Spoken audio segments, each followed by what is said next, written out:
Hi there, welcome to the 2:45 live stream of me drinking beer. We've hit 1,000 subscriptions, which is awesome. It's not something that I figured. Oh, good Lord. Already technical difficulties. The little foam condom fell off of my microphone. Hold on, this is going to be really noisy. And I'll turn off the mic. Stand by, pretend we haven't started yet.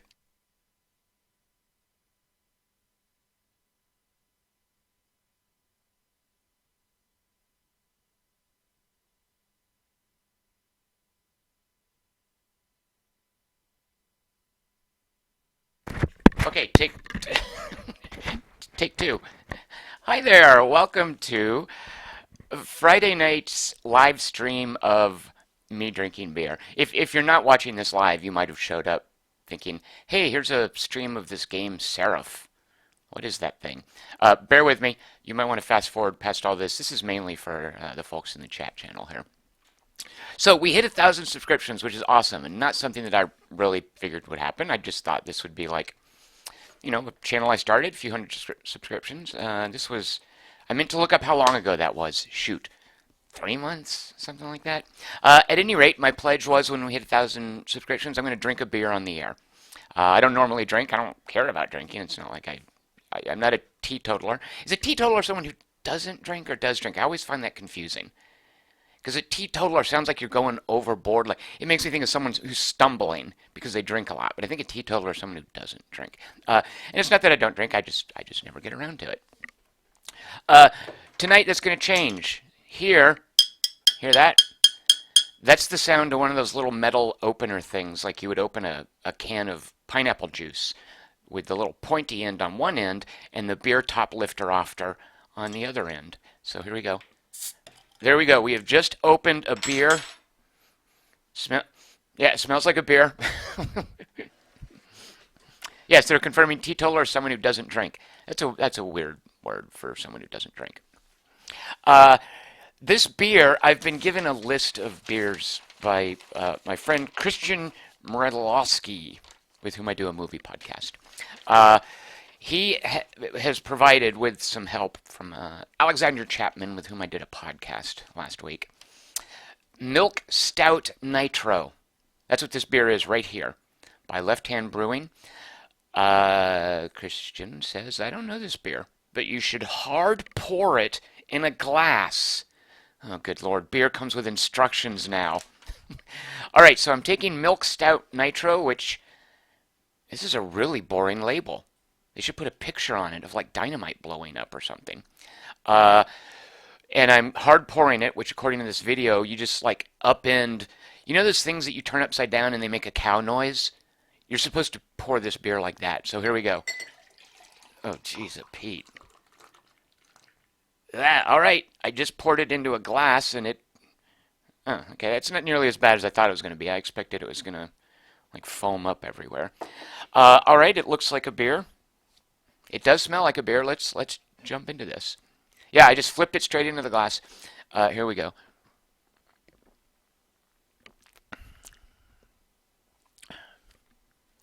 All right, I'm going to go on record right now as saying something I didn't think I would say. I like that. That tastes good. So that's why you people drink beer. Ah, I see. All right. Okay, this is going to be weird. If uh, if I were to say, "Hey, what would you think of a beer milkshake?" You would, of course, and I would think, "Oh, gross." But that's kind of what this is like. What if a beer milkshake wasn't gross? Rocket Monkey says it makes him think of a root beer float. That's kind of what this is. Like, what if a root beer float was like alcoholic, kind of? Left Empty, it says he's having a Peruvian banana. What? That's not a beer. It sounds like a banana. JC Lebedev up chat said he's having a coffee, which is normally what I'd be doing. But no, this is a beer. All right, so man, that's good. I almost regret. There are 3 more beers that I'm going to be trying tonight because again, I have a list. I think I'm going to miss this one once it's gone. Yeah, the three upcoming are Mocha IPA by Stone Brewing, Arrogant Bastard Ale, sorry to cuss, but that's the name of it, also by Stone Brewing, and Who You Callin' Wussy by Arrogant Brewing. Is that last one a joke, or is that really a thing? I guess that's really a thing. JC Lebedev says, at the risk of being shunned, I don't really like beer. JC Lebedev, you and me both. We'll make a club. Give all these jokers the what for. We won't let them into the club. But actually, drinking this milk stout nitro might bring me around there. Joshua Marshall's talking about a beer called Delirium Tremens. What a terrible name for a beer. That's awful. Delirium Tremens? Why would you name your beer that? All right, so what are we doing tonight besides listening to me prattle on about beer? I'm going to show you guys a game called Seraph in a moment. Seraph is going to be a relatively short demo, after which I don't know what we're going to do. But I have queued up for streaming The Crew, best MMO of all time, best driving game of all time, and Tom Chick's Game of the Year of all time for the year 2014. Zombasite, I've also got that queued up, and Sorcerer King Rivals, which I don't. Well, we'll get to that later. Oh shoot, let me go over. Okay, I've now tweeted this officially. I queued up the tweet, so that I wouldn't forget, and then I forgot. Now it is twitted. All right, there we go. That business is taken care of. Chris Markinson said he's bummed about missing this, which is weird because he's here typing that. He says, after the second beer, start asking about Sarah Palin. Oh, dude, you can do that before even the first beer. I'm a big fan of Sarah Palin. I mean, not her politics or anything, just her as a person. I think she's gorgeous. She's incredibly entertaining. I mean, she shouldn't be vice presidential candidate. She shouldn't even be a governor. A mayor, maybe. But yeah, good lord. Do you guys know this? That I make all of my avatars, I try to make them look like Sarah Palin. Okay, let's see. So I'm gonna show you Seraph. Later on, we're gonna look at other games. Quick bit. I don't need to give you guys the business. Twitter at QT3, Facebook at Facebook. The Patreon campaign at patreon.com/TomChick. If you support me for $10 or more, kind of like Request Wednesday, you can request something that I will, rather than just faffing about with for a couple of hours, that I will play in earnest and then write up an actual review of. Normally, I just review things because I want to review this. It looks interesting. If there's something you'd like me to review, if you're a $10 supporter for me on Patreon, once a month you'll get a little message saying, "Hey, pick a game, pick a board game, pick a book." Pick a movie, a TV show. Chris Markinson wanted me to watch The Wire. And I will do that, and I will give you an actual bona fide, thoughtful, carefully written review of such a thing within 2 weeks. So that's over at Patreon. What else am I supposed to mention? I guess that's it. Okay, let's go to Seraph. Not the font, the little curly cues on a font. Oh, good lord, I'm already messing up how to work the internet. Seraph, there. Yeah, there. You're looking at Seraph. Martin Hill wonders what monkeys did to hurt me to make me say shoot a monkey.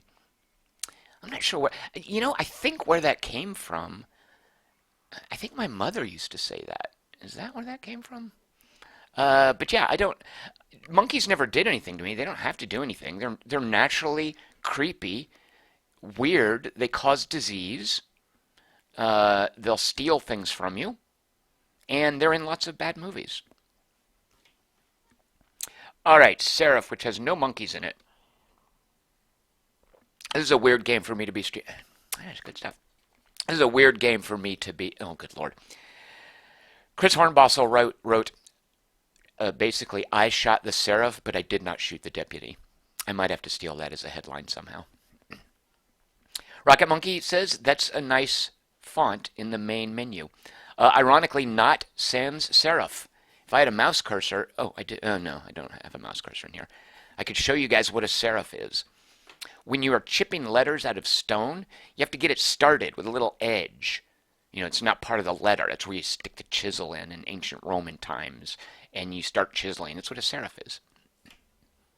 Oh yeah, Chris Markinson, don't forget to like the stream and subscribe. When I get to 2,000 subscriptions, I'm going to drink gin on the air, which I actually do like. And if you guys have seen Vice Principals, I'm just letting you know that's what happens when you drink gin. Chris Margetson, sorry you're missing this. I think he has to go to work. It will be, of course, on YouTube. You can always watch these streams after they've been posted. Okay, Seraph. What's the deal with this game? Seraph right away has... I don't know. Why did I even buy this? Seraph right away has has at least one big strike against it, which makes this surprising to me that I'm playing this. And that strike is, when I'm looking at new games that come out on Steam, they have the tags, right, that describe what kind of game it is. There are 4 things that make me just hit next, and then, right swipe, whatever. Not interested. Close, what's next in my queue? What else came out today? The 4 things are free to play, massively multiplayer online, retro graphics, and 2D platformer. Seraph has one of those, 2D platformer. Why on earth would I play a 2D platformer? The description had a little bit, something that was intriguing. It said you don't have to aim, and the chick heroine looked pretty cool. I was like, let's see who that is. Let's see what kind of 2D platformer is it where you jump around doing gun fu. I think they even use that word, gun fu. The Christian Bale movie, directed by Kurt Wimmer, I believe, called Equilibrium, introduced this idea of gun fu, which is karate, kung fu, but with a gun, and it's ridiculous but awesome. Pat Bateman thinks the subscription goals are just an excuse for me to stream drunk. Pat Bateman, I'm one of those guys, I don't think I get drunk, I get tipsy. We might witness that tonight.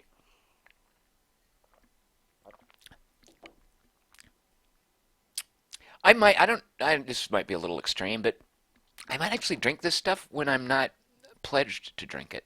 Like I might drink it of my own accord. It's actually that non-terrible. Yeah, you guys are speculating that at 3,000 subscriptions, I'll be doing crack or heroin. No, at 3,000 subscriptions, I will play, I was going to say Mage Knight or Deus Ex, but I can't play Deus Ex. It doesn't work. You know what? At 3,000 subscriptions, I'll vote for Donald Trump in a presidential election. How about that? Oh, gun kata. Good Lord. Richard Holt's correcting me. Not gun fu. Is that from something? Did I just make that up? I should trademark that. Gun kata is the thing from Equilibrium. Going to be plenty more mistakes where that one came from. All right, so why am I playing this 2D platformer? Well, okay, a couple of reasons. It has this intriguing concept of you don't have to aim. I liked the picture of the heroine heroine, I see what you guys are doing. The heroine, the chick hero in the screenshots. And furthermore, it implied that there's a cool progression system, which, yep, sure enough, you bet there is. I'm going to show you guys that. Oh, there you go. Hazy Silhouette says, at 5,000 subscriptions, I'll play a free-to-play, massively multiplayer, online, retro graphics 2D platformer. There's got to be such a thing. I'm sure there's such a thing. It's just giving me a headache thinking about it. So I played this game, and I liked it, and I was like, okay, I'm going to stream this. And when I decided I was going to stream it, I thought, okay, let me look up who made this game. I want to give these guys credit. They're called Dreadbit. I wrote Dreadbit, but I think it's Deadbit. Yeah, it is Dreadbit. They're in Guildford in the UK, which is about 20 miles out of London. I actually looked that up. Oh, shoot, I can't hear the game now. There we go. And this explains why I kind of like this game. They made something called Ironcast. Now, you all might not have heard of Ironcast, but it's a match 3 steampunk mech simulator, which is really good, which I really liked Ironcast. Okay, I had to quiet the mic. This is kind of crass, I'm going to say this, but beer, it makes you belch. I didn't want to belch into the microphone. That's rude. So, sorry if I had to pause there. Oh, there's the sound you'll be hearing tonight. My stupid controller coming undone. So yeah, so these guys made Ironcast, which I keep wanting to call Ironclad, but that's something very different. And Ironcast is because it's a match 3 that is about controlling the systems in a mech, and it's a steampunk-oriented, like, themed mech, by the way. There's this sense that, and you're not matching gems, you're drawing a line between similar gems. It kind of feels like you're fueling the systems, you're shoveling them into a burner that fuels like the weapons and the armor and the speed and the engine and stuff. So Ironcast for a match 3, which again, that's a genre that'll run me off, I really liked. So big surprise. Of course this is good. It's made by the guys that made Ironcast. Now, what is this? Okay, so 2D platformer here. Oh, that's Seraph. A little backstory. That's actually, oh shoot, what's her name? Juliet, something like that. Seraph is like an angel or a mystical entity that has taken over this woman's body, and something mysterious backstory. And Guide is her little narrator. Okay, I can skip past this. I can also, when I start a game, say, don't show me these cutscenes, but I was curious about them. All right, they're talking. She's okay. Oh gosh, what to show you guys first? So, you know, you move left and right. That's pretty straightforward. You jump. So far, so meh, right? You can see in the upper left-hand corner and I don't have a mouse cursor to show you guys. I have 430 hit points, and I'm level 5. So yes, there is leveling. That's one of the things that I really appreciate in this game, that they also did very well in Ironcast, is the progressions. Oh, look, I'm hiding. Where's the protagonist? Where's Seraph? Hello. I really like the progression in this. Richard Holt, I can't tell if he's being sarcastic, says, oh, thanks for getting me into Guild Wars 2, Tom. Thanks a lot. Because that's a double-edged sword. Guild Wars 2 is awesome. Spend a lot of time there. MWT Bone says, looks twitchy. Now, it kind of is, but here's what I like about this MWT Bones. Let me open that. I just got some ammo, some metal parts. It's twitchy in that there's jumping, and there's also, if you jump and hit the left trigger, which you will get into the habit of pretty easily, you'll see in the upper left where it says LT. That doesn't stand for Lieutenant. That stands for left trigger. I basically have 2 charges to do this dash in whatever direction I move the joystick. And it's digital. Digital, is that the word? You can only move in the 4 ordinal directions, up, down, left, and right. So you're not worrying about crazy diagonal stuff. Now the twitchy part would be, oh gosh, I have to move and jump and aim at things. Here's the no aim. To shoot, you just hold down the right trigger. I didn't aim like that. I was just hopping around, and she did all the aiming and shooting. You'll see on the right, I'm using pistols. They have infinite ammo. You can carry a second weapon if I hit the right bumper. I have a shotgun with 86 rounds. Before we get into the shotgun, let's just come down here. Here we go. Here's just me hopping around. Now, I've jumped into something that's relatively dramatic. I'm supposed to shoot this Fountain of Terminus. It's one of my goals. I just picked up some craftables.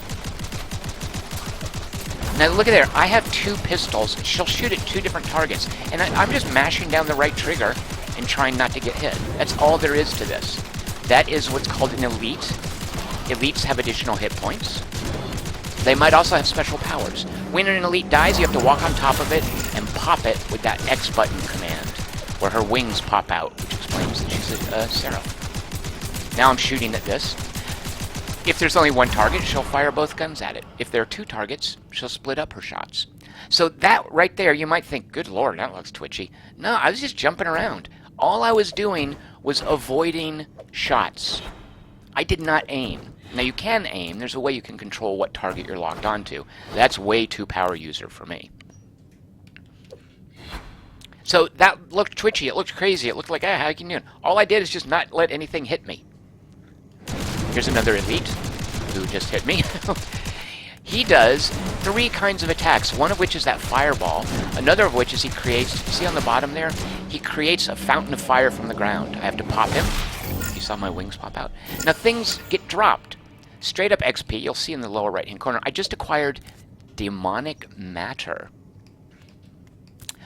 One thing I like here, there's no time limit, so I can stop right here and take a sip of Milk Stout Nitro. Corky says, well, what about 3 targets? 3 targets, that's where you might want to power use and aim them, which is beyond my capabilities at this point. I have 2 waypoints on the screen. These are procedurally generated levels, by the way. The waypoints, what I have to do in this level, some levels, so far all the levels are get to the exit. The exit is locked, though. How do you unlock it? In some levels, you have to destroy a boss. In other levels, you have to shoot the terminuses, or termini, which are those things I just shot, and they are monster spawners as well. So it looks like there's 2 more. Let's go find them. There's one. One of the things I really like, too, is the waypoint is really... Let's go to the shotgun, by the way. The waypoint... Look at that. Okay, this is a terrible example. Okay, I've run out of... Oh, good lord.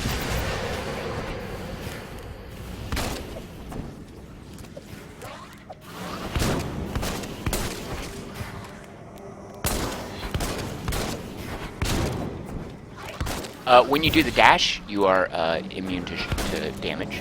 Nothing will hurt you. Alright. Oh, there. Oh, shoot. So if you see, I did not press the X button in time. I didn't jump onto that demon's corpse to pop it in time, so it respawns. Oh, shoot. I didn't hit it in time now. Dadgummit. Now you'll see here, I pop it. If I use this power... like that, where there's nothing popped, there's a brief cooldown on it. Oh shoot, I'm supposed to keep hitting this.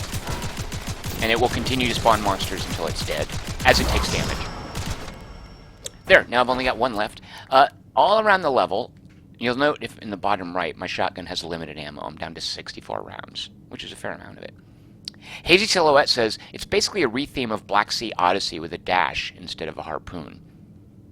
I like where you're going, Hazy Silhouette, but I'm going to show you in a minute why that's not right. Oh, shoot, I just opened a door. See that little timer? It points me to a room that was previously locked until I find the switch. When you find the switch, you have a limited amount of time to get into that room. And an arrow will point you towards the room. If you don't make it in that time, you would think, oh, I'm just going to go back to the switch and turn it on again. Nope, you get 1 chance. Odin Kvistad. Man, there's an awesome name. Both of your names, Odin Kvistad. First of all, the first one, so that's a great god to be named after. Doesn't Odin have 1 eye? Right? Great name, like Snake Plissken. Kvistad, I love that. Is that Swedish? That KV thing? Anyway, I love that conjunction of consonants. Welcome. Oh, Norway. He even says, "Welcome, hello from Norway." Thank you, Odin Kvistad. Okay, there I just got some healing. So you get 1 chance to get into these secret rooms. What is that above me? That's a power-up. I'm going to get that at the very last because it's going to be timed. This right here, what did I get? XP. Where's my XP bar? I thought, oh, well. Right here, more XP. Oh, no, healing, sorry. Oh, this right here. Okay, look here. So here's part of the progression. In the upper, well, I don't have anything. I can carry around in my pocket like 1 coin or 1 specific like power-up thing. This one, if I pick it up here, is going to reduce damage by 13%, and it's going to raise my health, maximum health from 430, it's going to add 40, to 470. This thing has a durability. As I take damage, it takes damage. So I now have it equipped, and you see in the upper left-hand corner.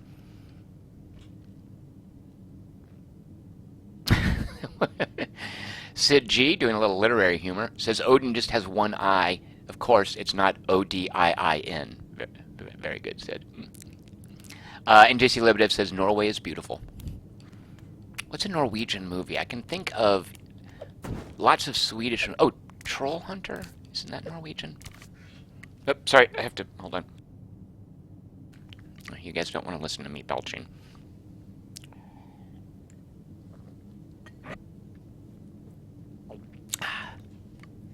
Hazy Silhouette says, is there a Death Angel to chase you to the exit like in Spelunky? Hazy Silhouette, no, there's never, at least in the main game, which I'm playing now, there is no time pressure. Now let me direct your attention. There is progression here with XP, which is important.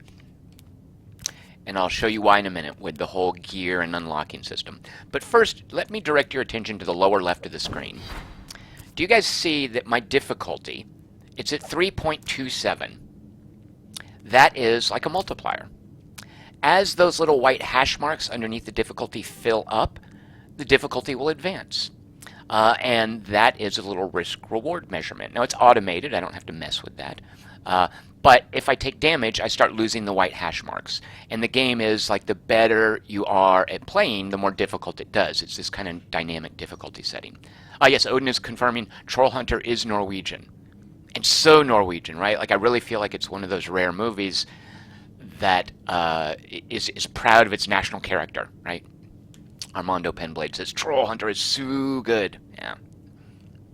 Alright, so you don't want to take damage because you lose hit points, but also because it'll reduce your difficulty. So the shotgun there on the right and the pistols, I can always have one additional weapon. On the left is my difficulty. You're like, well, what's all that junk in the center bottom of the screen? Stand by, we'll get to that in a minute. Alright, so double XP, how awesome is that? And, what's the thing I just picked up? Oh, it's a checkpoint. Alright, so if I die, I start there. Alright, so we've got double XP. Let's go close that other terminus. We've got our shotgun. It's right below us.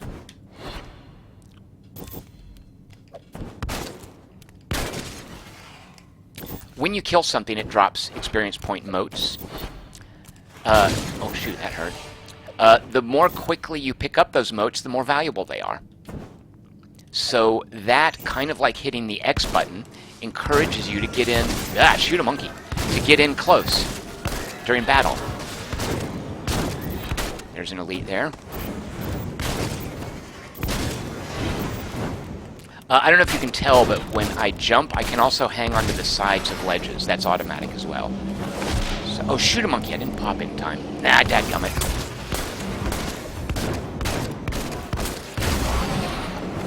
There we go. I have to destroy this fountain.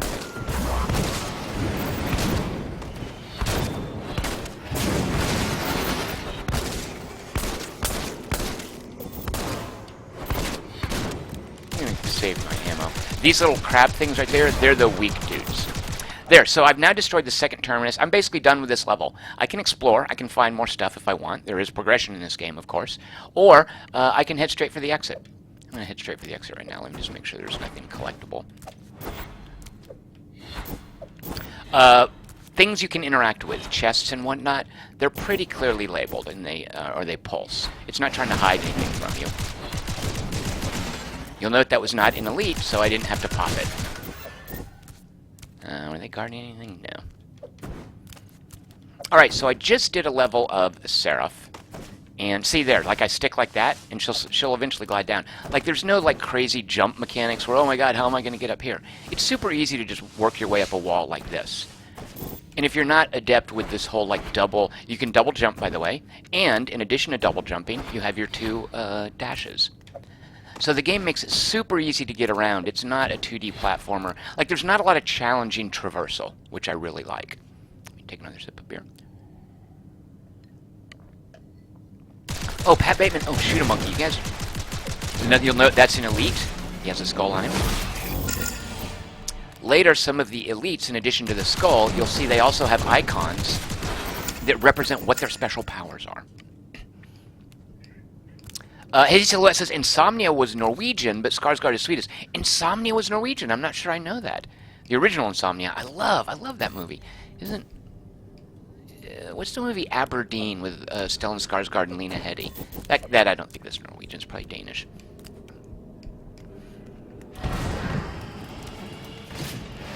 I was going to tell you guys something. There's another elite. So I could just get out of here, but you know, I think I got those guys. Okay, those things in the center, those are some special powers that I have. They're called variously... Oh, let me... One of the things that makes this less twitchy is, you'll note, I can walk through something and it won't hurt me. The only things that hurt me are bullets. Like that right there.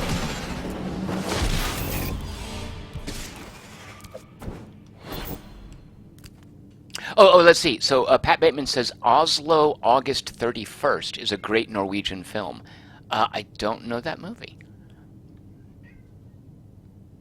Zyobin says hello. Oh, my cat says hello. This is now going to be a cat-enabled live stream. Oh, come here, Fatty.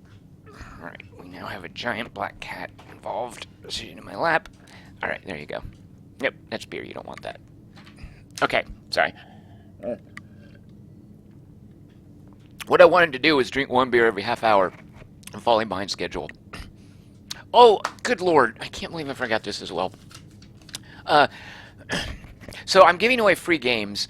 Every Friday at 7 p.m. I'm going to give away a free game. I had been doing 6 games, and apologies to you guys who watch. You've been it's been awesome seeing regulars here.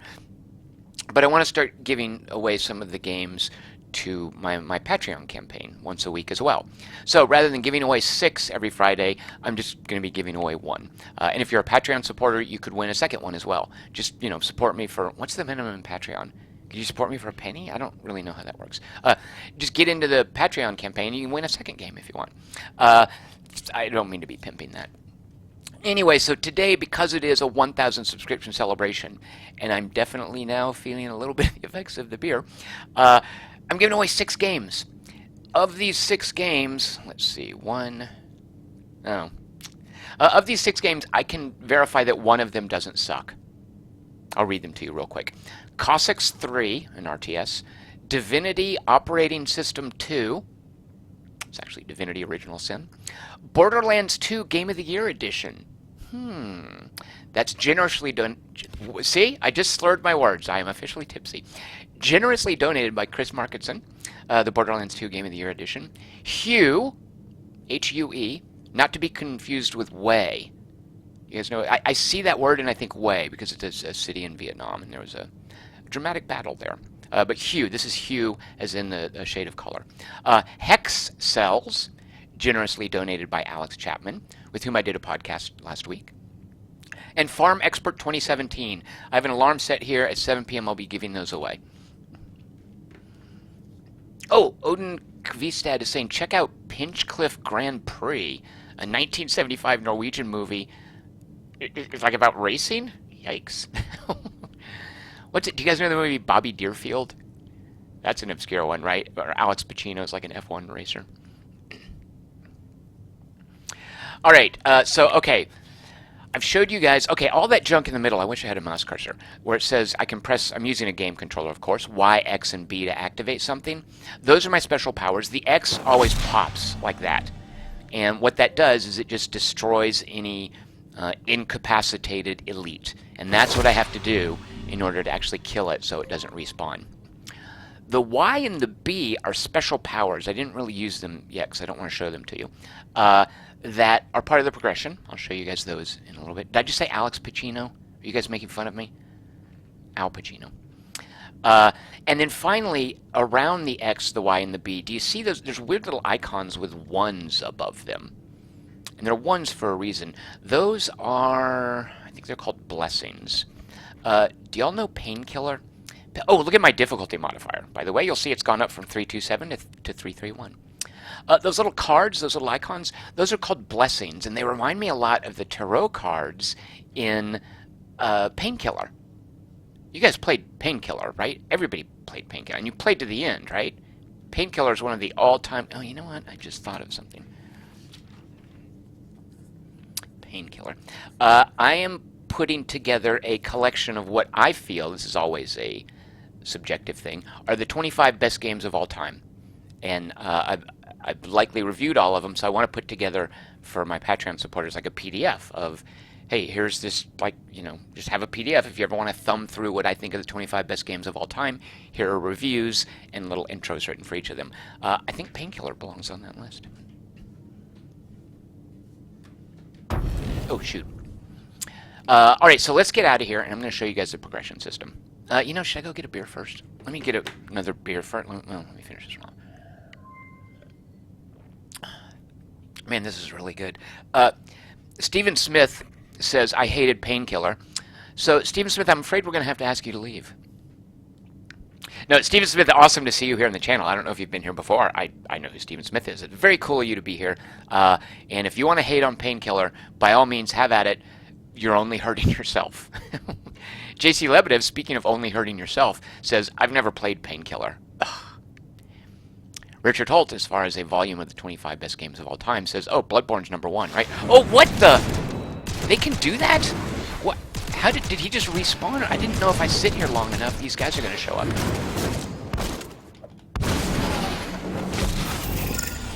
Remember when I said there's no time limit? I guess there isn't. Oh, more ammo, which is good. This is persistent between levels. Okay, let me get out of here, and then I'm going to show you guys the progression stuff. Oh, there. Okay, I'm going to stop here. I got to get another beer. Okay, cat. I am pinned under a black cat, but I'm going to extricate myself. And then I'm going to show you guys what's cool about Seraph beyond the fact that it looks super twitchy and crazy, but because you don't have to aim, it's pretty gratifying. So stand by. Joshua Marshall says, Painkiller's great. The last level was pretty unique for its day. And still is, Joshua Marshall. I mean, the conceit, the bullet time thing, that's kind of played out, but what they're doing with the bullet time thing, I really, really liked there. That's got to hold up, right? That last level of Painkiller. Hazy Silhouette says, there are at least 16 different Painkillers, editions, and DLCs on Steam. They actually, like, kind of remastered the levels for some sort of a re-release that's on sale, I think at full price. I don't necessarily recommend that one. It's missing some of the levels. If you can get the original Painkiller running, it holds up.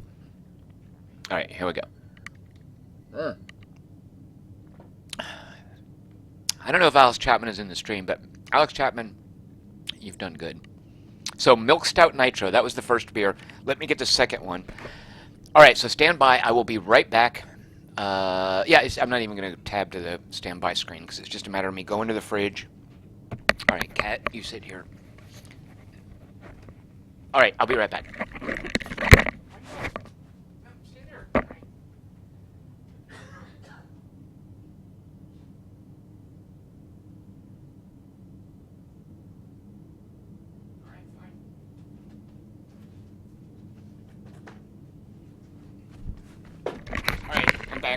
Here I am.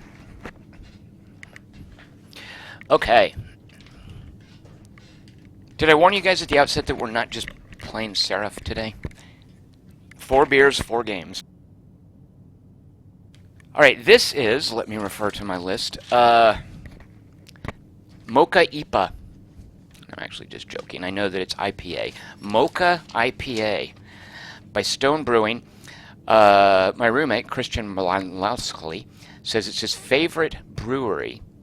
It's got great coffee taste that goes well with the with the hops. I have no idea what that means, but let's find out. Now, am I supposed to? You don't straight pour this, right? Like that would mess it up. Okay, I have. Oh, there's something written inside of the top here. Share your Stone memories all year long. #Stone20. There's an icon for Facebook, Twitter. What's that middle one? I don't know. All right, social media beer. Actually, I'm going to let you guys tell me, is this... Do I pour this... Like, what? Do I drink this out of the bottle? I don't know. It's... This, by the way... Oh! Awesome. I'm going to have to pour this in the glass. This is... we actually have a... Oh, Christian must have gotten this somewhere. We actually have a glass for the Stone Brewery 14th anniversary celebration thing. And that's the glass I'm drinking out of. So there's an odd bit of serendipity. Alright, I am going to pour this. Unless you guys tell me I'm doing it wrong and that I should be drinking it out of the bottle, I'm pouring it. And I'm doing the thing with... Pour it slowly, Joshua Marshall says. Okay, and at an angle, right? Mr. Mokwolf says, I don't need to worry about seeing a man about a horse because I've got a bladder like a basketball. Y'all remember the... If you've read the book Jaws... There's a bit where Ellen Brody speculates that her husband has a bladder the size, I believe, of a watermelon because she's listening to him seeing a man about a horse. A weird thing to have in a novel is that passage. Oh, good Lord. I almost spelled something. Okay, so here we go. Oh, shoot. Sid says I'm doing it wrong. I need to put on a plaid shirt and skinny jeans and grow a goatee. All right, we're pouring it at an angle, and then I'm going to show you guys what's cool about Seraph. And then, if you're here for Seraph, I apologize. We're going to move to a different game. Do I pour the whole thing, or just the... Well, I guess I pour the whole thing. It seems like this glass here was made specifically for the same size as a bottle of beer. All right, so I'm setting up... Don't you call these dead soldiers, like after you drink out of a bottle? There is a Milk Stout Nitro and a Mocha IPA. I've poured it. It's a very different color. This looks like the color of apple cider. And it doesn't have much foam on it. I guess because I poured it at an angle, right? Okay, let me taste this one. Oh, whoops. Corky says pour until it's half full, then gradually tilt the glass fully upright and lift the bottle higher to add more head. Okay, I didn't do that correctly. There's not a lot of head on this one.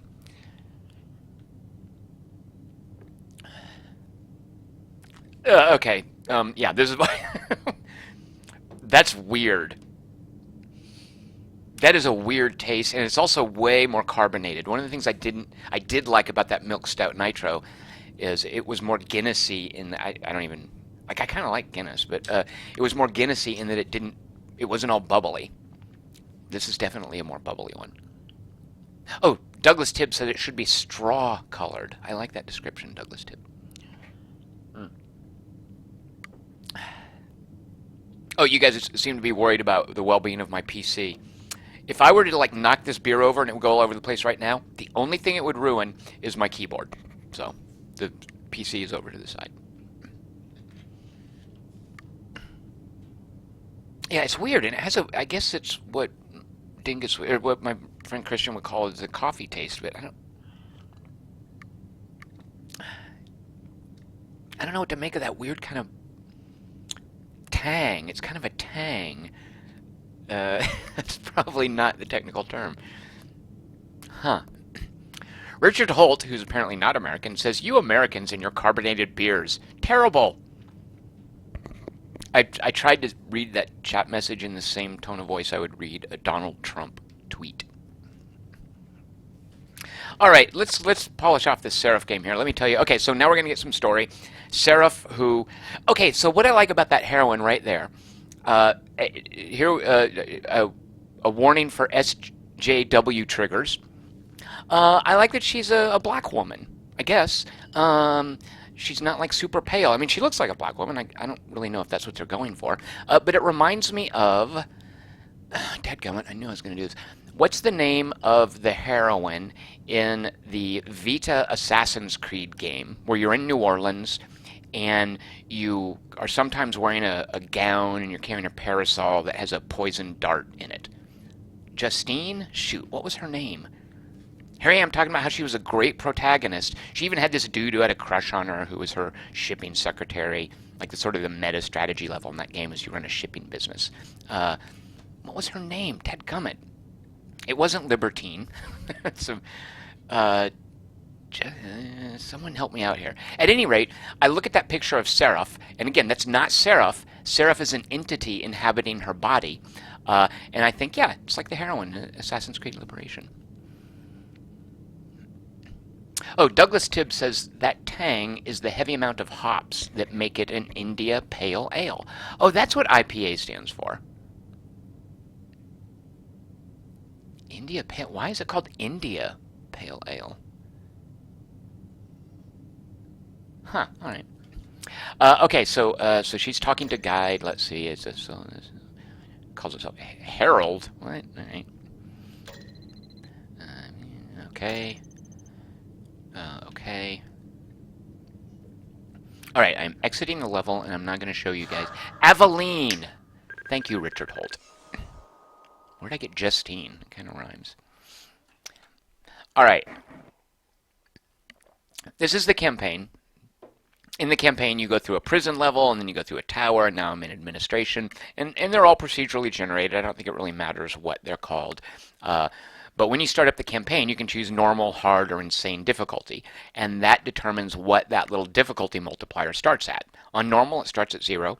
On hard, it starts at, I think, 4.0. Insane, or whatever the super hard difficulty level, 8.0, something like that.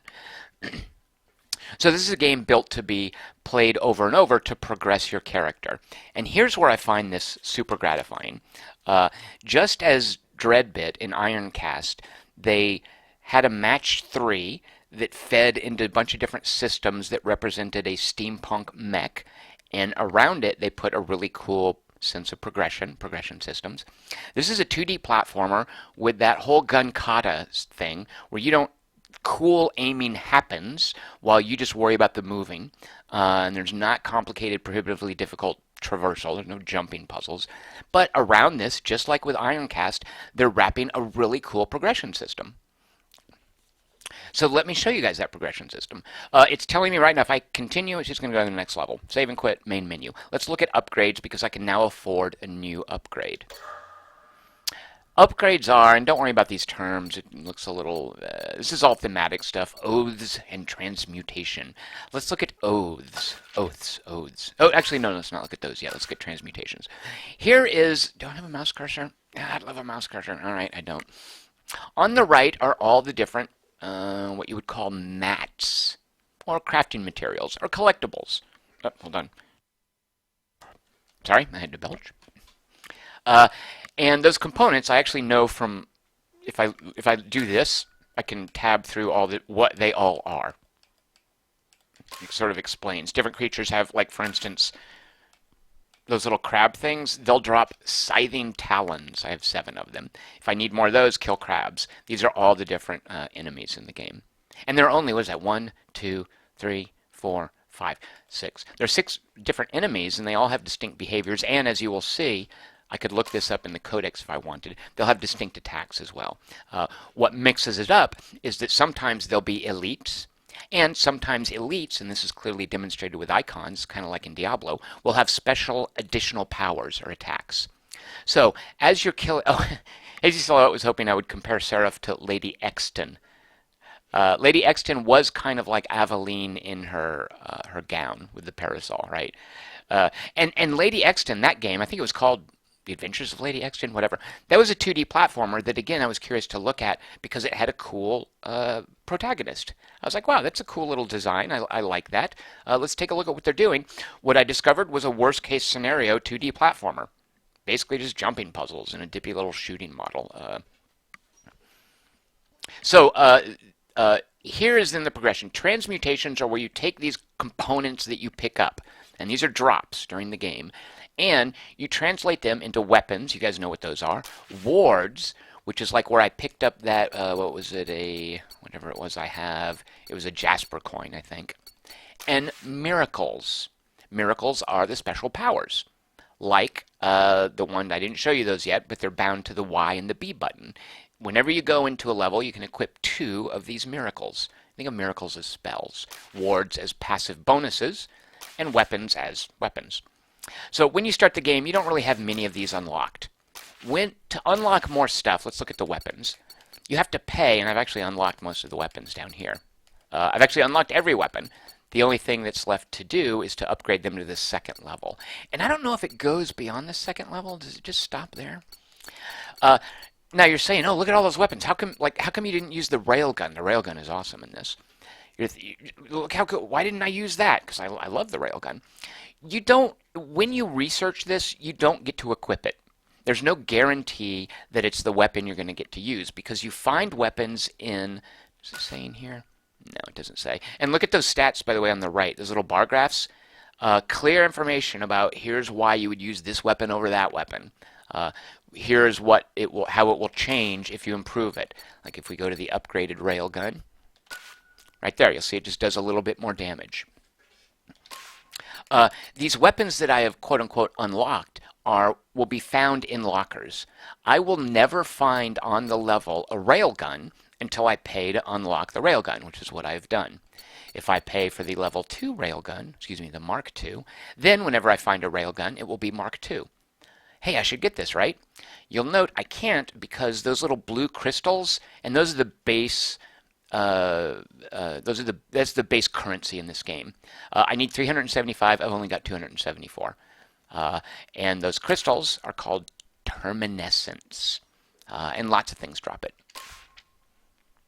Hazy Silhouette says this game seems to have Odin sphery bits. That's a very good way to express it, Hazy Silhouette. Yes. Oh, sorry, I'm falling behind on my beer consumption here. Yeah, the carbonation is really weird. Carbonation for me, my throat is kind of harshed from some radiation treatment I had when I was ill a couple of years ago.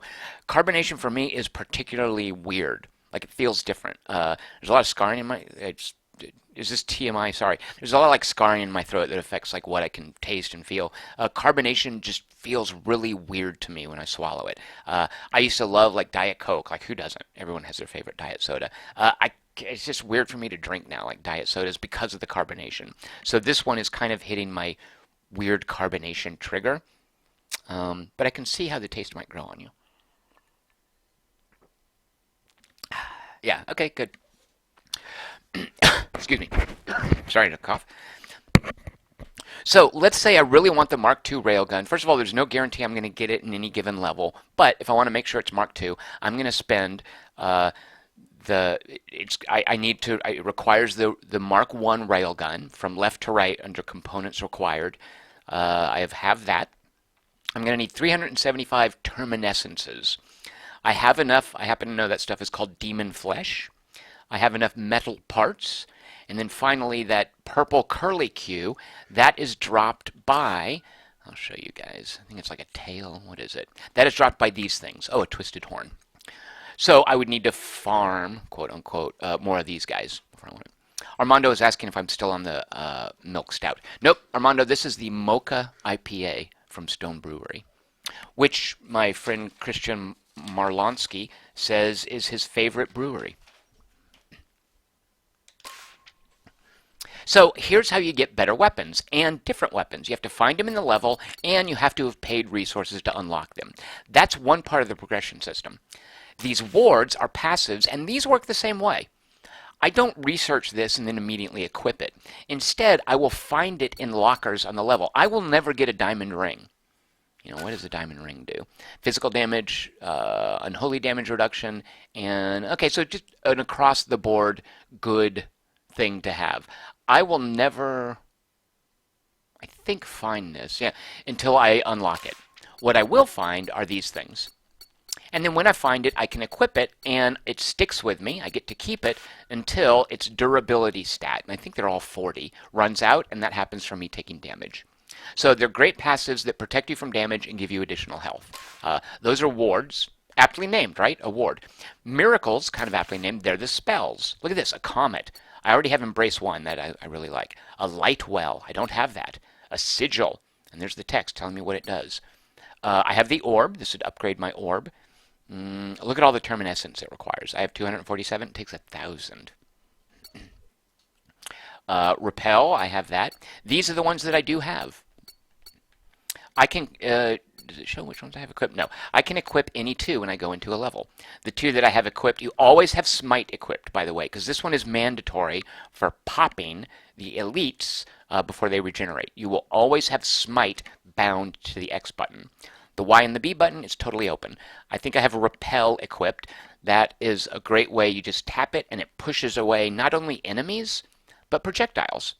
So if you were to think of this, it's not bullet hell because the screen is never full of bullets and you're navigating around them. But if you think of like in a bullet hell game, a lot of times there's like a panic button where you can push away all the bullets. That's what Repel does here. If I see that something is coming towards me, just tap, in this case, the B button. My Repel fires off. Doesn't require mana. It's just on a cooldown. And I also have Embrace. This is cool. I didn't show you guys this last time. But what it does is as long as I can maintain this little lit leash, like it in a big radius around me, it connects to me all the bad guys with a little like a beam of light kind of thing. If I can maintain that for a certain amount of time, it does damage to them. So this basically encourages me to jump into a crowd of monsters, press the Embrace, and then stay alive long enough to do a lot of damage to all of them. All of these, you will note, have level 2. And again, I'm not sure. Do they cap out at level 2? I don't know if this game is open-ended enough where it goes to level 3. So that's what I do with these components. So I jump into the game, I collect these components. Lots of things drop terminescence and demon flesh. The tainted blood and the metal parts, that's the second row of components on the right. Those you also generally get.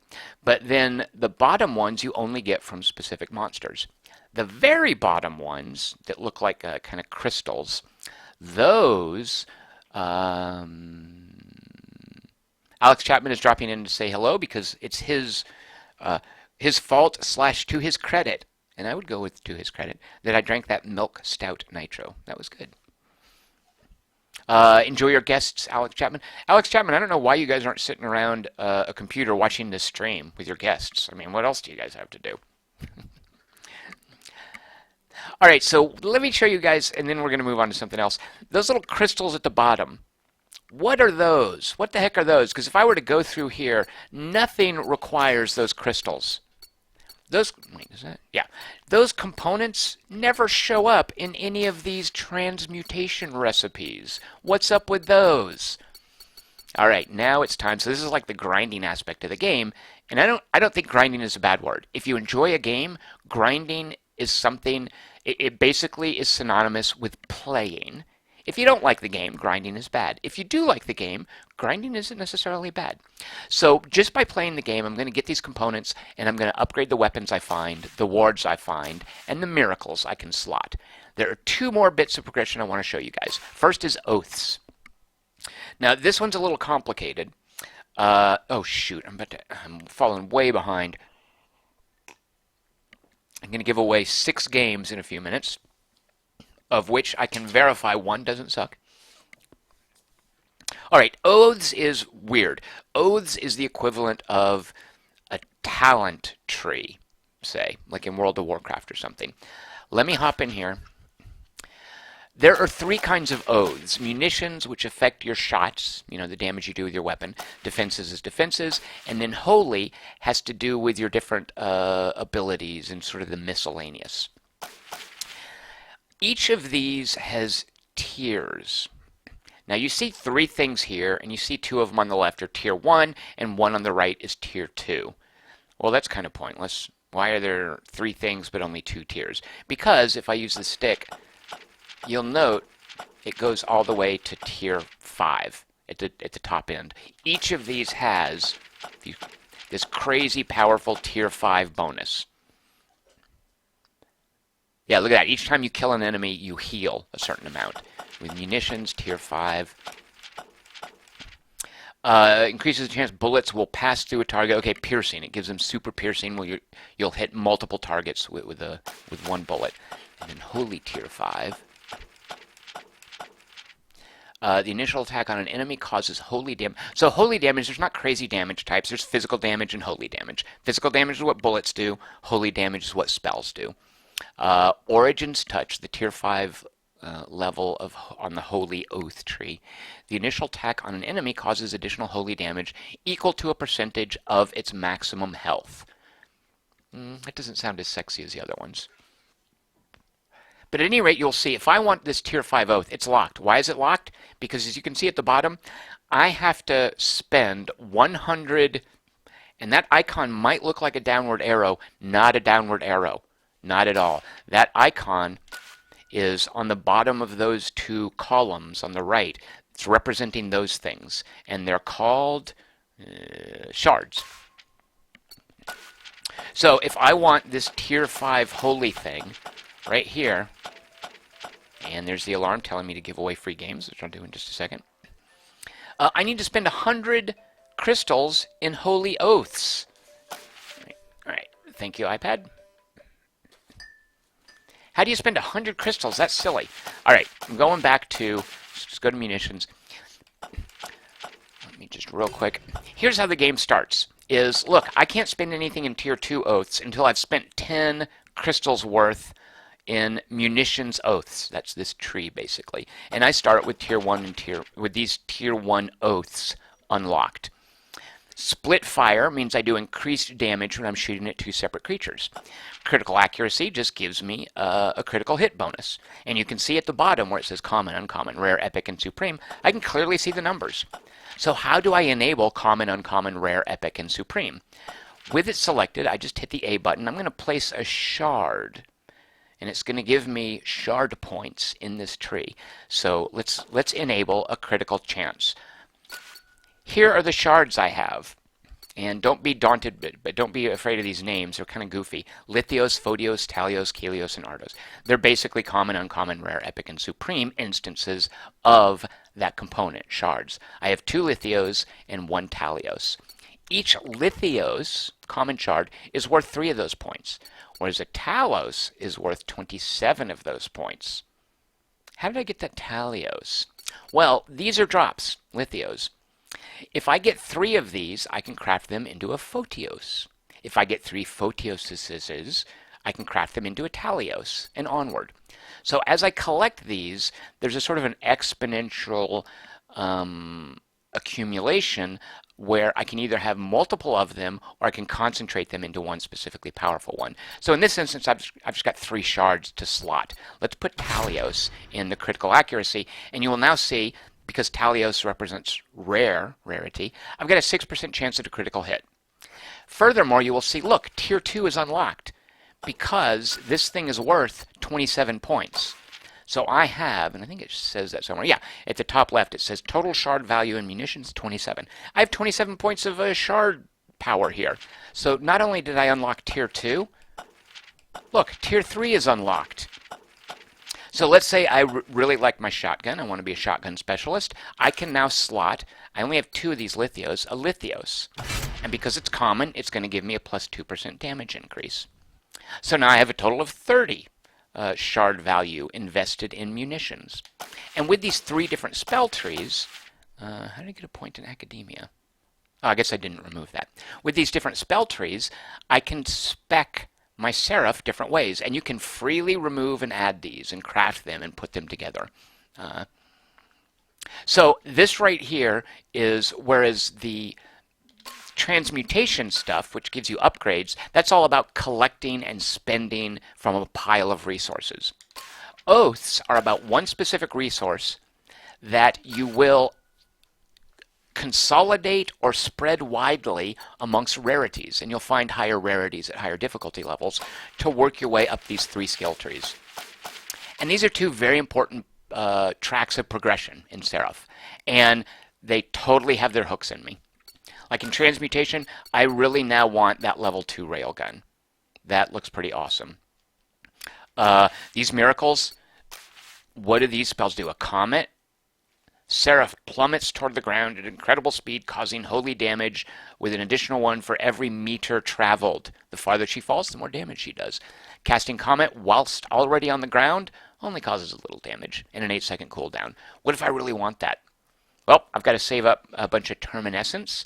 I have enough of those yellow wiggly things, and I have enough demon blood and demon flesh. MWT Bone says, the main gameplay doesn't seem meaty enough to support this amount of nerdery.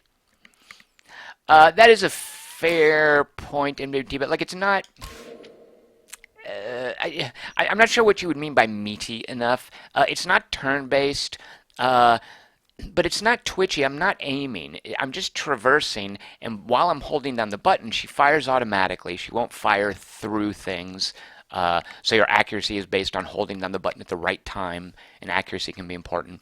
I feel there's enough there is enough decision stuff there, along with dealing with the different kinds of attacks from different enemies and your different miracles, your spell powers. Hazy Silhouette says, yes, it's almost a full RPG with a tiny platformer gameplay. And that's a fair assessment, because you're right. The platformer stuff, first of all, it's brief.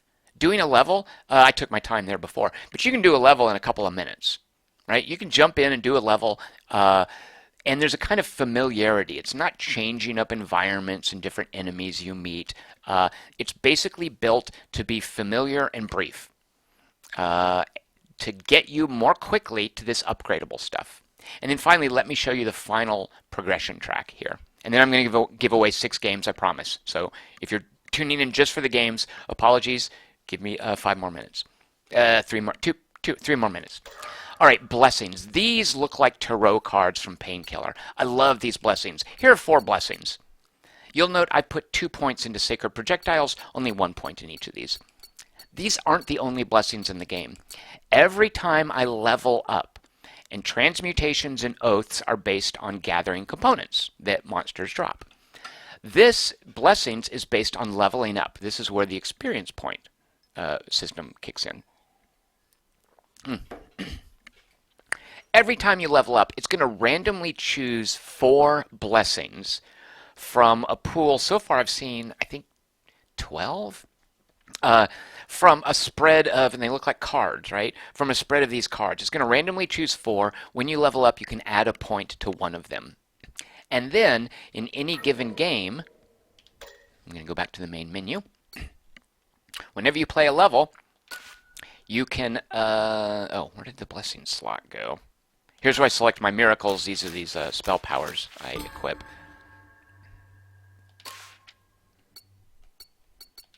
blessings. Oh, shoot a monkey. It's going to start a level. MWT Bone says, holy cow, there's more? Yeah, I know. JC Lodev says, well, there's much more than I thought there would be. Wait, there's Harold. I think of Harry Dean Stanton's first name in Escape from New York. Harold. Story. It's the first time I've seen this guy. Alright. Can I back out and show you guys my blessings? So here's the thing. If I hit the start button, I can't slot different miracles or transmute stuff. I can only do that between levels. You know, there's no map, by the way. It's procedurally generated, but the waypoint stuff, you can see in the bottom right-hand corner, there's an arrow with a skull on it. I know in this level, to unlock the door, I have to go kill that elite, and then the arrow will point me towards the exit. Shoot, I wanted to show you guys blessings. Dadgummit. Well, at any rate, suffice to say, it's going to randomly deal out 4 blessings. I can put a point in one of them, and somewhere in the game you can slot which 4 blessings, and they're like passive bonuses, you want to equip when you're playing. Alright, well, at least I have to do this. I'm sorry, bear with me. I'm just going to jump straight to him. It's just one dude, and there he is.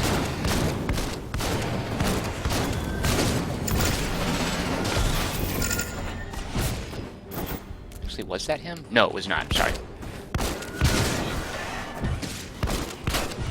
Okay, let me show you guys the leash, which is really cool. I promise I'm going to give away a game in a second. It's an elite. Ouch. What happens if I die? If you die, it resets you to the beginning of the level with reduced maximum health. You've collected enough demon parts to craft a light well.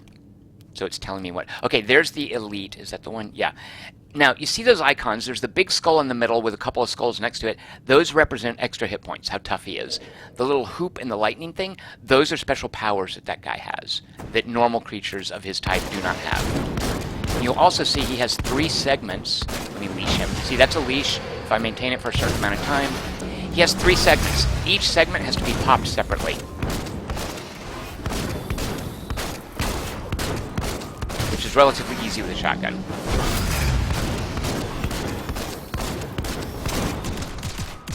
I'm out of shotgun ammo, so I'm going to pistols. There. And you'll note he dropped a shard fragment and some tainted blood. Okay, let me get out of here. I'm just going to run to the exit. Left empty says it reduces difficulty when you die. It doesn't necessarily. It reduces your progress towards the next difficulty level.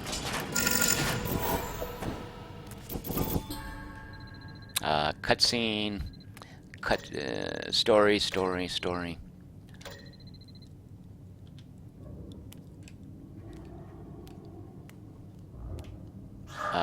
Maybe I'll level up. No, shoot. All right, you can see how close I am to the next level. Oh, view current blessings. So, all right, so these are the things, and you choose which you want slotted.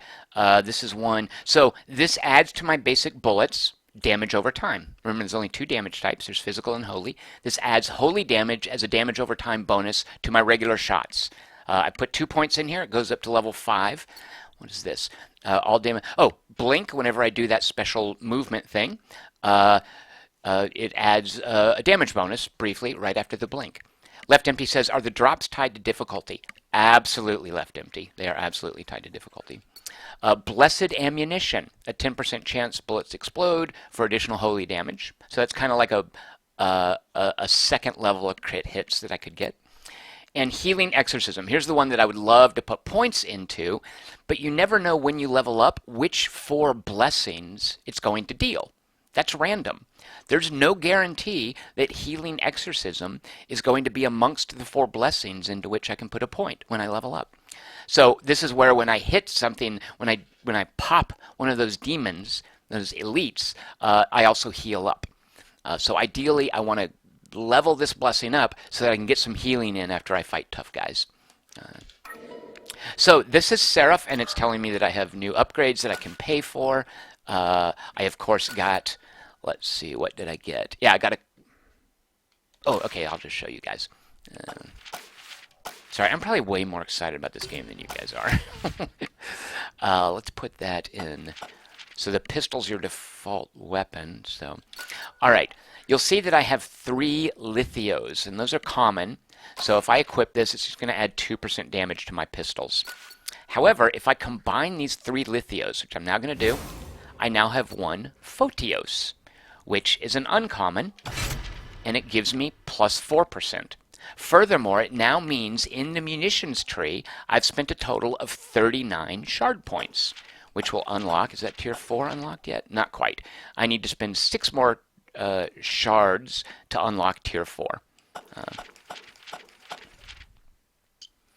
Left Empty says that would mean the difficulty is the real leveling system.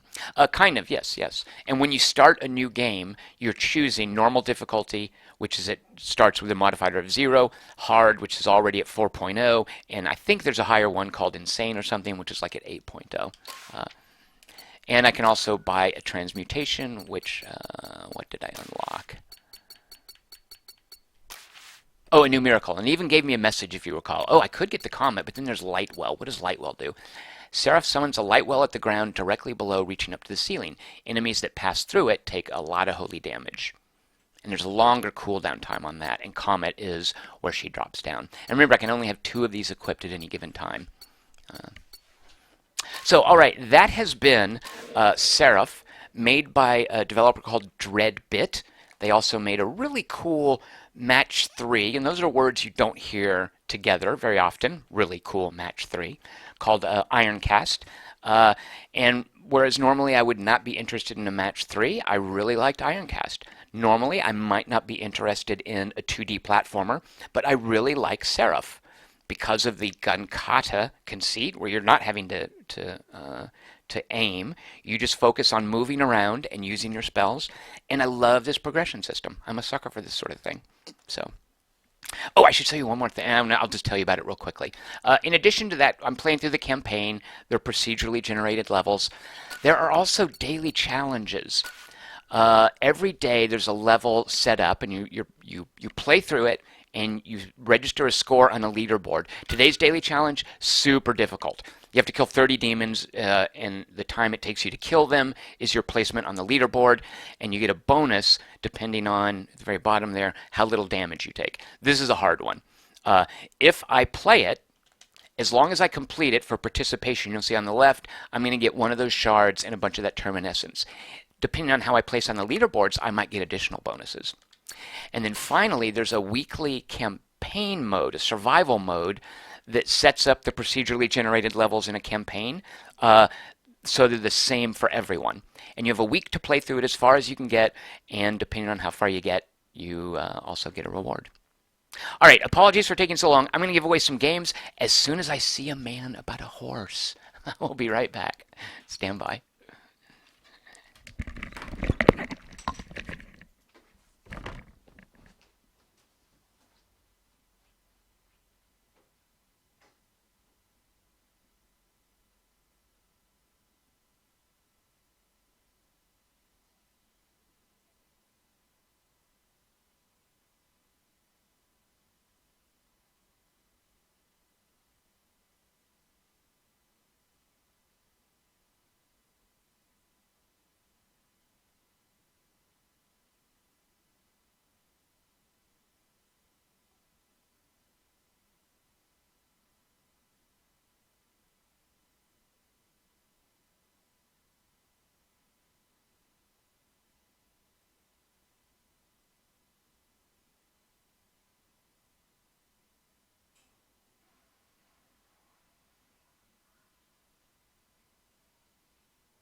All right, sorry about that. Let's now give away some free games. I know you guys are all like, oh God, I wish he'd shut up talking about Seraph.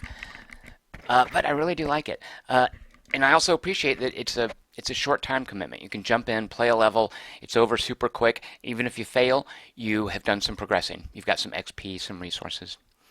All right. Chris Rutledge wants to know if you can tell that I'm drunk yet if I'm slurring. I think I did slur the word generously early on in the stream. So yes, there you go. I am slurring. If you are interested in a free game, all you have to do is type your name into the chat channel. Here are the games you stand to win. And I can vouch for at least one of these not sucking. At least one. Hazel says, oh my god, next time mute the mic, please. Ah, what did I do? Please tell me I did not belch into the mic. I apologize if that happened. I'm only halfway through the second beer. JC Lebedev says, I think I could play Seraph. Sorry. Says, I think I could play Seraph. JC Lebedev, that's all I ask. Is that after I stream something like this, that you can decide, yeah, not for me, or maybe I'm interested. Okay, Zach Hines is already in. Before he knows, unless he remembers from me saying before, what games are up for grabs. I'm going to tell you guys while you type your name, and you just jump in anyway. Even if you already have the game, give it to a buddy. Who doesn't like free games? All right, where's a pencil? Oh, God. Here we go. Oh my gosh, look at you guys go. Okay, sorry. I don't want to miss anyone. I will make sure I don't. Okay, Chris Rutledge. Say Chris Rut. Zach Hines. Oh, and let me, in case I didn't warn, in case you weren't here for the warning, this is not just a stream of Seraph. There's going to be other game playing tonight. Let's see, what should I jump to real quick? I'm going to get your names in 1 second, make sure that I don't want to miss anyone. What are the other games I said I was streaming? Oh, here we go. Zombasite, The Crew, or Sorcerer King Rivals. We're going to save Sorcerer King Rivals for last. Let's jump real quick into Zombasite, and I'll just show you guys where I am there. All right, back to free games. Chris Rutledge, Zach Hines, D. Tibbs. Can you guys hear the Zombasite in the background? Roland Gunner. I'm about to tell you guys how Zombasite is the best analog to Walking Dead of any zombie game I've ever played, and that includes State of Decay. Roland Gunner, yeah, shoot. Carlton Bauheimer says, are the free games only for Patreon backers? No, Carlton, if you're here, they're for you. There will be separate games given away to Patreon backers, but no, all you have to do is be here. You don't have to be a Patreon backer. You don't even have to watch this stream normally. You can just duck in for the free giveaway, in which case I apologize for keeping you around for 20 minutes, and you can qualify for these. All right, shoot, let me scroll up, sorry. Roland Gunner, Yo Alex. That should be the name of a sitcom in the 80s, Yo Alex. Dylan Nichols. Not like Joey Nichols, but like Mike Nichols. Richard Holt, who is my my Obi-Wan for Factorio. Joshua Marshall, who gave me once an awesome coffee mug.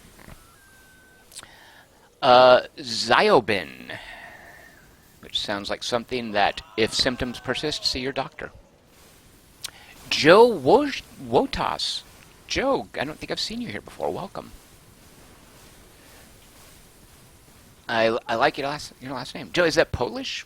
I'm not sure how to say that, but that is a very cool last name. I'm not being the least bit facetious. I do mean that. Pony Carnival. Here's a weird thing. Is this another TMI? You know what? I don't care. I've had a beer and a half. Some of my closest friends... No. My closest friends, period, are all Polish. How weird is that? And not directly from Poland, but have a Polish heritage. I'm trying to think. Yeah. Like, of the three guys who I consider my closest friends, of many of the guys who I consider my closest friends, three of them are Polish. That's weird. Let's see. Pony Carnival, JC Lebedev. And this is to win a copy of Cossacks 3, Divinity Operating System 2, Borderlands 2 Game of the Year Edition, donated by Chris Marketson, Hugh, Hex Cells, donated by Alex Chapman, and Farm Expert 2017. Tom MC. When I play board games, I have a thing where the player who I consider the biggest threat that person has to play red. They have to be the red pieces, because that just out of the corner of my eye says, warning, warning, look out for him. Tom MC, I've played board games with him. I'd make him be red. Francesco Petraccia. Man, there's a cool name. That rivals Joe Wotas. I'm just going to write Francesco Petra. Pat Bateman, our favorite American Psycho. Bangarang 2003. Do you guys know what you call those land centers in Korea? They're actually called PC Bangs. That's true. Alex Chapman wants to know, what are the games? Well, I'll run down those in a second. Shoot. Joe says, yes, it is Polish. Bangarang says he's Polish. Sweet. Don't want to miss anyone. Sorry. Let me back up here. Bangarang 2003. Sam Healy. Hello, Sam. Good to see you again. Lead Shock. Just to tantalize you, those are Zombasite noises in the background. Carlton Bauheimer. That's a name that would sound scary if like a man in a German uniform said it to you. Corky. Alex Chapman wants Hex Cells because he's the one who donated it. Hex Cells, by the way, I looked all these up. I'll tell you a bit about each of them. Hex Cells, it looks like it looks like chemistry homework. Oh my God, who would ever play that thing? Let's see. I don't want to miss anyone. Craig Linderoth. Say Craig Lind. Joshua Marshall says, so Zombasite, and he misspells it, by the way, starts out strong and gets tedious and melodramatic. What? Oh, the Walking Dead connection. That is awesome, Joshua. And I'm probably going to forget to explain my Walking Dead connection, so you guys will have to remind me. Let's see. And then finally, I think that's it. Alex Chapman says, did you like the milk stout, Tom? Were you not here for that, Alex? I'd go, not only did I like it, I think I really liked it. So much so that I said, and I don't know if this is just the beer and a half in me talking, that I said I would consider drinking that even if I wasn't doing it because I'd pledged to. Left Empty says, I don't think you missed anyone. All right, let me read down the names. Okay, first, I'll tell you what you stand to win. Cossacks 3, which is a real-time strategy game. My understanding is that it's basically a high-definition remastering of the original Cossacks, which is not necessarily a bad thing, and you're getting it for free. So, Divinity Original Sin 2, which if you read it the way I've written it, looks like Divinity Operating System 2.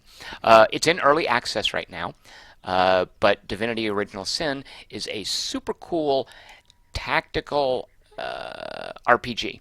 And this is the sequel in early access, but it gives you a copy of the free game when it's out. You can jump into it now if you want. Borderlands 2 Game of the Year, donated by Chris Marketson. This is Borderlands 2 and all of the content, all the DLC, everything they added to it, everything Gearbox did for Borderlands 2 included in this Gear of the Year edition. Hue, which is a 2D platformer puzzle thing, based on, as you play, you have access to a color wheel. And you can use that color wheel to, I think, phase out any given color at any time and solve puzzles and stuff. I like the art style, but I'm not really into jumping puzzle things. So Hue, Hex Cells, which if you enjoy chemistry homework, right up your alley, donated by Alex Chapman.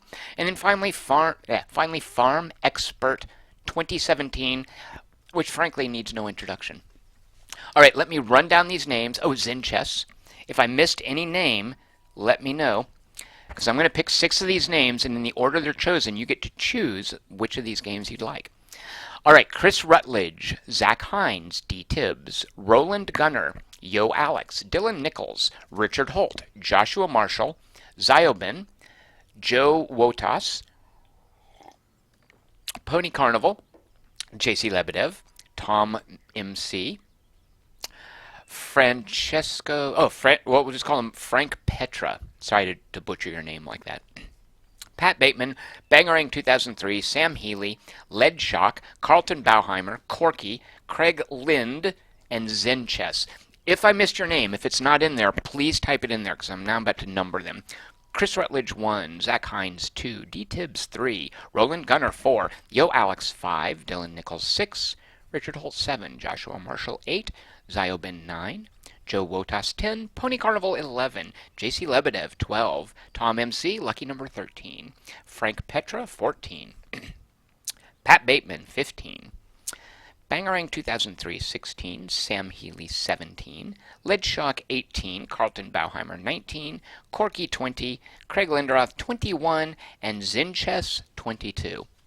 Left Empty says I missed his name. Thank you so much for reminding me, Left Empty. Left Empty, because I would hate to leave you empty. 23. Francesco Petraccia says he'll eventually forgive me for mispronouncing his name. All right, here we go. I'm going to count down to 20. Oh, no, first I have to now go to the random number generator, which I always lose track of. Where is that silly thing? Here we go. Randomresult.com. I'm going to tell it to pick 6 numbers between, and as we know from this website, between is spelled B-E-E-T-W-E-E-N, 1 and 23. Furthermore, I'm going to specify that these 6 numbers must be distinct. Before I hit draw now, I'm going to do a quick 20-second countdown to make sure I didn't miss anyone. I got Left Empty. So here we go. Last chance to get in on this. 20, 19, 18, 17, 16, 15, 14, 13, 12, 11, 10, 9, 8, 7, 6, 5, 4. One more bit of beer. 3. I'm a beer and a half into this. Took me an hour and a half to drink a beer and a half. I'm terrible. Hazy Silhouette wants me to show the screen. All right. Just to make sure everything's above board.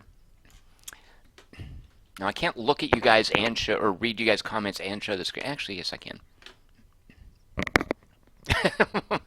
Alex Chapman is wondering how many takes it took. There. Yeah, you guys can see now, right? All right, so 6 numbers between 1 and 23. They all have to be distinct. Let me see what you guys can see. Make sure it's all in there. Look, Zombasite. Nope. Zombasite. All right.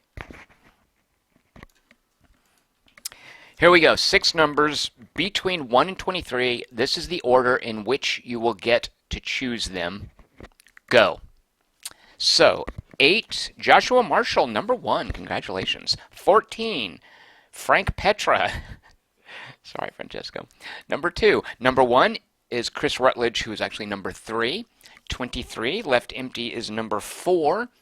15, Pat Bateman is number 5. And then 22, Zinches is number 6. Zinches, you have the least amount of work to do. Well, other than the other, 17 people that didn't win, you have the least amount of work to do here. All right, first things first. Joshua Marshall, of the following 6 games, which one would you like? Cossacks 3, a real-time strategy game about Cossacks. Divinity Original Sin 2. Borderlands 2, Game of the Year Edition, donated by Chris Markinson. Hue, not to be confused with Hui, the battle in Vietnam. Hex Cells, donated by Alex Chapman, who apparently enjoys chemistry homework. If you like diagrams of molecules, Hex Cells is for you.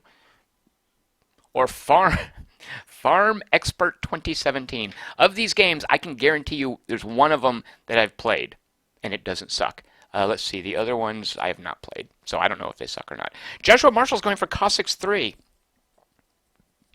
I will send you guys your key, your Steam keys for these after the stream, so you'll be getting them tonight. Francesco Petraccia, or Frank Petra. You can now choose Divinity Original Sin 2, Borderlands 2, the Game of the Year Edition, donated by Chris Markinson, Hue, Hex Cells, donated by Alex Chapman, or Farm Expert 2017, not to be confused with Farm Expert 2016. Francesco, which one would you like? And Chris Rutledge, be considering which of those you would like. Watcher! Way too late, Watcher. Way, way too late. Alex Chapman says Zombasite keeps crashing on me. Very frustrating. Sorry to hear that because I've had no stability issues with it, and I know that the engine is probably super, like it should be super stable by now. You know what it is, Alex Chapman? Update your drivers. Francesco Petraccio wants Divinity Original Sin 2. Now that's another one. I've played the original one, and I know the original one's not terrible. So I would kind of vouch for this one also being a non-terrible game. Chris Rutledge, that leaves you to choose amongst Borderlands 2 Game of the Year Edition, Hue, Hex Cells, and Farm Expert 2017. Zen Chess, who unfortunately is at the very bottom of the choice, says he would have picked Divinity in a heartbeat. Alex Chapman is asking about the latest patch to Zombasite, which tinkers with the whole risk-reward equation of playing a gimped character. Previously, you could just gimp your character or whatever. They have, Stephen Peeler, the developer, in the latest patch, has folded that into the system whereby if you disadvantage your character, you get additional XP, which I feel is how it should be. Chris Rutledge says, Tom, I have Borderlands. What other game would you suggest? Chris Rutledge, the only one I would definitely suggest because I know, the only one I know for sure, Borderlands 2. Borderlands 2 is a brilliant game. Amazing writing, great gunplay. It's just one of the best action RPGs you can play. But surely you have it by now, right? Like, who doesn't have Borderlands 2? Right? Actually, that's not a rhetorical question. Do any of you guys not have Borderlands 2? Chris is saying maybe Hue or Hex Cells. So, Chris, I have no idea. Hex Cells, I'm sure if I were to actually try it, it might be interesting. But looking at screenshots of Hex Cells, I'm like, good lord. Not for me. But I've said the same thing about mini games that I have enjoyed, including Seraph, which I just streamed. And Alex Chapman. Oh, Chris Rutledge is going for Borderlands 2. Chris Rutledge, why the heck? Why didn't you have Borderlands 2 prior to now? What's the matter with you? Left Empty. Would you like a copy of Hue, Hex Cells, or Farm Expert 2017? And while he's deciding, just to remind you guys, Borderlands 2 Game of the Year Edition was donated by Chris Marketson. That was super generous of him. Thank you, Chris. Zenchess says Hex Cells is like Minesweeper. Yeah, you're really selling me on it there. Oh, whoa, Chris Rutledge. Wait, sorry. Chris Rutledge is saying Hue, please. Oh, no, he's saying yes, he has Borderlands 2. Good lord, I've screwed up. I just did who's the guy that screwed up the Miss Universe contest? Not Craig Robinson. The Family Feud guy. I just pulled one of those. Chris Rutledge is going for Hue. My bad, sorry. Which then means, Left Empty, would you like Borderlands 2, Hex Cells, or Farm Expert 2017? Alex Chapman is saying you would like Hex Cells, Tom. Alex Chapman said the same thing about Milk Stout Nitro, and I ridiculed him, but guess what? He was right.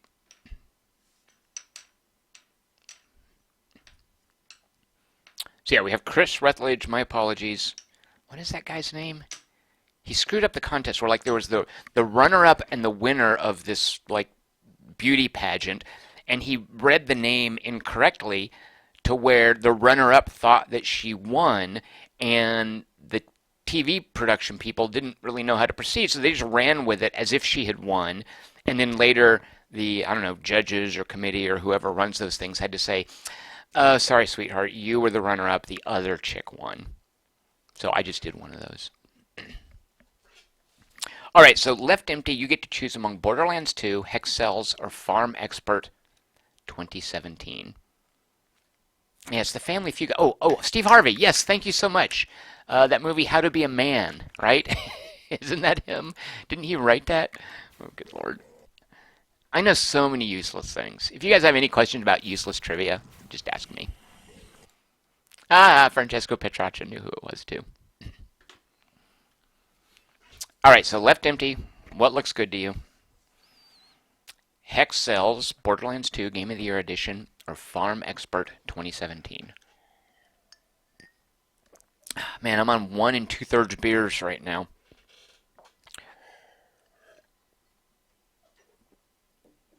I'm worried this is going to get some of my characters killed in Zombasite.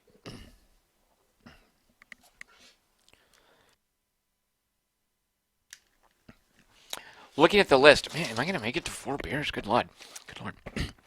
Arrogant Bastard Ale is the next one coming up, by the same brewery as this Mocha IPA. Hear that noise? That's the sound of an empty Milk Stout Nitro bottle. Left Empty says he picked Hex Cells 2 pages of chat ago. Sorry, Left Empty. Left Empty, we have you down for Hex Cells, donated by Alex Chapman, who seems to think I would like it. All right, Pat Bateman, it's down to you. You get to decide, do you want Borderlands 2 Game of the Year Edition or Farm Expert 2017, which will furthermore decide what Zen Chess gets.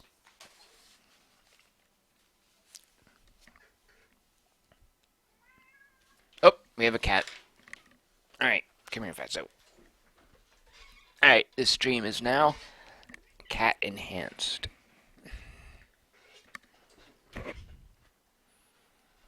All right, so Pat Bateman, our favorite American Psycho. You know what Jared Leto was better in than Suicide Squad? American Psycho.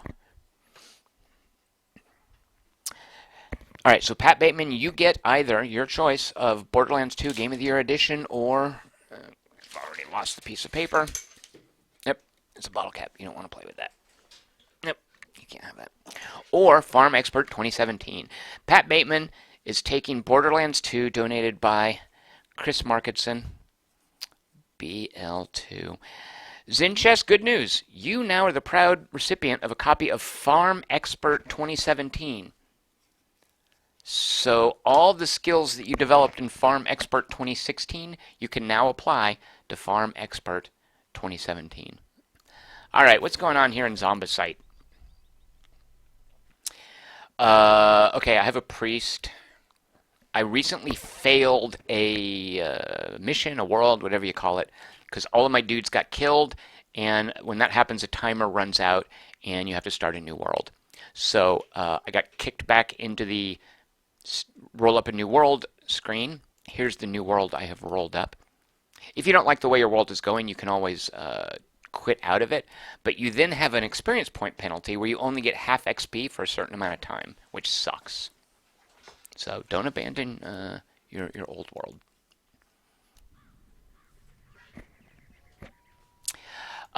So when you lose, it gives you new people. Here I have Hectoresco and Lynn, and I've added them to my party because what I'm trying to do is clear out this map.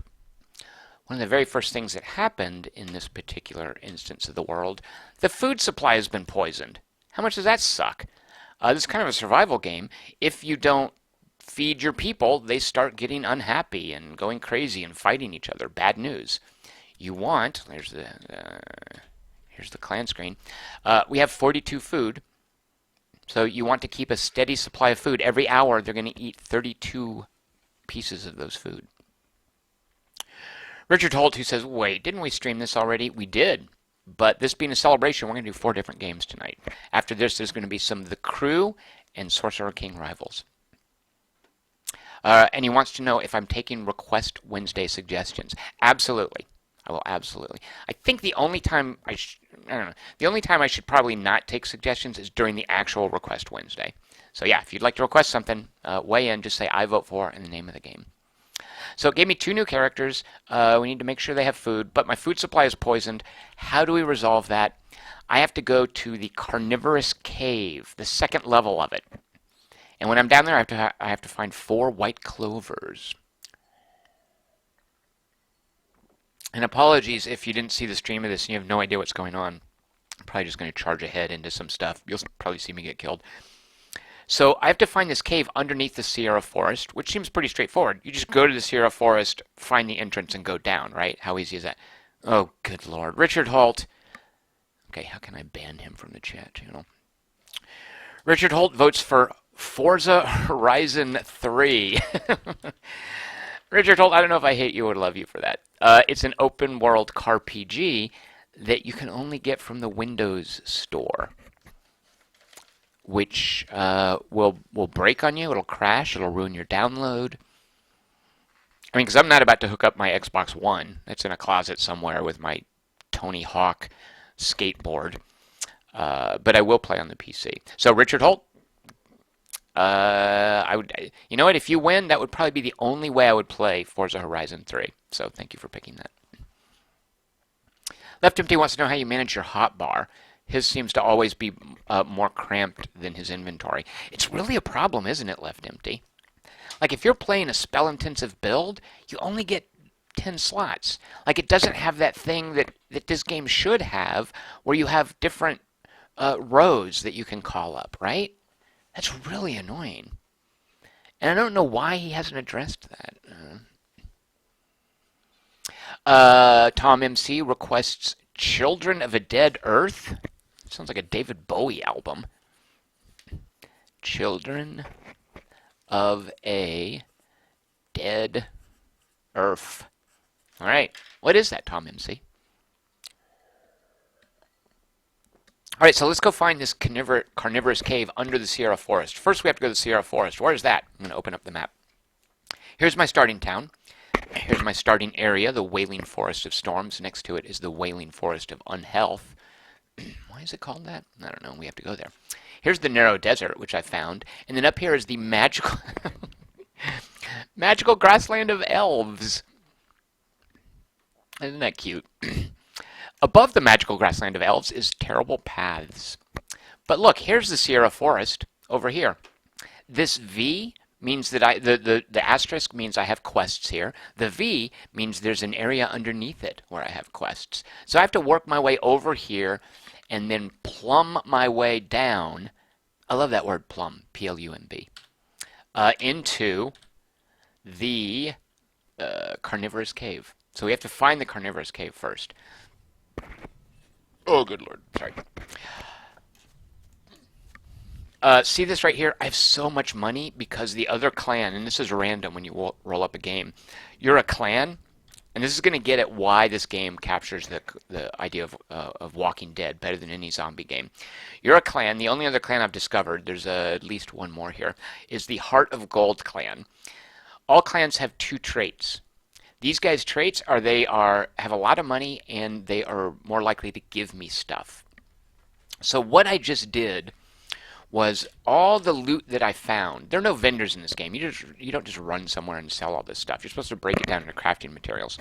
But because Heart of Gold was the other clan on this map, I just sold all my stuff. And look at all the money I've got. They bought all this junk from me. So I've never had this much money in this game before. This is insane. So I'm filthy rich. Alright, so I just started this world. Let's head out. Let's try to solve this poison food problem. Yeah, I'm totally tipsy. Alright, so I'm a priest. Priests can heal. You'll note that dude that I just killed was level 25. Hobo Spider. Wow, I've never fought a hobo spider in an action RPG before. Alright, so here's my clan right here. It's these two people, because I had a clan wipe before. Everybody died. It restarts me with two new people. Now let's see, you guys are saying, bets on me getting the hiccups. I don't know if that happens to me. Left Empty said, I was happy with 13 silver over the course of 8 hours. Left Empty, this is something I just recently discovered. Just take all of this loot, go to the clan relations screen, and offer them this stuff. Just like drop it. Like, look at how much money these guys have. Normally the problem is other clans are poor. They use their money. Look at how much Heart of Gold has. This is insane. So what if I want to sell them? What are they doing? Night Vest. There, look, this Superior Claymore, look how crappy that is. It's just a regular gray item. They're giving me 2 silver, 89 copper for it. Look, I can just sit here and do this all day. Anything you would like? Oh, there's nothing else I want. But anyway, they've just funneled all this money into my coffers. Oh, and I did solve a quest for them. Kill Hobo Spider War Party. Man, a Hobo Spider. What the heck is that? And then find plans? All right. Alright, we gotta figure out this food poisoning nonsense. Oh, is that another hobo spider? Yeah. What is a hobo spider? I've never heard of such a thing. So this big tornado here, what is that, you're asking? This guy right here, no, that's not the one. My conjurer can summon a tornado, a huge swirling wind of death trap. Wind of death traps targets and hurts people. Okay. Oh, it traps targets and hurts them, I see. So it's a big old DOT thing. All right, so where are we trying to go? If I hit M, I can see I'm right here. Down here is the Sierra Forest. So I don't know why I'm going north. I need to work my way down here and find... All these regions are basically squares. You could map this out on graph paper if you wanted. So I need to get down to the narrow desert and find the connection over here to the west to the Sierra Forest. Left Empty says the clans he runs into are the broken orcs who are poor. Hazy Silhouette says that what I basically just did is the equivalent of posting a hobo fight video. Little campfire. So your clan members, you want to protect them. They're a big part of the gameplay. You send them on missions to get you potions, to get food for your clan. They can come with you on adventures, like in this case, I've got 2 people with me who are pretty sadly underleveled based on the areas that we're visiting. Oh, here's a dark elf area. This is that crazy magical grassland of elves.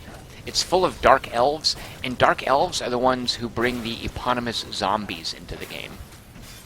So I don't like these guys. They're jerks. Oh, shoot a monkey. Look at my Hector dude. Oh my god, I need to heal him. I'm pressing the heal button. Oh, I'm going to be so mad. So here's why this is like Walking Dead. Your character build is only part of the progression in this game.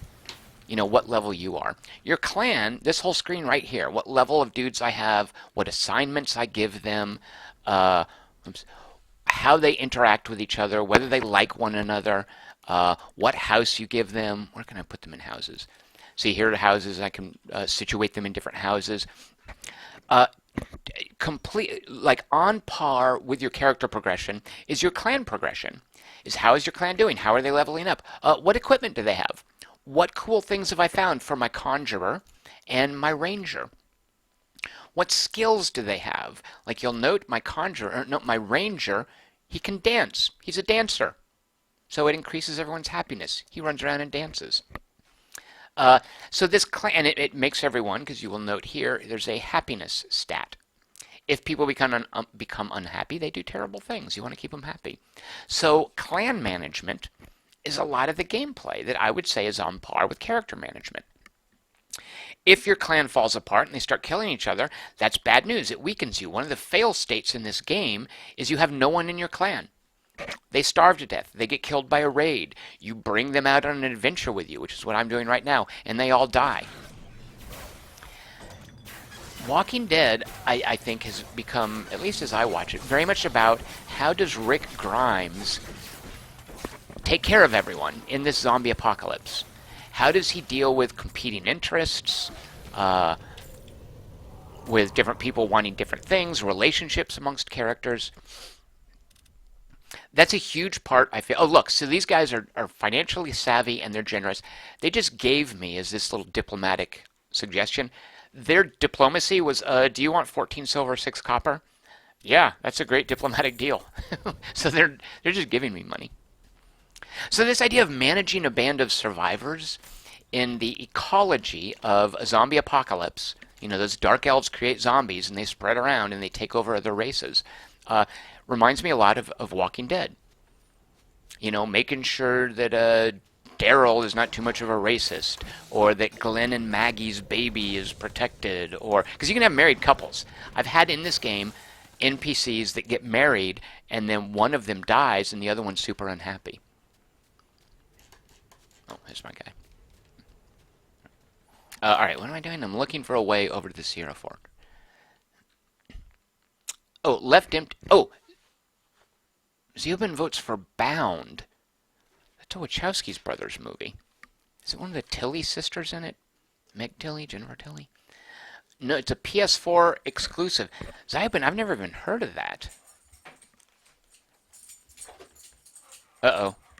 Now this is a dog-enabled podcast. There's a dog in here. What is bound? Tell me what bound is. Left Empty wants to know the seed of this world. How do I find out? Options? No, it's got to be in the map somewhere. Left Empty, if you tell me where I can find the seed, I will definitely post that.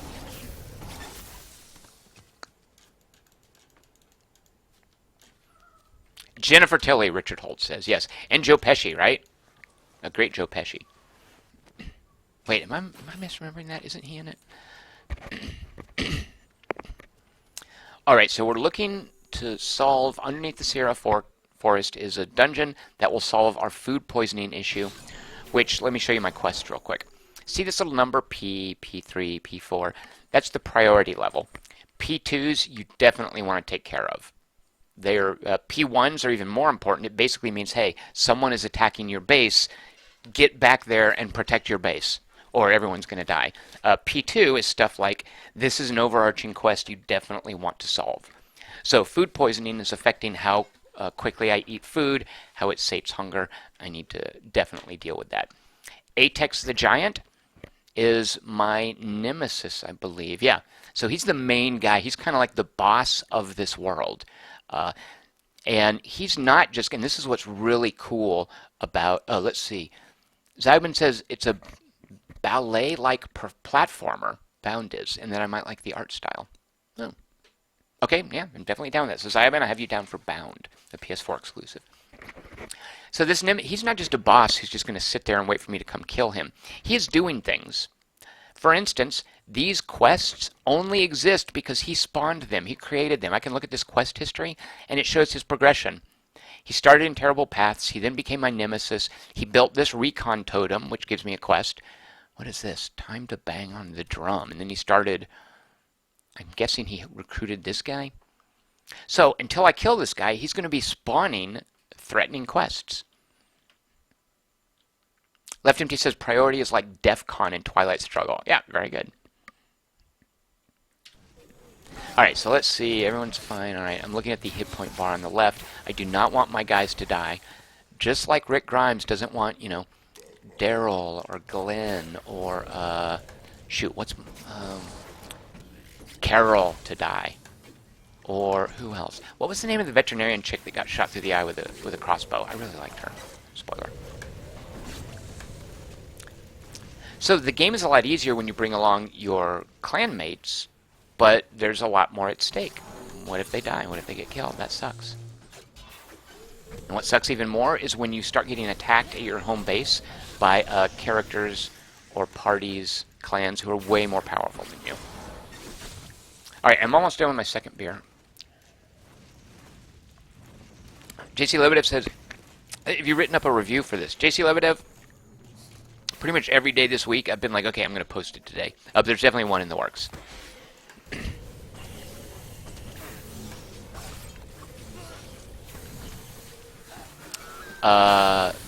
Cobra Naga Priests. These are drops here.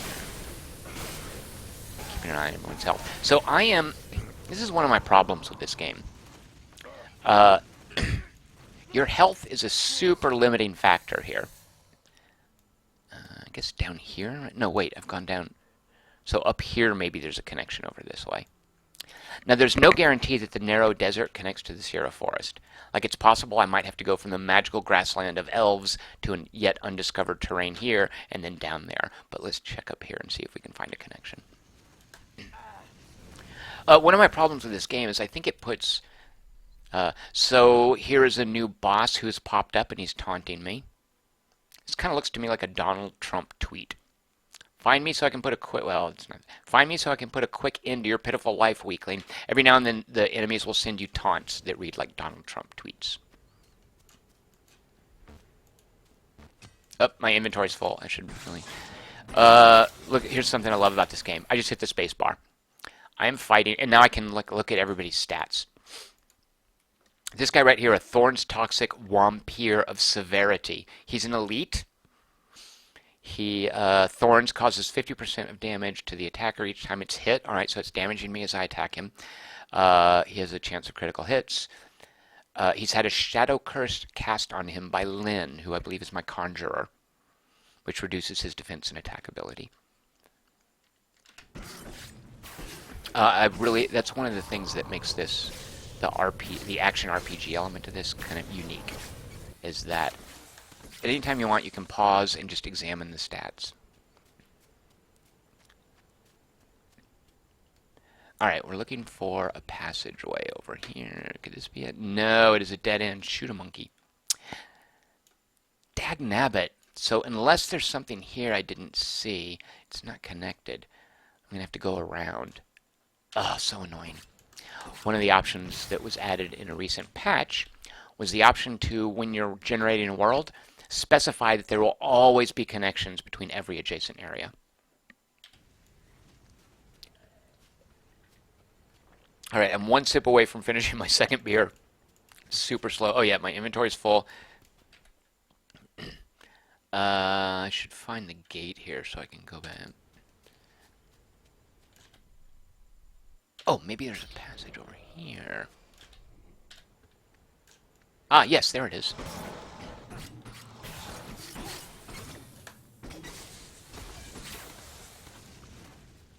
Here we go. Alright, so underneath the Sierra Forest is the dungeon where I can resolve my issue with poisoned food by finding 4 white clovers. So we have to find the dungeon connection first. Each of the little grids, each of the squares, has a different level to it. When you roll up a world, it has a base level, and the different grids sort of cluster around that level. Some are more difficult, some are less difficult, and they relate to what level you are, as far as how difficult it is to kill the creatures there. Here's my tornado. All right, oh, look, look, look. Okay, so here is an entrance to an underground area. Messy Smoldering Burrows, level 1. So I'm hoping that underneath this messy smoldering burrow is the dungeon I need to get to deal with my poisoned food situation by finding white clovers.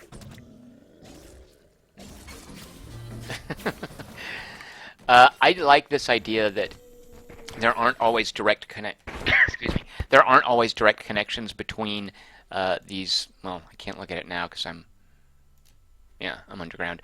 I like the idea that there aren't always direct connections. You might have to fumble your way around. So I made fun of people who called for that patch change by calling them hateable straight line babies. JC Lebedev is making fun of my character's name, which is Holy Chick. Why? That's an awesome name. What's the matter with you? Alright, I need to start dropping common items. Why am I carrying these around anyway? I'm basically carrying them around because crafting materials in this game are hugely valuable. I just discovered something else. You know, when I get back to my base, remind me to show you guys something else I discovered in this game that I had no idea existed. All right, we need to go down one more level.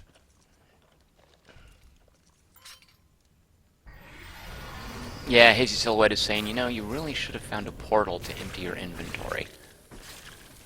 A lot of this game is traversal, as you get to a new area, and you find a portal that lets you zap back and forth between your base. And that is very important, isn't it? Here we go. See? Exactly according to plan. Quest. Alright, let's go here, and watch me IDing unidentified equipment. Isn't this thrilling? 9 out of 10 of these are going to be useless. Actually, maybe 9.5 out of 10.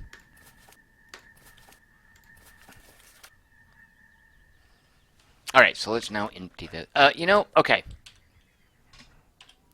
I now have to see a man about a horse and bring back my 3rd beer. I don't know that I'm going to make it to my 4th beer.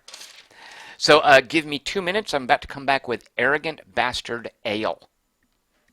So stand by, and I will see you guys in just a second.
All right, I'm back.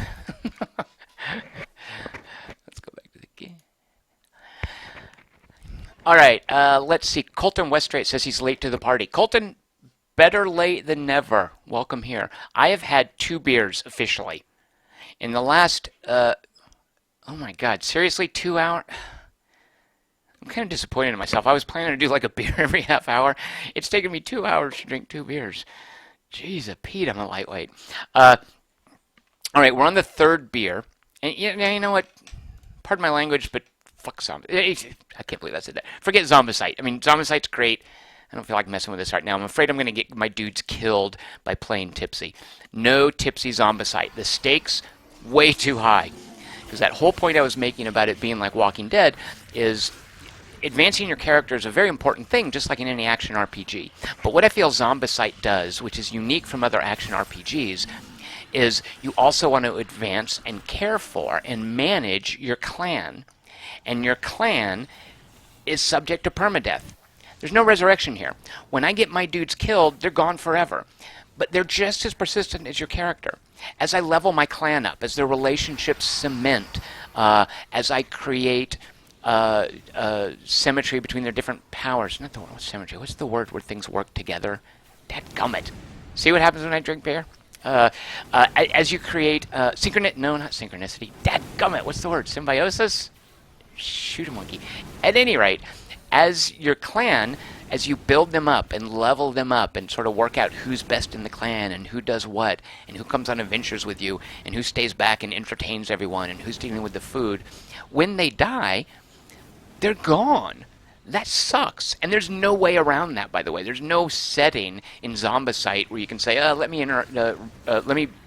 resurrect people when they die. No, it's one way.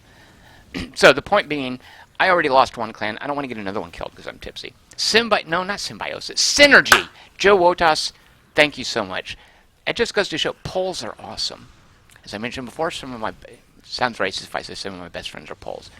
Poles are awesome. I'll just go with that. Stanislaw Lem, awesome sci-fi author, right? Krzysztof Kieślowski, awesome movie director. I rest my case.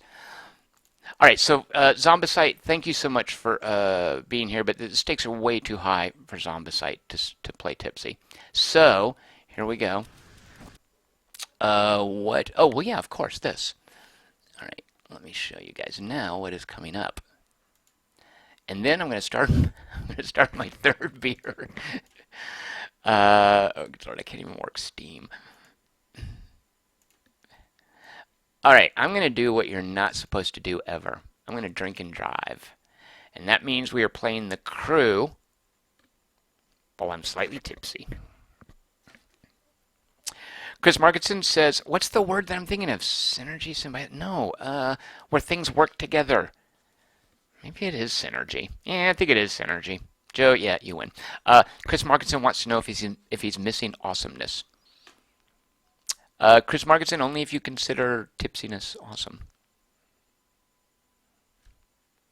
Okay, the crew is starting up and it just hogged full screen access to my monitor. Thanks, Ubisoft. All right, there, set it aside.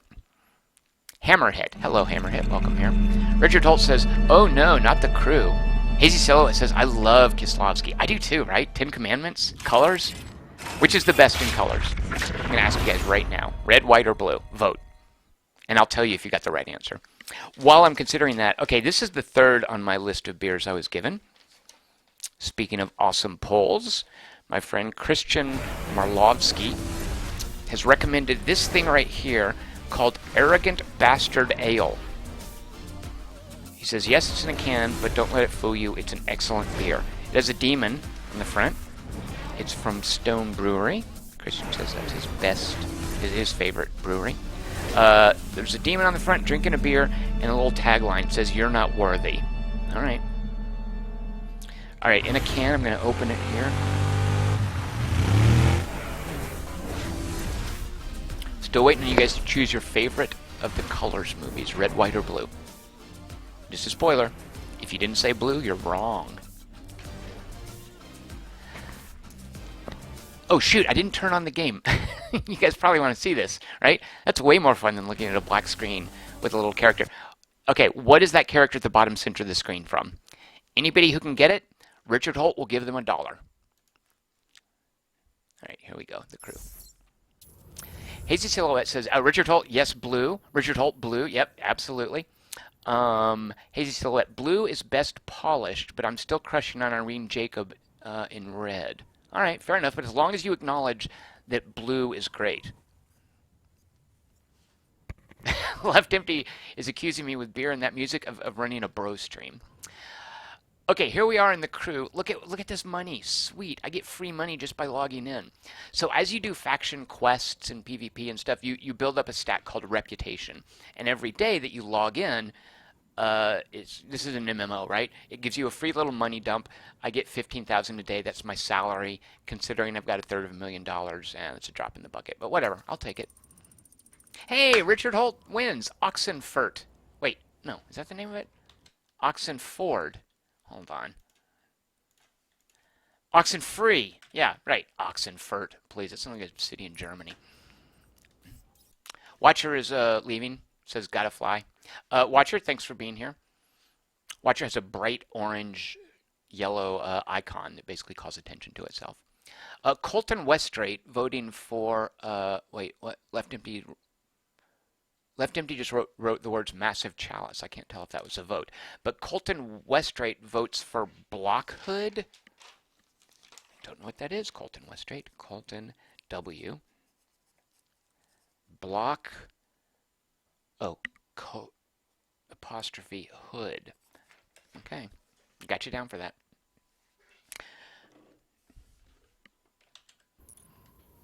All right, let's just get into the game. Oh, shoot. Let's go. Escape. There, just get me in my car. Put me in my car, dang it. Give me my car keys. Here we go. Don't do this at home. Look, I got a stat. Increase your salary to 10,000. Oh, God, this woman's talking to me. Your fake record's in place, and I told you before. The 510s are his blind spot. If you've got ink, he thinks you're safe. Well, you know how he arrested me the day Shiv killed my brother? He knows my face. He'll remember me. If you meet him face to face, maybe. But I'm sure we'll have enough evidence to arrest him. JC Lebedev, who we're also going to have to kick him from the stream, says, I don't know about the crew. It always seemed meh. Meh? Seriously, JC Lebedev? I challenge you to tell me a better MMO or a better driving game. All right, here I am in a Mustang something, something, something. You know what? Forget the Mustang. Let's get out of that. Let's get in a better car. What do I feel like driving after 2 beers? Oh, let's get to one of the perf vehicles. This Aston Martin. Here's my sweetest car. Richard Holt says, and here's how he sounds. I'm going to do a spot-on impression of Richard Holt. My contention is the crew basically doesn't have a driving model. Yeah. Richard Holt, you're wrong. Make sure you set it to hardcore and manual transmission. The cars have personality. The driving model has personality. Roland Gunner says, he asks if I've seen the new board game from Riot, the League of Legends folks. I think it's called Mechs vs. Minions, right? And that many board game reviewers have been high on it. I have seen it, and I'm really curious about it. I think October 13th at 11 a.m., they've basically posted the time that it will go on sale, as if they're expecting it to go as quickly as, say, BlizzCon tickets. And it looks very miniatures-oriented, and that whole Robo-Rally conceit, where you plan out your moves beforehand and you see what happens. I'm not really sold on that, but we'll see. But I've definitely seen it. All right, sorry. So, Arrogant Bastard Ale, listen to this. This is it opening. It's in a can. Did you guys hear that? Now, I don't know about the can thing. Am I supposed to drink it out of the can? Let me just take a sip. Huh. After that weird little kind of, not bite, but tang that the Mocha IPA had, this just feels, it feels bland. You guys know when you order seafood, if the seafood is ever described as mild, mild means bland. So I would describe this beer as mild. Richard Holt points out rightly that Mechs vs. Minions is a co-op game, which is not a real game. The word for that, Richard Holt, solitaire. Alright, why am I talking and not driving? Here we are in, where are we? East Coast, Ocean State. What's the Ocean State? Who cares? Look at these houses. Richard Holt says the board game looks quite fun. Watch this. I'm going to just tear right through these guys. There's a great scene in 999 where someone's driving between cars like this. I'm on manual transmission. I have the hardcore driving model, which is aka the driving model with personality that Richard Holt should be playing. Oh, shoot a monkey. That was that car's fault, not mine at all. Roland Gunner points out, beers will always taste smoother as you get a few in you. And I've got 2 beers in me after 2 hours. Okay, that was super foamy. And I got foam on my nose. Okay. Now that's what you call head on a beer. Alright, what are we doing in the crew? Who cares? Who knows? At some point, I need to get to level 40 so I can earn my Hollywood license plate. Ah, look at that achievement. Drive 50 miles in New York. So obviously we're in New York. I have just solved that mystery. Carlton Bauhammer says that Rhode Island is the Ocean State. Rhode Island, of course, one of the boroughs of New York, right? Okay, look, there's a skill challenge up here. Let's go do it. So you got... Oh, shoot. Yep. Watch this. I might have had 2 beers, but I'm about to nail the heck out of this skill challenge. Oh, good lord, these gates. I hate these. Alright, so they get progressively narrower. And if you don't get right between them without hitting the bars on the side, it resets. At least these are right smack dab in the middle of the road. Shoot. Alright, well I got a bronze. Let's see if we can get a silver.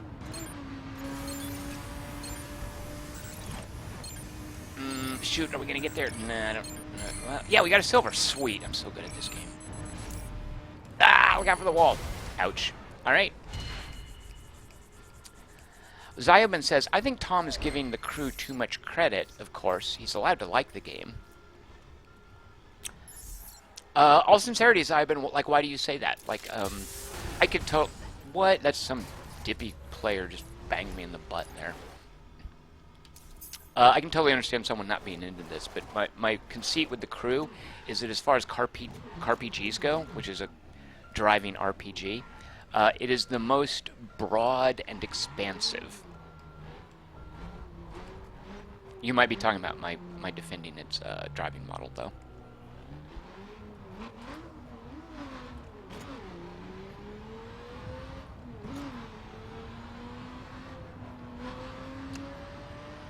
I just ran a red light. The cops don't mess with you in this game unless you do damage to something.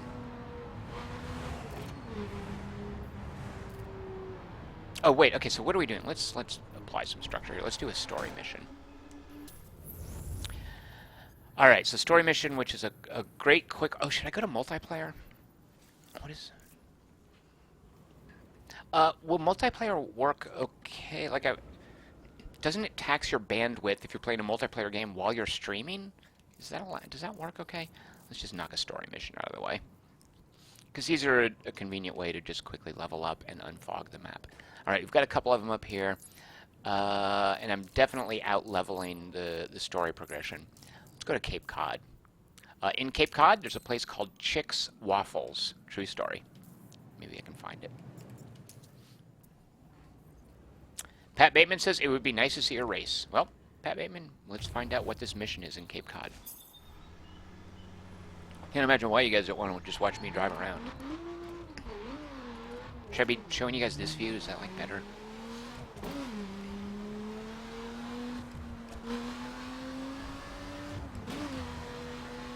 Here I am in manual transmission, hardcore driving model. We're heading to a story mission. Might be a race. Might be a timed challenge. Might be one of those really annoying police getaway missions.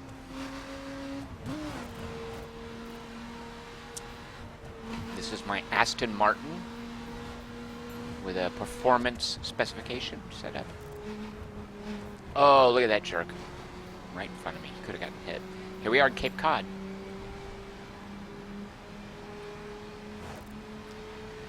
I once in college drove out to the end of Cape Cod with a girl named Paula Chitty.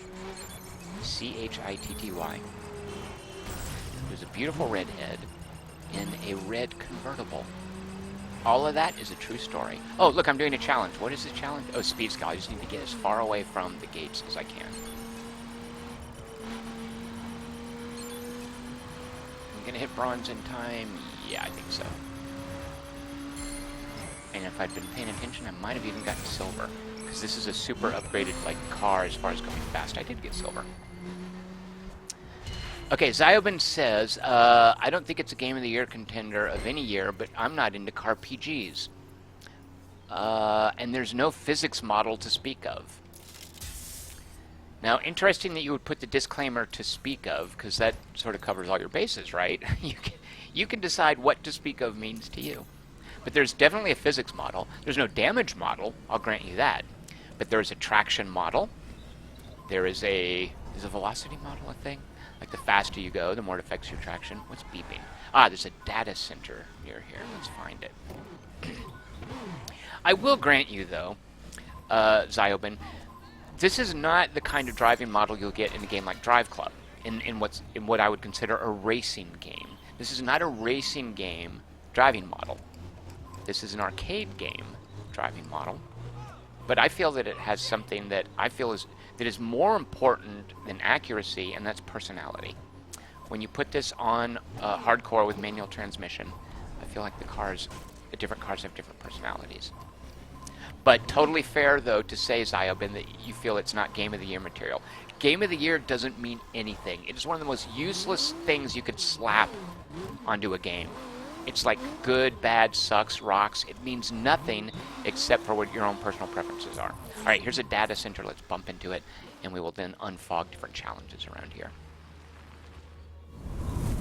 Richard Holt says, I just found a Hot Wheels track in the crew. Richard Holt, are you north of Vegas?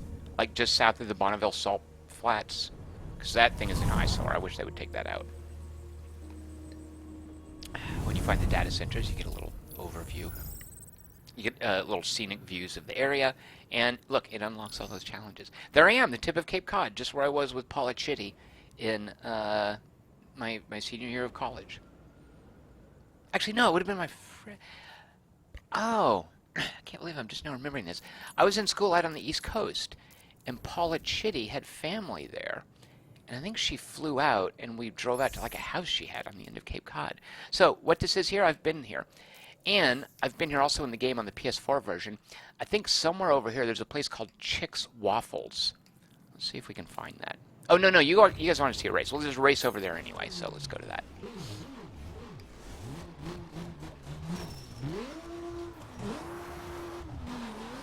Richard Holt says the Hot Wheels track is near the start area. Whoa, look at the color on that car. That might be... No, that's not a player. It's driving way too elegantly to be a player. Well, you know what? That is a player. No, it's totally another player. Yeah, you don't see a car that color out in with an NPC driving. Why is he driving so cautiously? Oh, he almost hit that person. Look how rude. JC Lebedev says, if I'm going to play a car game with real-world cars, I'd rather play a racing game, and he puts that kind of in quotes, like Assetto Corsa or Project Cars. Fair enough. Okay, well, first of all, let's grab this landmark. Here we are, Cape Cod. Let's see what Ubisoft has to say about Cape Cod.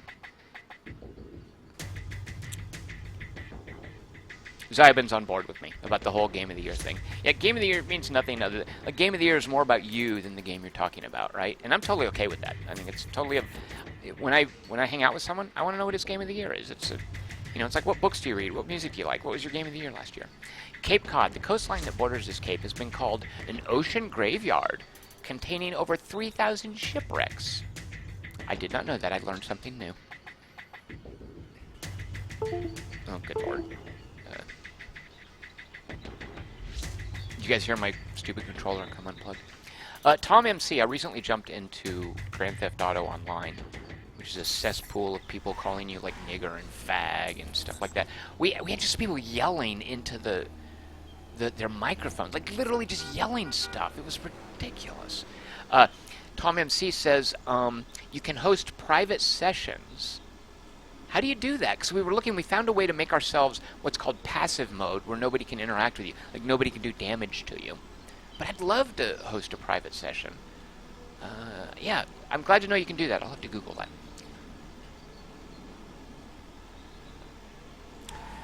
All right, let's go do a race. You guys are trying to watch me fap about in my awesome Aston Martin. See, this is what James Bond drives, right? That's the only reason I know the word. Whoa, whoa, look at that bus. Almost hit us, jerk. All right, here we go. Story mission is going to take... what is it? Oops, I didn't mean to do that. I meant to do... Let's do this from the cockpit. We way out-leveled this. You're supposed to have... okay, sorry. I almost belched. I'm not going to do that on the mic. I apologize. Oh, good lord. All right, you have to have a level 180. There's like a power level, and the power levels go up to something like, I don't know, 1,000 or whatever. You need a recommended vehicle level of 180 for this. It has to be a dirt vehicle. My best dirt vehicle is level 274, so I'm basically going to brute force my way through this. Hizzy Silhouette wants to know if you can drive an 18-wheeler in this. No, unfortunately you can't. I would love for there to be like an economic game here. Like a trading game, right? Like in a space game where you're buying and selling goods and flying them around. How cool would that be in an open world driver like this, right? I wish that was in here. Richard Holt says, should I get GTA 5? It's on sale again. Richard Holt, good lord, seriously? Yes. It would be in my collection of top 25 games ever. Bradley Steele says, I usually... so Bradley Steele, by the way, hope you don't mind me outing you like this. Every time I play The Crew, Bradley Steele way out-levels me. Like, I'm playing a little bit, and suddenly he's at level 50. I'm like, good lord, how'd you get there so quickly?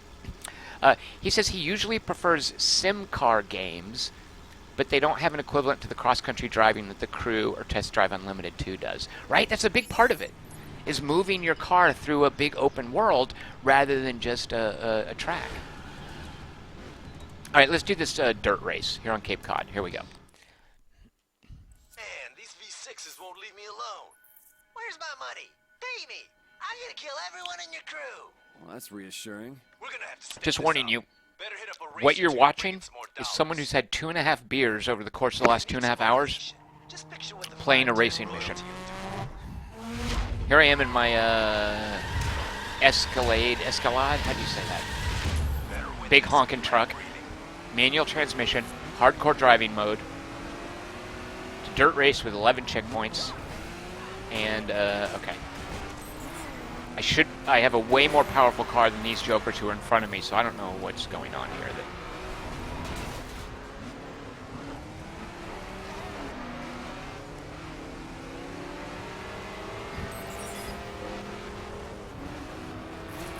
Oh my god, traffic! Oh my god, that stupid white car! Ugh.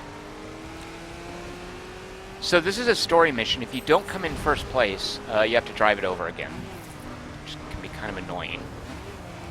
Oh, this is... Oh, I am. Okay. This guy's in first place. I have a quiz for you guys. You ready? You have to answer it quickly. No thinking about it. You're in a race.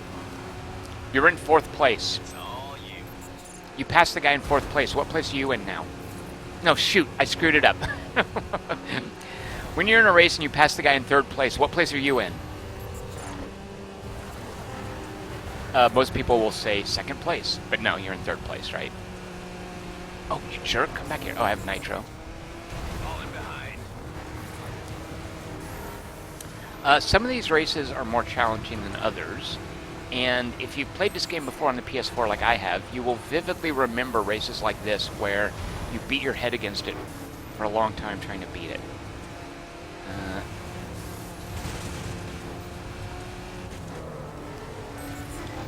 Okay, I think I'm good.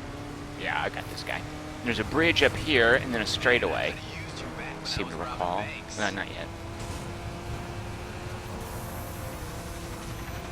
Coast Guard helicopter. Shoot a monkey. I know you can go faster than this. This is it, man. Make it count. Dagnabbit.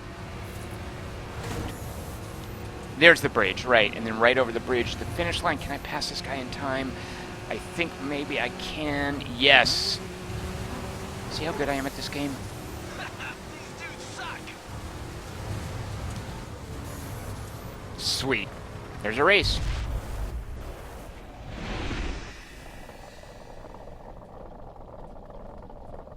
Ah, Francesco Petraccia says he doesn't have any beers, but he's going to join me with a gin martini. All right, I have two problems with what you just said, Francesco Petraccia. Actually, no, I only have one problem. You don't have to say gin martini. That's redundant. That's like saying the Rio Grande River, or what's the gag from Saints Row? The Los Gatos. Yeah, gin martini, redundant. Martini is gin. If you're going to do something weird, like put vodka in a martini, then you say vodka martini. But just use the word martini, and everybody knows you're talking about gin. If you put vodka in it, it's not a martini, it's a vodka martini. Check this out. I just got an awesome set of differential parts. Whatever, yeah. And they have a grip bonus. I'm going to add that, and it just improves the power level of my, my truck there.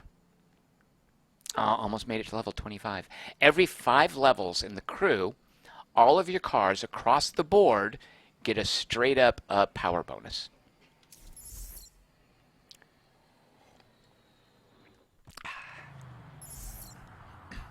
Yeah, so this arrogant bastard ale. In the meantime, I got Oh shoot, is this a 2-part mission? Oh good lord. Oh no no. Whew, okay. Mind the blowhole. Find the whale. I just found a whale. Oh, I didn't even see him. Where was he? Yeah, you won't find in Aledo Corso wildlife. There are whales in this game, raccoons, mooses, bears. You have bears in this game.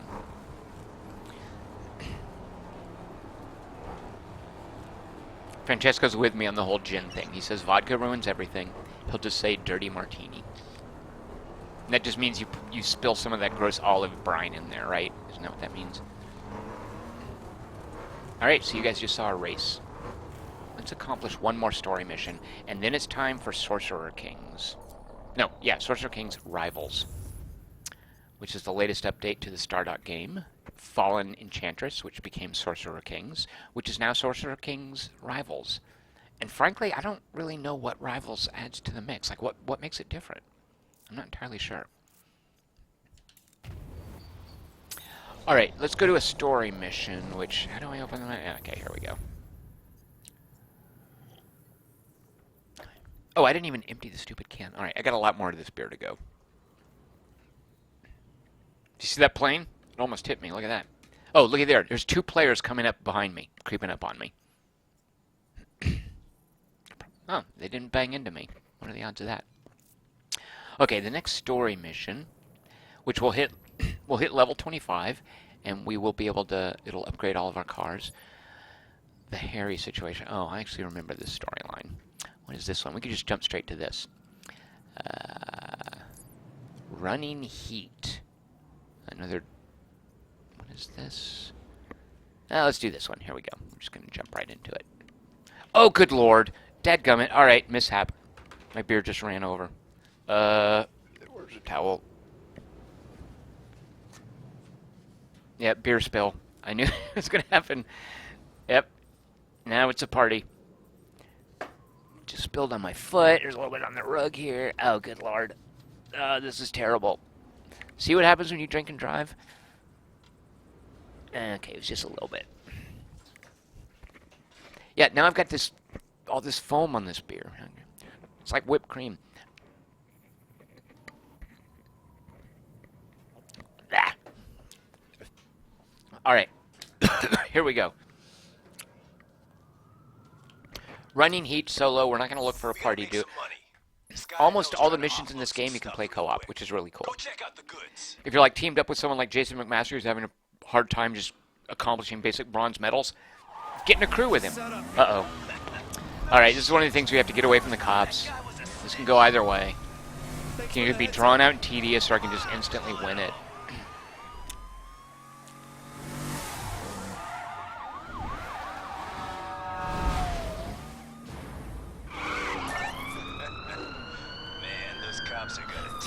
Alright.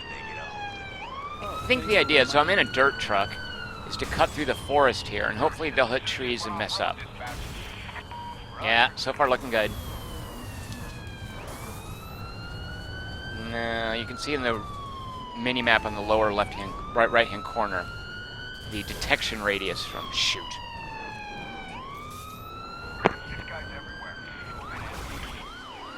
Dagnabbit.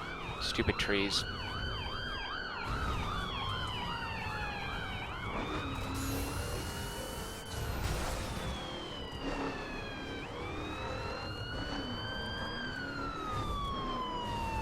I'm on his tail. Gonna try to ram him.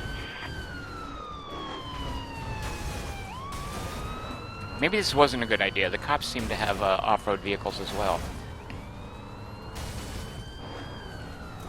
So this is something I saw in Midnight Club Los Angeles, is Rockstar did, and this is the case here, they did a driving model where certain things, if you hit them, will just stop you cold. But after you get like that, after you get to a certain speed, if you hit some things, it'll just scoot you over a little bit. And that's the case with some of the trees here. There's certain trees you can hit. Oh, look, I'm about to hit leave their detection radius. Good. All right. So I just need to stay out of their radius. Keeping up my speed. So certain trees in the cruise stop you cold. Don't hit those. But you start to learn after a certain point, oh, I can hit that and it'll just bounce me off as long as I'm going fast enough. And I remember that from Midnight Club Los Angeles, which is not on the PC, unfortunately. There's Gordon Freeman in an SUV. Level 25, and that'll give me a boost. All vehicles increased by 24 power points. Sweet. Hazy Silhouette says that off-roading bit I just drove is the equivalent of pachinko. It is kind of, isn't it? Alright, I got a new exhaust part. Yeah, I'll equip that. Bronze medal, that's sad. Okay, but look at this. Watch this. On my friends... Oh, shoot. Never mind. Don't look at that. I was hoping to show you that I was number 1 on my friends list for that mission, but nope. I was number 4, but let's not look at that now. See? That wasn't so hard. Alright, let's skip a cutscene. Look at that. 25 award points I just earned. How about this weather? Alright, let's do one more story mission, and then I'm going to jump into a little bit of tipsy Sorcerer King's Rivals. Story mission. This one.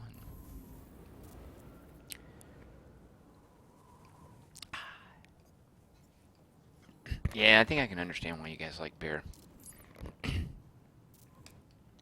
So, the game is now breadcrumbing me down to Washington, D.C. So, let's head down there. I can't teleport because it's still fogged. But, out of New York, let's cross whatever this bridge is.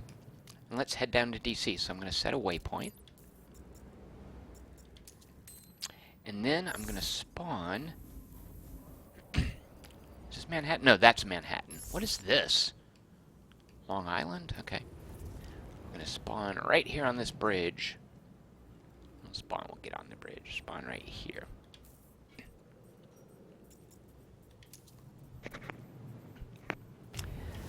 Scott Lance, welcome here. I don't know that I've seen you here before. Scott Lance, a very cool fella and a great authority on RPGs. And also, I believe, a dwarf fan. I personally find dwarfs short and stinky. I'm talking about fantasy dwarfs, by the way. Scott Lance, huge dwarf fan. He says this stream sold him some Nitro Stout. You and me both, Mr. Lance. Alright, let's see. Okay, okay, let's get out of this giant SUV. Let's now drive... Let's drive a car I haven't driven before. Not a drift vehicle. You don't want a drift vehicle in the real world. You know what we're going to do? Let's go buy a motorcycle. Yep, we're going to do it. It's a great thing to do when you're drunk. Like, I'm going to go buy a motorcycle. Oh, Lance said this is Lance and not Scott Lance. I'm sorry, Lance. I didn't realize that was a common name. Not the dwarf fan. I apologize, Lance. Are you the Lance I've done a podcast with about that Prince of Persia DS game? If you're not, you have no idea what I'm talking about, and I apologize. If you are, it's really awesome to see you again. All right, let's buy a oh, shoot. Because that's what you want to do, right? How's that for a midlife crisis? I'm going to buy a motorcycle. A midlife crisis you do when you're tipsy. Okay, where do we buy a motorcycle? Now, I shouldn't because look here.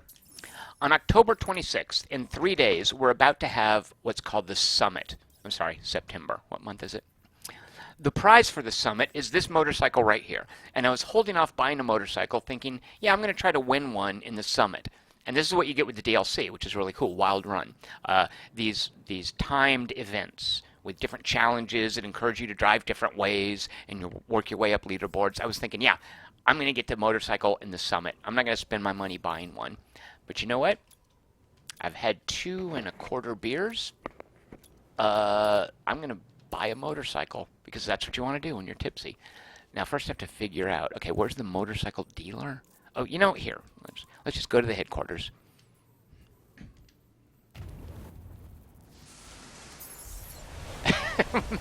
Pat Bateman is saying I'm at the stage where I'm quote not recognizing people drunk.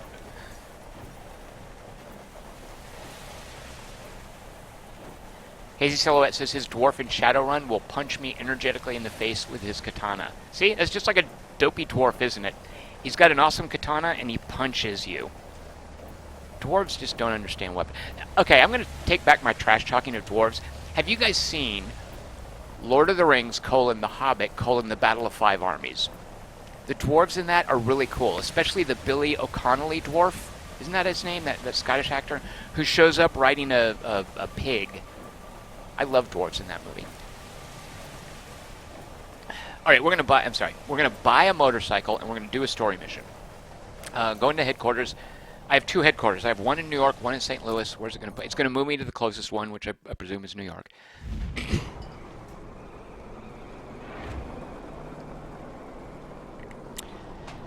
Just so you guys know, I'm so popular, I just got a friend request in Uplay. Oh, good lord, stupid thing. Oh, I'm going to punch this stupid controller right in the dick. And sorry, apologies for the crassness. I really should get a new controller. This thing is driving me crazy. Alright, oh my god, it did it again. Colton Westrate, by the way, says he claimed his free copy of The Crew and he installed Uplay for the first time since Anno 2070. And he says we'll see how it goes. Colton Westrate, I firmly believe you've done the right thing. Anno 2070 just got some, was it free DLC that added space stations? Right? It made me want to jump back into it. All right, let's jump into collection. All right, here's what we do this. Okay, we can go to filters and we can filter bikes. Oops. Shoot a monkey. Okay, things that we don't own. All right, somewhere in here there's going to be motorcycle. Oh yeah, look at it. Oh, you stupid controller. Oh my god. I'm going to throw this controller out the window. Okay, there. All right, motorcycles. We have about $400,000. We can't afford... Shoot. We cannot afford... Oh, look at these. I don't know anything about motorcycles, by the way. Like, I don't know why this is a crappy motorcycle and this is an awesome motorcycle. Oh, Ducati. I've heard of Ducati. KTM. Never heard of them.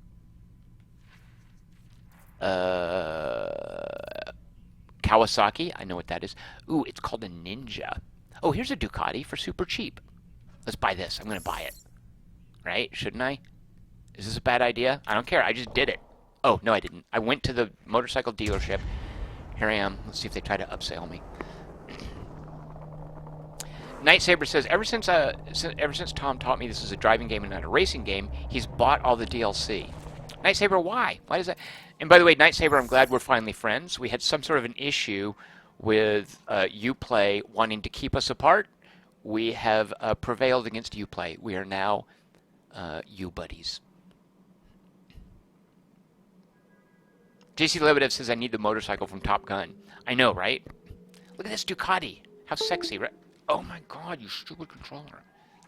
Oh, look, it's on sale. Yeah. Oh, I'm so going to rage quit if this thing keeps doing this. You know what game doesn't require a controller? Sorcerer, King's Rivals. Sales 6 days remaining. That's implying there's a sale on this Ducati, right? Okay, so I could test drive this if I wanted, but you know what? Who needs test driving? There, I just bought it. Oh, shoot. No, I didn't. Yeah, there, I just bought it.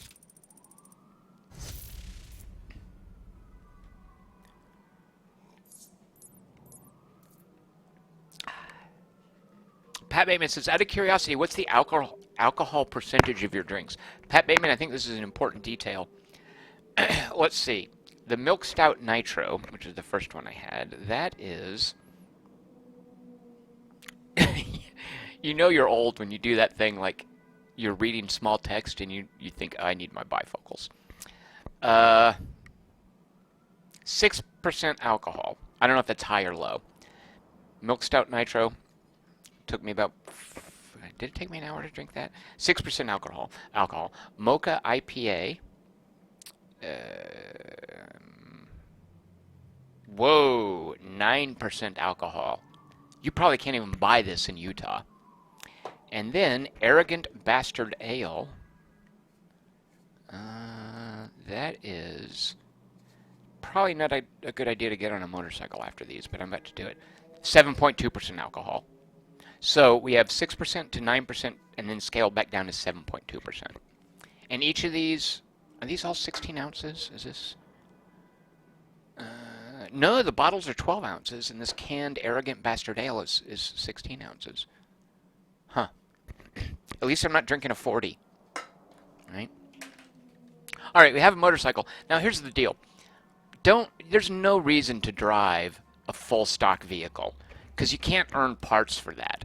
So once you buy a vehicle, you're not done buying. You then want to give it one of these specs. So do we want a performance motorcycle for $13,000 or a street? I don't know the answer. Let's buy a performance motorcycle. You know what? We're tipsy. Let's spend money. Colton Weststraight wants to post a link. You know what? Oh my God, there it goes. Colton Weststraight, let me make you a moderator. I think I can do that. Set you. All right, Colton Weststraight, you can now post links about my stupid controller. Sweet, look at me. God, I really wish you could change your avatar. Why can't I look like Sarah Palin in this game? I'm so disappointed.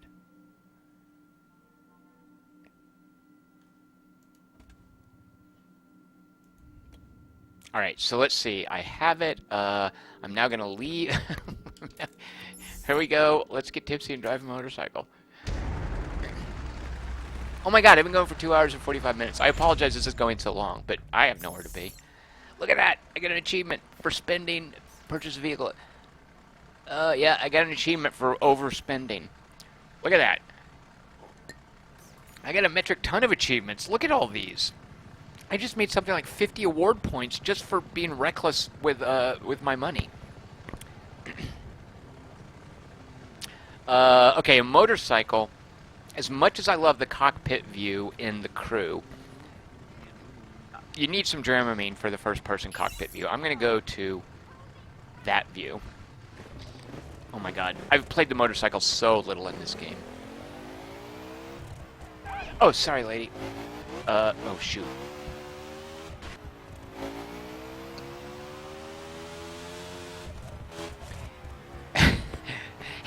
Hazy Silhouette, thank you. Dane Ironfoot. That's Billy Connolly's character in Lord of the Rings, The Hobbit, Battle of Five Armies. I am now riding a hog, just like Dane Ironfoot. Now, Hazy Silhouette, it's very kind of you to say, but even I know that a hog is a Harley Davidson.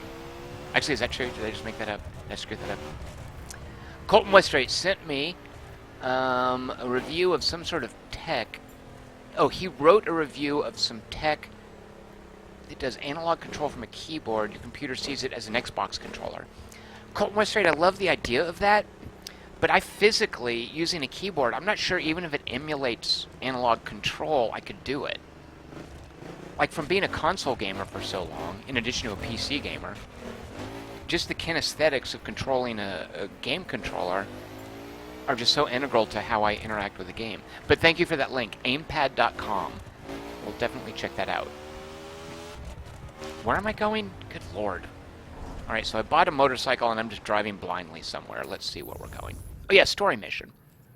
Oh, that's great. Let's do a story mission where I won't even be able to drive my motorcycle. Alright, well, still. Okay, see this? A monster truck thing? Until one of the summit events is in effect, all you can do is practice the monster trucks, the drag racers, and the drift challenges. We're just going to skip that. Alright, so what I'm going to do before we play Sorcerer King's Rivals is drive to Washington, D.C. and do this story mission in a motorcycle. So here we go. Motorcycle trip. Miami. Man, that's where you buy motorcycles. I guess so. We're driving from Miami through Cape Canaveral. Maybe see if we can check out the space shuttle through whatever this is. And what is this, I wonder? Through whatever this is, up to D.C. Here we go.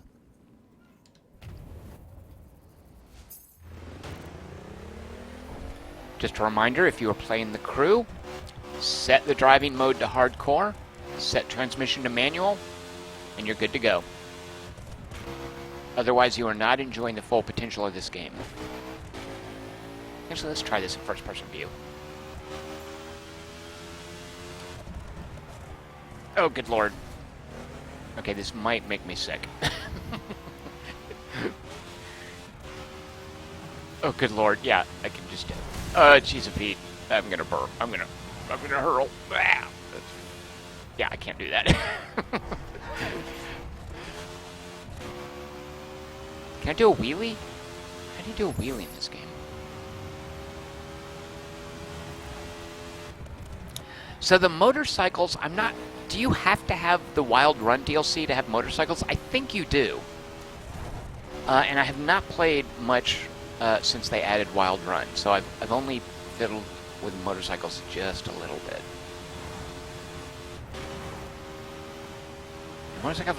Oh, my motorcycle does not, even though... Wait, isn't this the perf spec? Why doesn't it have nitro? Oh my god, am I riding the stock? Did I not upgrade my stupid motorcycle? Dadgummit, why'd you guys let me do that?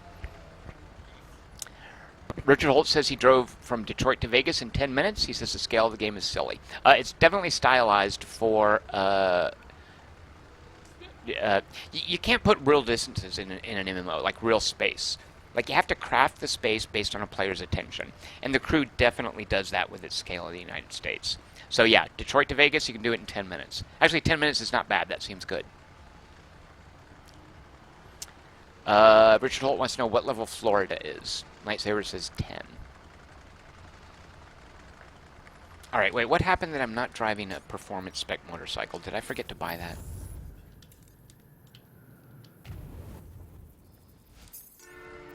Okay, go back to my headquarters. Sorry about this.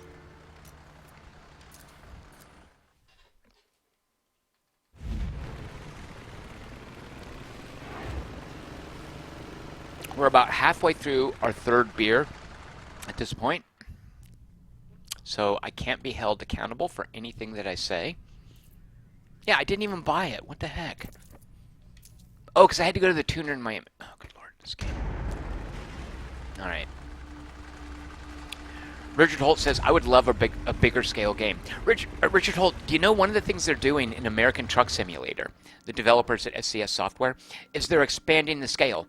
I think they're expanding it, but they're definitely doing an overhaul with the scale that I think caters to guys like you and me who wouldn't mind more real-world emptiness, more real-world distance, more negative space in our gameplay.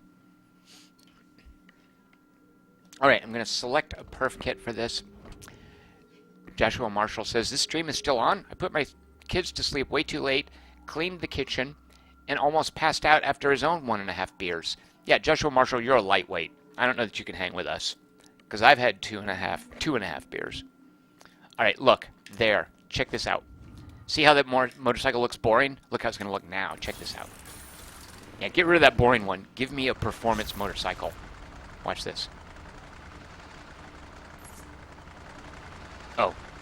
It doesn't do the thing where it completely rebuilds the car model when you upgrade it. At any rate, I now have a performance Ducati something or other something. Francisco Petracca is 3/4 through his first martini.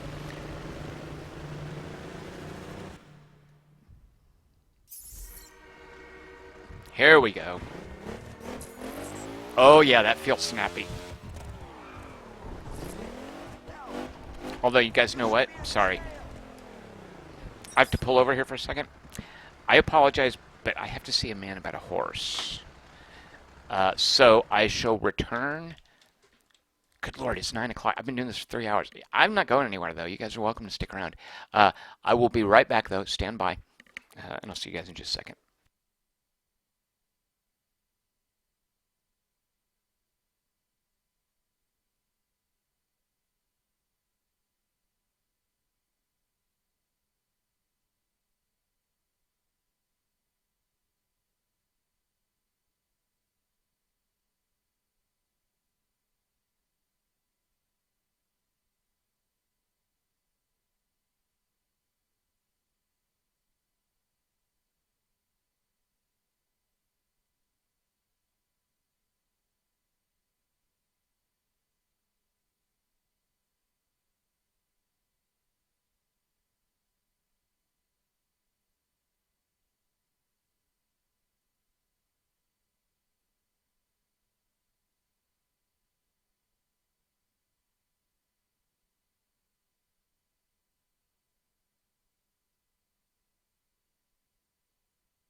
All right, I'm back. Sorry about that.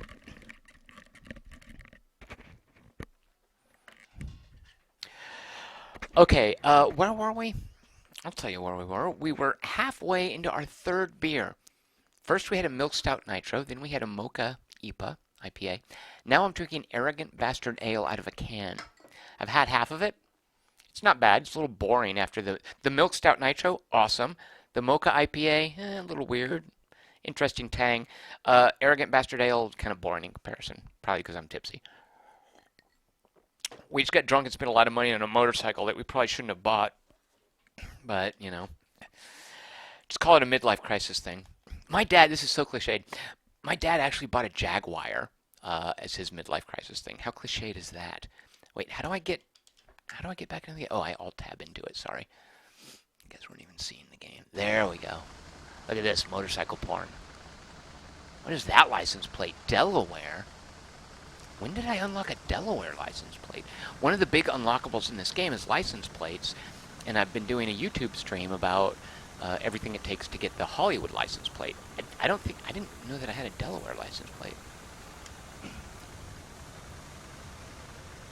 Wait, what do you guys talking about horses in this game? No, this game can't have horses, please. Yeah, Jaguar. Oh, good lord, am I supposed to say Jaguar? Jaguar. I can't do that, it's just Jaguar. You know what else I can't do? And this is my upbringing. Bob wire. That's what you call wire that has these little spikes on it. That's bob wire.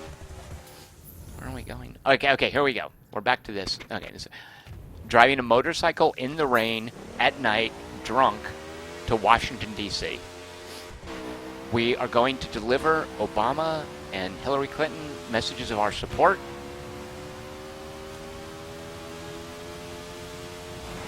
Okay, not for the purposes of derision, but actual curiosity. Is anyone in this stream a Trump supporter? Just say if you are, because if you are, I don't want to be a jerk. But if there are no Trump supporters in this stream, there are things I want to say. Actually, no, you know what? I won't say those things. Here's the deal. The first debate is Monday night, Clinton and Trump. Super eager for that. I am very much a Democrat these days, so I make no bones about the fact that I support, enthusiastically by the way, Hillary Clinton. She may not be a sexy candidate, but I think she would be very effective at governance, if not running for office. So I'm a big Hillary Clinton supporter. A fellow with whom I do a series called Tom and Bruce Online, he is philosophically very conservative. So after the debates on Monday, he and I are going to record a video. We're just going to hang out, chat about the presidential election, how the debate went. I'm not going to do that challenge. I'm a little bit too tipsy to do that. And as someone who is really not into Trump, I apologize if that bothers anyone in the stream. I think an important thing to remember about Trump, if you're really opposed to him, if you find it alarming that he's gotten as far as he's gotten, keep in mind something. When you look at someone's support in a national election, you know, we've got like a, what are we, 370 million? What's the population of the U.S. at this point? At any rate, whatever the population is, a quarter of the population is not old enough to vote. So when we're talking about how many people poll as Trump supporters, a quarter of them don't because they're too young. Another quarter of them, believe it or not, aren't registered to vote. And that's one of the dirty little secrets about democracy in the U.S. So when we talk about, say, 40% of the electorate supporting Trump, that's not 40% of the population. That's 40% of the 50% of people who actually participate in an election. Oh, good Lord, get me off of politics. What? Oh, Roland Gunner said, I would vote Trump over Hillary, but take no offense. Roland Gunner, fair enough. If we were having beers together, I might make fun of you, but I don't know if you're having beers. I'm the only one having beers here. So I'm going to refrain from giving you any guff.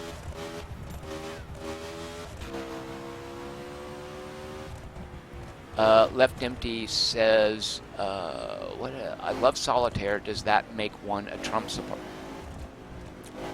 Hey, Coast Guard helicopter up there. Richard Holt will give anyone $1 who can name the Coast Guard movie with Kevin Costner and Ashton Kutcher. Zybin wants to know my thoughts about Sanders. Bernie Sanders. I don't want to be a jerk, but I don't think Bernie Sanders is a viable candidate. I appreciate how he's pulling the Democratic Party to the left, but it's not a place the party needs to go, and I don't think... He's a great place for young people to vent their idealistic concerns, but he's not a viable candidate. Is that a dick thing to say? I apologize. Just remember, I've had 2.5 beers over the last 3 hours. Zayabin, are you a Bernie Sanders supporter?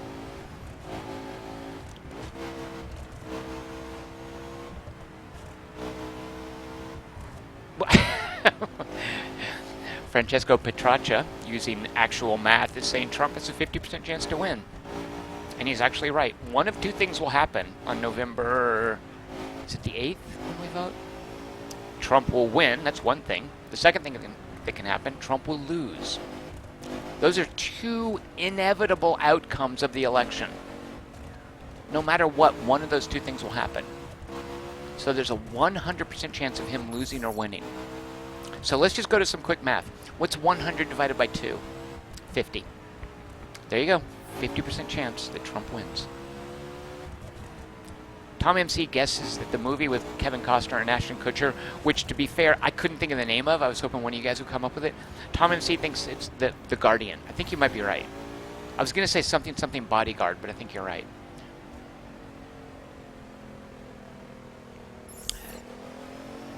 Oh, Pony Carnival is making fun of my statistics about the electorate in the U.S.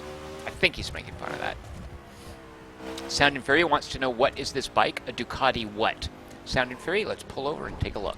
Because you never want to check your model when you're driving. This is a Ducati, a Monster 1200S. Monster, not just a protein drink. So we have a data center pinging us. Let's go track down this data center. You guys are saying that the game feels a little slow. This is just me driving cautiously because I'm tipsy.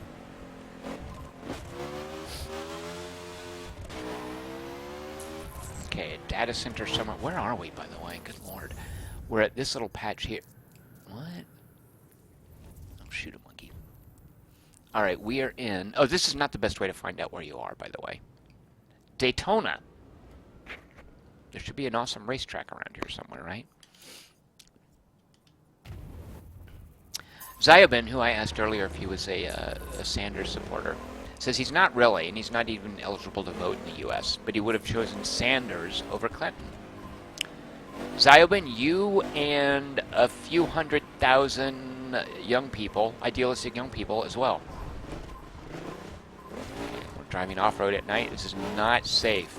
Oh, there we go. There's our data center.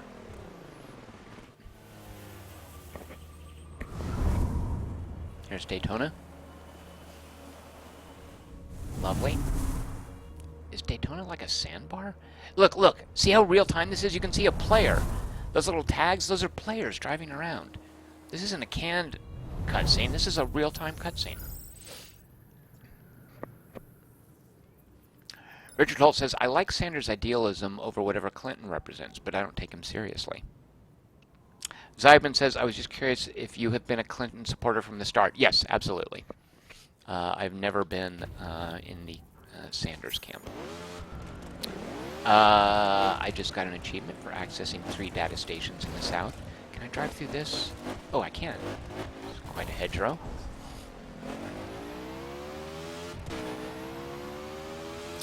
Corky says, what about McAfee? Oh, good lord, I don't even know who McAfee is. McAfee? Am I having a what is Aleppo moment? Who's McAfee? Alright, there is the Atlantic Ocean on our right. We're heading up to Washington. Best case scenario, we'll pull into Washington at dawn and see some awesome landmarks, and then go play Sorcerer King's Rivals. Ah, shoot a monkey.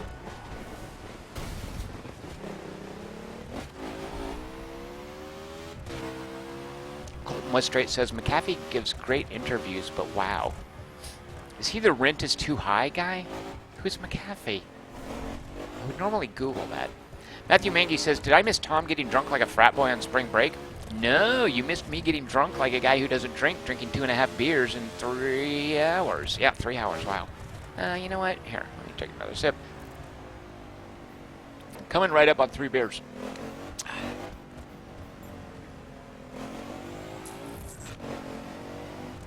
Colton Westrate making fun of my attempts at Australian pronunciation. Australian, good lord. At Italian pronunciation. Okay, let's do this challenge. Watch this. So this is a slalom race. Oh, which actually in a motorcycle should be relatively easy. You can see, I love this in the game, you can see at the top left, even out of the corner of your eye, how you're progressing. There's like a ribbon that moves. Oh, yeah, this motorcycle does have nitro. What? This is an easy one. I just rolled down the center of the road. Oh, shoot a monkey, shoot a monkey. Okay, there. Is this like Bronze Forever?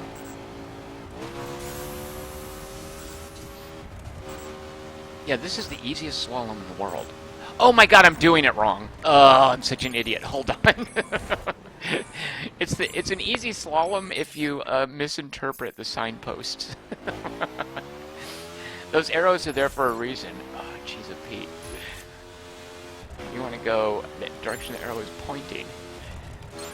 Okay, you guys pretend you didn't see that. See, yeah, now this is a little more challenging. Oh shoot, I blew it. I missed that one. That would be the equivalent in skiing of banging right into the flagpole and embarrassing yourself.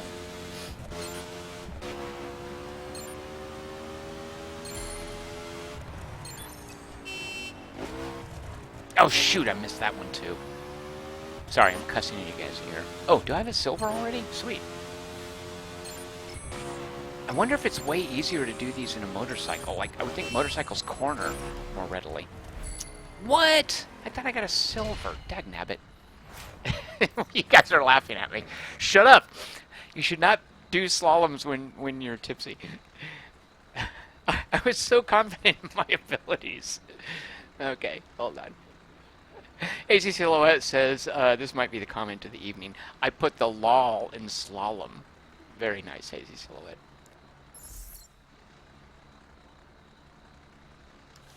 Robert Harvey suggesting that one should not drink and interpret road signs. All right, well, look, we just got a better gearbox for our 2015 Ducati Monster 1200S.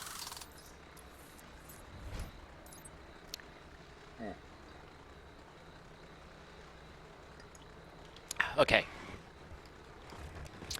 Let's continue on to What happened?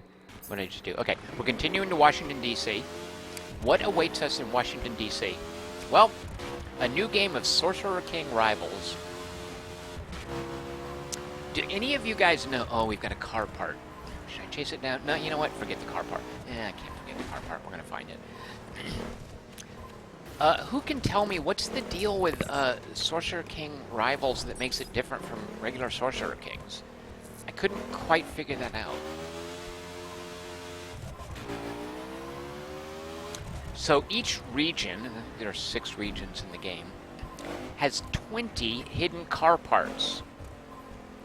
And when you find them, you unlock a new car. The only way to unlock that car is through finding the car parts. Oh, I just passed it. There it is. That car. We found the first... Are they all these hot rods? I'm confused. Oh, well, we found the first piece of 20 pieces it takes to unlock this car. Alright, let's reverse. Can you reverse in a motorcycle? Wait, you can't! Motorcycles don't have reverse? That's weird.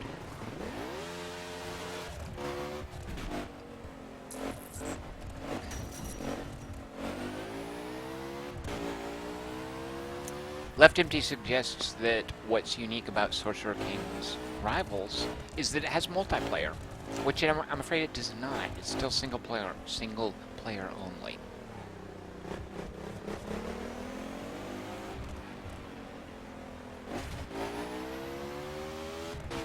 Okay, let's do this challenge here, which... Oh, shoot, I'm not going to do that. Never mind. That would have involved a lot of driving off-road. Oh, good lord, where am I going now? Alright, Washington is up here on the right, apparently.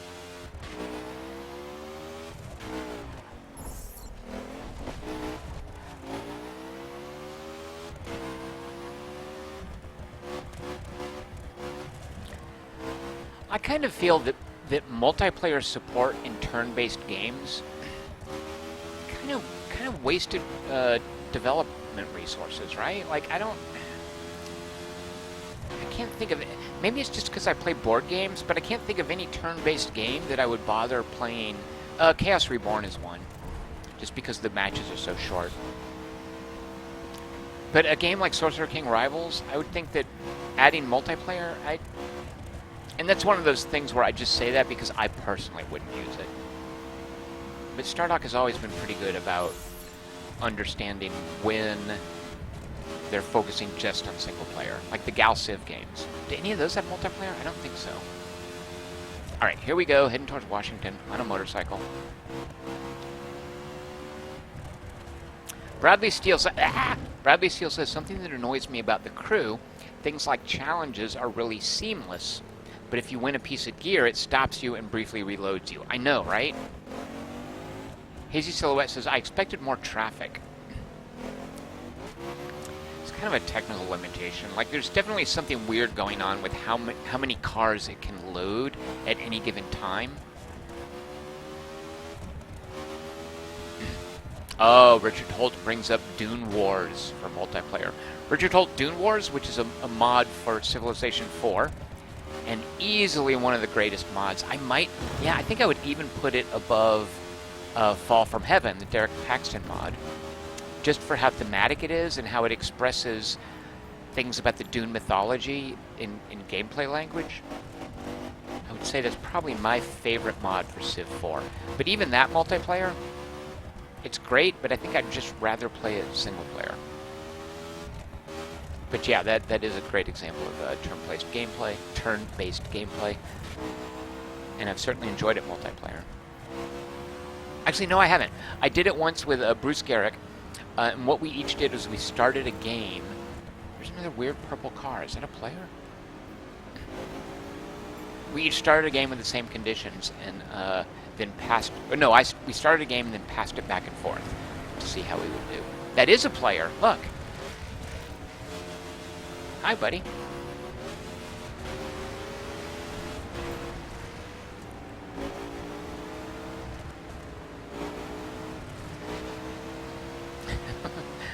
Left Empty says that the Dune Wars mod for Civilization 4 was so thematic it replaced stacks of Doom with stacks of Dune. Pretty clever, Left Empty. Oh, did I leave that guy behind? No, there he is. Way easier to weave between traffic when you're a motorcycle.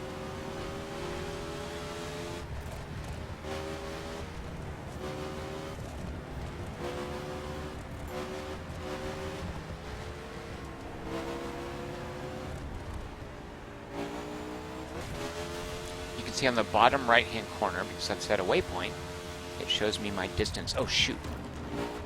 It shows me my distance from the waypoint. About 1.5 miles out.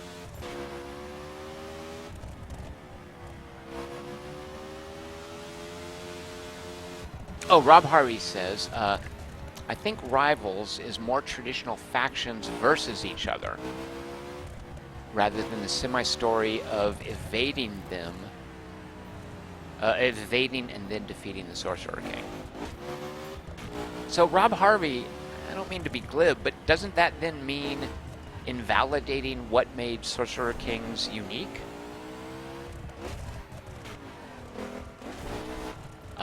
Is this DC? This is not a very picturesque arrival into Washington, DC.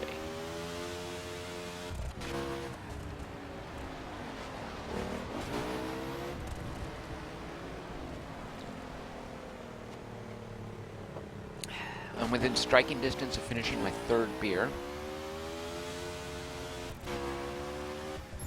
That thing I just passed is what's called a faction mission. And those are a good way to earn money. And okay, here we go.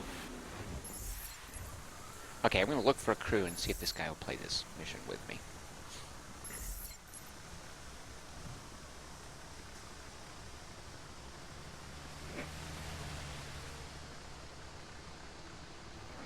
Oh, whoops. Look for crew.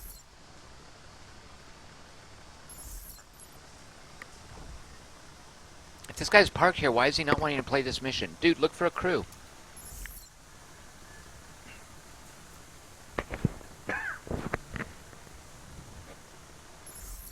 Alright, I guess we're doing it solo? Okay. Oh, wait, what? We're now in a crew, alright. Now we do the mission, right? Crew co-op, here we go. Sound Inferior wants to know if I can wave at that guy. Unfortunately, there aren't, like, in-game animations.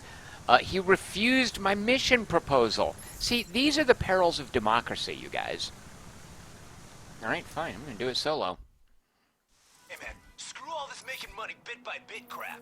We need to score bigger if we want to pay the bosses back. Chris Markinson seems to think that there's been a lot of aggression going on in this stream. He's saying he heard that I wanted to punch the genitals of my controller. That bag's full of cash.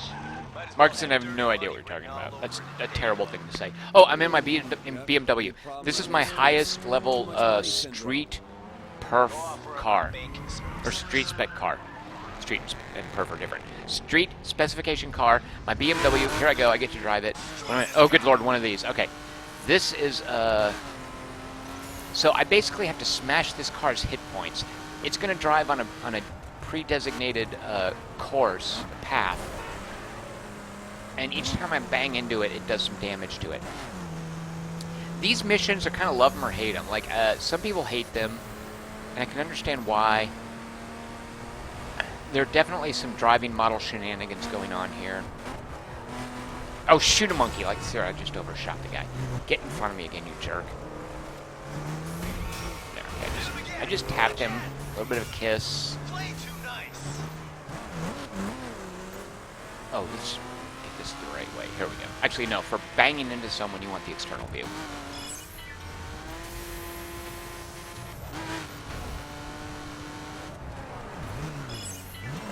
Dagnabbit. Oh, I munged that turn like you would not believe.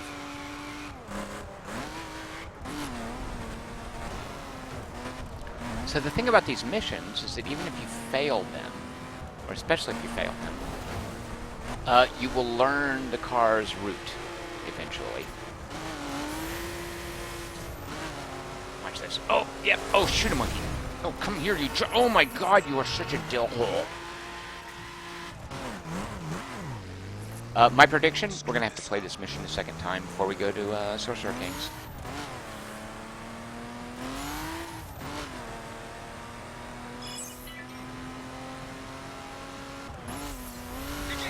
So you'll note that this is timed. I have to knock all of his hit points down within a preset amount of time. Good lord. Oh, McWolf wants to join my crew. How do I... Okay, there, I accept. Shoot, and I just lost the stupid... Dagnabbit.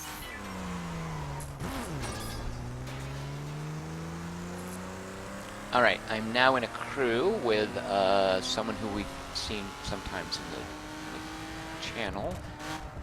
Don't know what happens now that I'm in a single-player mission. Yeah, there's no way... Well, I don't know. You know what? We have 40 seconds. We might be able to do this. Oh, yeah. Keep going slow, you jerk. Yeah, oh, good. Oh, gee. Oh, my God. I'm so angry at that. Okay, such a jerk. Oh, I'm going to drive into that guy so hard.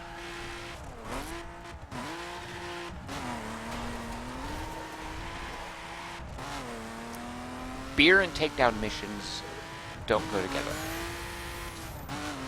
Especially with a manual transmission in the hardcore driving model. And I just missed the turn. Dagnabbit. Alright.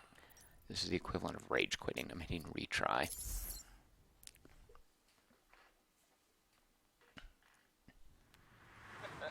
Look at this idiot.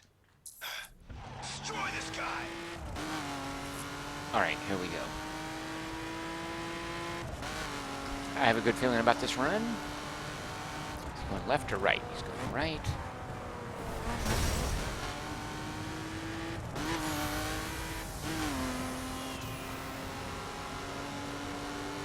Okay, there's a roundabout up here. Can we head him off before the round? Is he going left or right again? Oh, dagnabbit, stupid car. Oh.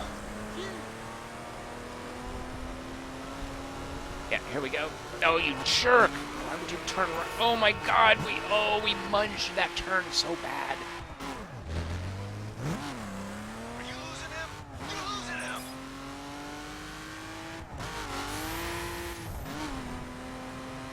Close the gap. Yeah, how about that for a turn? Oh, except for that stupid cab.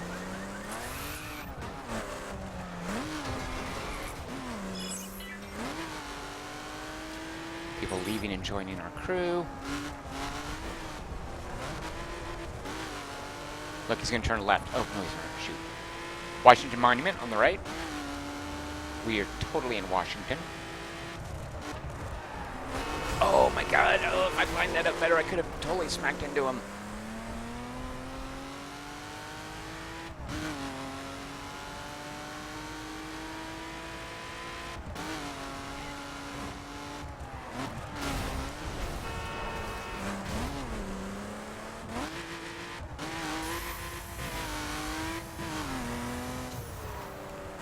Quit turning, I can catch up with you.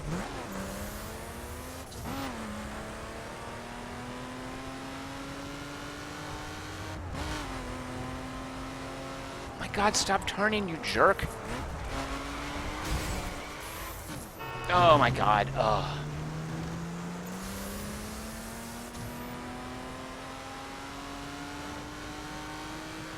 We've done no damage to him at this point. Oh, do we have it? Do we have it? Oh, good. Watch this. Bump. Oh, shoot. And then I banged into something. Don't let him get away. Maybe that ambulance will get him. You're enjoying this too much. Oh, good lord. You got all day. Not cheating. Sometimes it takes multiple tries to do this. All right, I obviously need to take another sip of beer. Look at this idiot. That bag's full of cash. Might Oh, as well Mr. have McWolf, you were here in a no crew with me. Hold on. Let's get Mr. McWolf in here. Destroy this. Let's quit this mission. Watch this.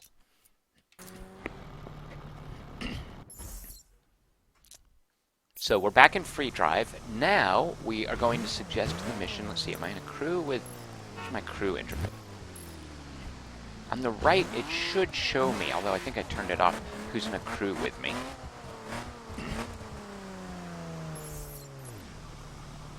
Crew co-op. Let's see if this works. How do I check whether I'm in a crew?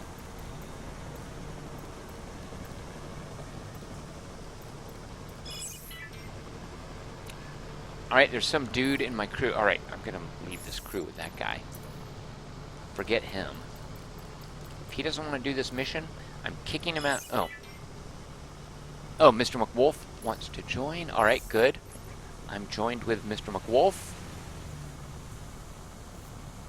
Let's try crew co-op. As you can see, lots of player cars clustering around this mission. Mr. McWolf has joined the crew. Crew co-op. In a crew of 4 in free drive, each one... Okay, I got some achievement. I don't know what it was. Invitation pending. Ah, here we go. Wow, there's 4 of us in the crew. Well, I think I see a 4-player mission in our future. Mr. McWolf, accept this. You're the wet blanket here. Oh, good lord, here we go. 4 players trying to smack down 1 AI. I have a good feeling about this. And I'm almost done with my 3rd beer. It only took me 3 hours and 24 minutes to drink 3 beers. Well, I've still got some of the 3rd one going.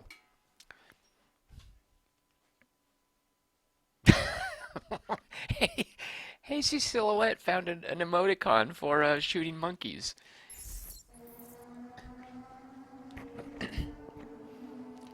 Okay, this could get really... Wait a minute. Did you say failed? You're playing alone? Wait a minute. Look at this idiot. Destroy this Oh, did it fail? Really? Oh, the crew. I'm going to be so mad at you.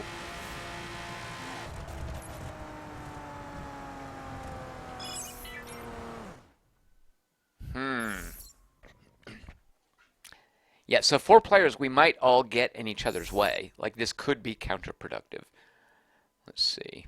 Yeah, I got a message about being unable to join. Or here we go. Is it because I've had beers? Is that what's going on here? Okay, I got a good feeling about this. 4-player pursuit in Washington against an AI car. Look at this idiot. That bag's full of cash. Might as well have dirty money written all over it. Where's everyone else? Yep, big problem around these streets. Too much money syndrome. Oh, good. There are 4 of us. You can see in the bottom right, 3 out of 4. We just need the 4th out of 4 to join in. Oh, look at all of us. I obviously have the best car, except for that guy. Sweet.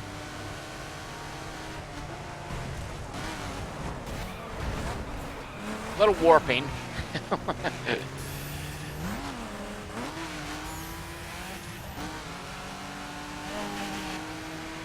Alright, no one hit me, dadgummit. Oh shoot, I missed him! Dagnabbit. Maybe one of them hit him.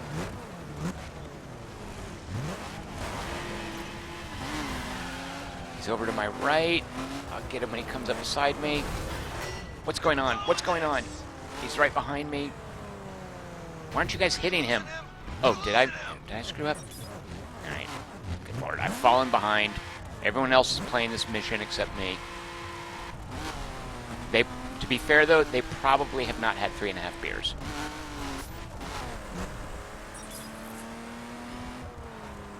So one of the cool things about co-op in the crew, if one of those guys beats the mission, like if this is a... What? Oh man. If this is a race and one of us won, all of us would win.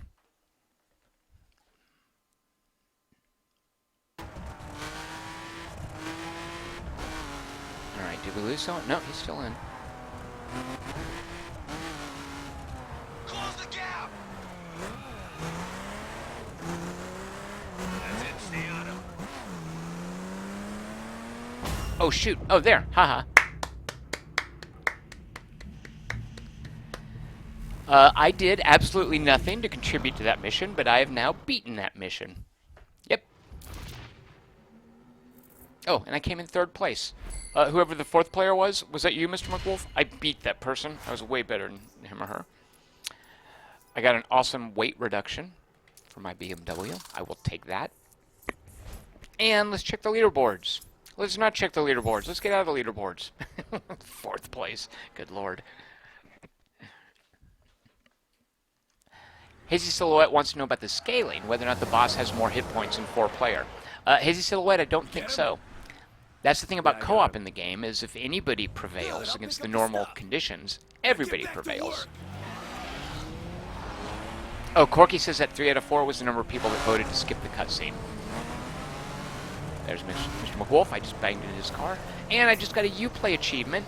And I got another achievement for 15 action points. And that achievement for completing a mission while in a crew. And that achievement, be the lowest level player in a crew. Good lord. That's... okay, well, you gotta get the achievement somehow, right? Sweet. Tweaky Lemmings 66 wanted to do a mission that I'm too low level to do. That's kind of sad. Okay, let's do this. Watch this, you guys. So I'm going to see if we're all up to doing the free drive stunt challenge. Oh, Tweaky Lemon 66 did not want to do that. What a jerk. Oh, Mr. McWolf is gloating about how well he did in the game. I don't have player name tags turned on. I've specifically turned them off, so I'm not sure who that is up there doing donuts. Although, watch me, I can do donuts too. Watch this. Yeah.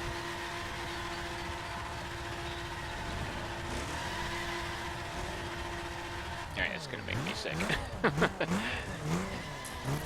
Alright, well, here we are in Washington. I did a story mission. What level am I? 25, almost 26. In terms of the Road to Hollywood challenge, getting my Hollywood license plate, I've still got 15 more levels to go. It's time to play. Mr. McWolf, I loved you jumping in here. Sorry to abandon you. But you know what it's time for? Sorcerer King. It's time for something turn-based. Alright, so apologies for bailing on you, Mr. McWolf. If I hadn't had 3 beers, I would totally stick with you on this. But I believe it's the time of evening where we go to a turn-based game, which does not require much by way of reflexes. Alright, Sorcerer King, stand by, please hold. This is like a commercial break. Imagine you're watching a commercial for some fast food place. Arby's, right? Okay. Sorcerer King Rivals, check that out. Look at this menu. Oh, that was Mr. McWolf doing donuts in the white Charger. Sound Inferior wants to know if I'm going to have to buy new tires for those donuts. Alright, here we are, Sorcerer King's Rivals. Let me finish this third beer. We're about 2 sips away from me having drunk 3 beers in one night, which is more beers than I've had in the last 2 years. Which of these dudes do we want to be? Which one looks most like Sarah Palin? That's always the question you want to ask yourself. She's blonde, but yeah, I guess that looks almost like Sarah. We're going to be the priestess. Healer and scholar. Those are boring things. What are these? She has points in summoning, enchanting, and chaos. That's very Sarah Palin, right? Chris Markinson says, this is from Stardock? Yes, Chris Markinson. This is the latest and greatest from Stardock. Left Empty says he feels like he's been watching a beer commercial for nearly 3 hours. I know, right? Alright, so we're going to choose the priestess. We could customize her to make her look more like Sarah Palin, but I'm okay with this. I have not played Sorcerer Kings in, good lord, a year or so. Like, I'm going to be kind of out. What am I looking at now? Map setup. I'm being asked questions that I'm not qualified to answer. I don't know. So I guess these are all map scripts. Knife fight we don't want. An Oasis is a good thing to find. Oh, let's get a tiny one. No, let's get a small one. So arranged by. So do we want Magnar? I don't know what that is. Thelos or revive? The only one of these words that I think is a real word, revive. We're going to choose that. Leave all these as they are.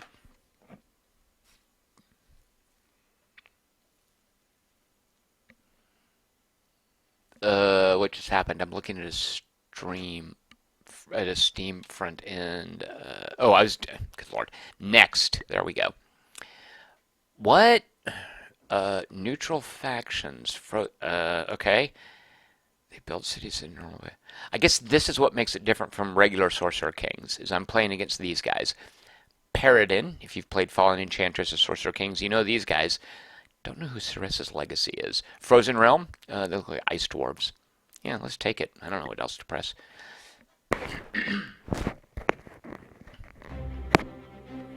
Okay, this is very Ultima, right? Like in Ultima, it determines your starting character by asking you alignment questions. I am Ashlira, healer of Athica. Oh, good lord. I am a Padar from the Order of Anthwani. I don't know. So it's going to ask us, what things do you want to stress early on? Studies, supplies, or a strong city? Well, studies, of course. That's Sarah Palin's strong point.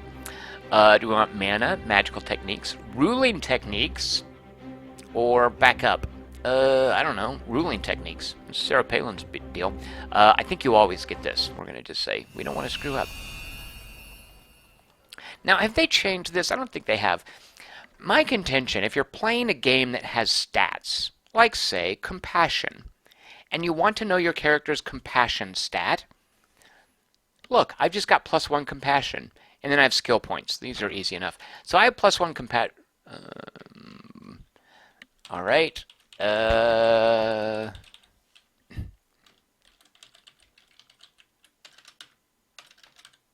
Pony Carnival Town.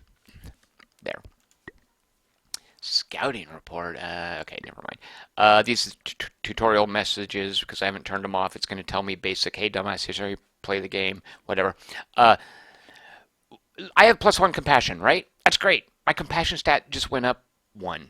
What was it previously? Let's find out. Whoop, not there. Where's my compassion stat? Somewhere I have a main character dude, right? Anyway, my point is going to be, it just told me I have +1 compassion. There's nowhere in the game I can check my compassion. All that is under the hood. In which case, either tell me and let me keep track of it, or don't tell me and keep the damn stuff under the hood. Don't tell me I've got +1 in something and then not let me check that something. Alright, so that's my stupid video game gripe for the evening. I just found 2 nectars. These chests here you want, right? I just got a crystal flagon. Flagon? It's a word I didn't know until I played D&D. And mushroom spores. Pony Carnival says, I like the graphics in these games. It's a pity the games are bad. What? Pony Carnival, really? Ooh, look at all these treasure chests. All right, here's something I like, and this is from other games. I think every game should do this. So I don't have any more movement points. So what is going on here? All right. My turn should end, right? When you have auto end set, it will. But instead, it's telling me over here, this little button is always telling you, hey, there's something you should still do. I need to research a spell. Which of these do we like? Let's get the cheapest one. This is how many turns it takes to research it. Good lord, I'm pretty slow. So do I want Aura of Vitality or Beguile? Let's take Aura of Vitality. Now I have to level up my Sov. That means Sovereign. Oh, geez, Pete, I'm looking at its skill tree. Not nearly as bad as Factorio, by the way. Warrior's Zeal increases the size of an army she can run around with. Foraging unlocks recipes. Divine Visions. The higher powers will come to you in visions, give you locations of special items. Let's take this.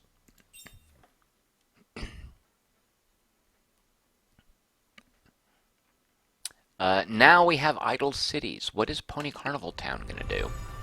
We can either train a unit or build a building. Let's go ahead and train a scout. And then the turn is done. How do we get the... Oh, we found a bunch of gems. These are like crafting doodads, I believe. Idle units. Right. What's going on here? An army with a basic power of 15 and 67 hit points. Do I... Yeah, I'm not ready to fight those guys. What are these horses? I like horses. Let's get more chests. Who doesn't want loot? Quests. Alright, I know about this stuff.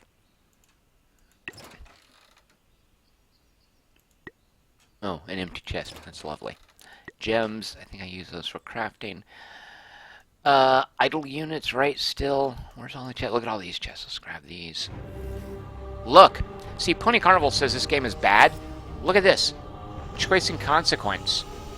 I'm immediately being asked, do I want to do... So this is the eponymous Sorcerer King. He's a jerk, right? He's evil. He wants to know if we want any help. Do we want to be indebted to him? Sure, we'll take his stuff. He's going to give us some mana. You know what? We don't want his mana. Screw that guy. A lot of drama for nothing. Let's keep going for these chests here. What do we do with these gems? I don't quite recall.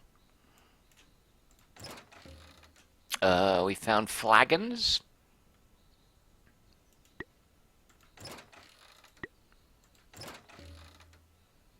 Flawless iron. Nectar. Oops. Oh, here we go. Let's do a week quest. Stardock hired a fella from Cracked, which is a comedy website, to write these things. So let's take a look at them. The local evil vanquished a little earlier in the day than you expected. You approach an inn. Unfortunately, it's still early afternoon. You're told it's too soon to check in. Do we argue, do we wait, or do we hang out playing dice? We play dice because we're tipsy and we don't know any better than to bet against the house. We earned... What? Stable boys. You hang out playing dice with the stable boys. They have homemade wine and filthy stories about cow maidens. Ew, what's a cow maiden? Not sure I want to know. Am I the only one who just thought of St. Pauli girls? Like those posters? Okay, whatever. We have... Yeah, look, we have stable boys now. With Sir Teddy, Sir William, and Keplin the Mage in our main combat group. I think we're ready to go punch things. Let's see, idle unit, right? Let's get this chest. More crafting stuff.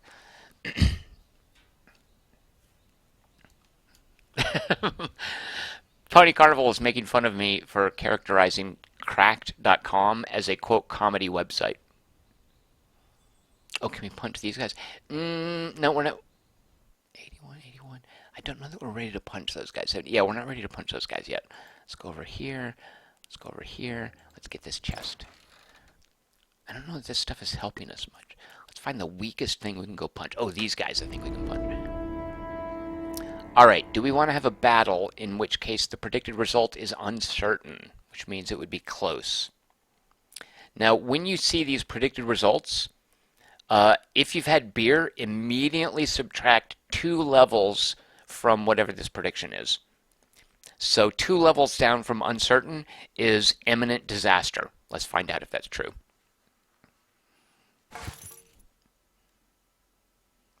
Here we are in the tactical combat in the tactical combat of Sorcerer Kings, which I haven't played in a year or so. Okay, I guess this is the order. Oh, from the bottom up. Does that seem counterintuitive? Shouldn't go from the top down. Whatever. From the bottom up, here are people getting actions. Keplin the Mage. I can use a Shadow Bolt, and I can do a minor mana potion. All right. Well, naturally, he's a mage. He's going to smack someone with a Shadow Bolt. Who do we have to deal with? A Bandit Raider, a Bandit Loner, a Bandit Archer, a Wolf, and a Bandit Loner. What kind of crappy loners hang out with a band of units? Okay, let's try a Shadow Bolt. Against that Archer could harry us. Okay, Shadow Bolt versus Archer. Who wins in that? Okay, something happened.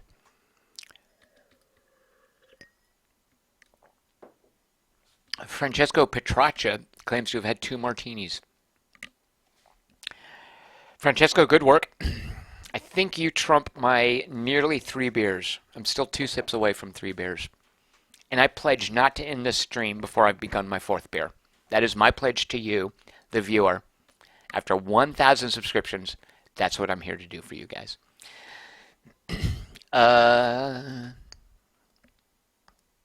Left Empty says in Fallen Enchantress, which was the precursor to all this stuff, if it said neutral result, it generally meant you would lose a troop unless you auto-resolved it, and then you'd lose everything. It's kind of a tough thing, right? Like if it gives you the chance to auto-resolve, like is that an advantage to auto-resolve? Like if you take the time to play out the battle, shouldn't you invariably do better than if you auto-resolved? Like there should be an incentive. A lot of video gaming is your time versus the return you get, whether it's leveling up a character, making your empire more powerful, getting a better time on a lap. Auto-resolving should always be weaker than actually playing it, right? And it seems that Left Empty is saying that that's correct. Pony Carnival being as dismissive as ever, I can say that to him, I know the guy in person, is saying, my problem with the combat is you just click stuff and see what happens. Good luck. No, Pony Carnival, there's numbers in this. All right, let's see what Sir Teddy wants to do. None of these things. All right, Sir Teddy is going to walk up and punch, and all this is math. Pony Carnival, if you're afraid of math, okay, we're going to walk up here, and we're going to punch someone. Let's see. If I punch him, what are the stats? Oh, look there. Look. In the bottom right of the screen, these are numbers. Yeah, as far as retaliation, how much damage do we want to punch this guy? Hey, wait, they both punched me. Oh, right. This is a facet of the Sorcerer King series, is that when you're outnumbered, like by the number of dudes that border you, that's a huge disadvantage because they both get to retaliate or attack. A lot of the game is about creating frontage, like creating front lines that outnumber who you're attacking. All right, what do we got? We have Stable Boys against a wolf. Let's zoom in and look at that. Check out that. Stable Boys, plural. There's more than one guy represented by this dude. Against a wolf. Damage, 4 points times... It's going to do... Watch this. I now know mathematically these Stable Boys are going to kill this wolf. Watch this. Oh, shoot. I was looking at the wrong units. Except the wolf dodged. All right. I think I'm making Pony Carnival's case. Now, I'm sure somewhere this wolf has a dodge stat I could have looked at. Sir William can either, what can he do? Slay beast. I like the sound of that. 10 mana. Attack beast for double damage. Of course, a wolf is a beast, right? Let's do that. Here we go. Watch this. See? See? There we go. We just killed some wolves. All right, now what are we going to do? Keplin the Mage. Remember Shadow Bolt? Oh, it's on a cooldown. What else can you do? You can drink a potion. Keplin the Mage. You know what? Just walk over here, Keplin. All right, now it is time for a commercial break while I see a man about a horse. Stand by. I shall return with a 4th beer. And this beer is going to be well, I'll tell you when I get back. I'm going to return with a 4th beer in like 2 minutes. So stand by. We'll see how this battle turns out. I know you guys are on tenterhooks. I'll see you in just a second.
All right, I'm back. Sorry about that. I should have pulled up the please stand by screen.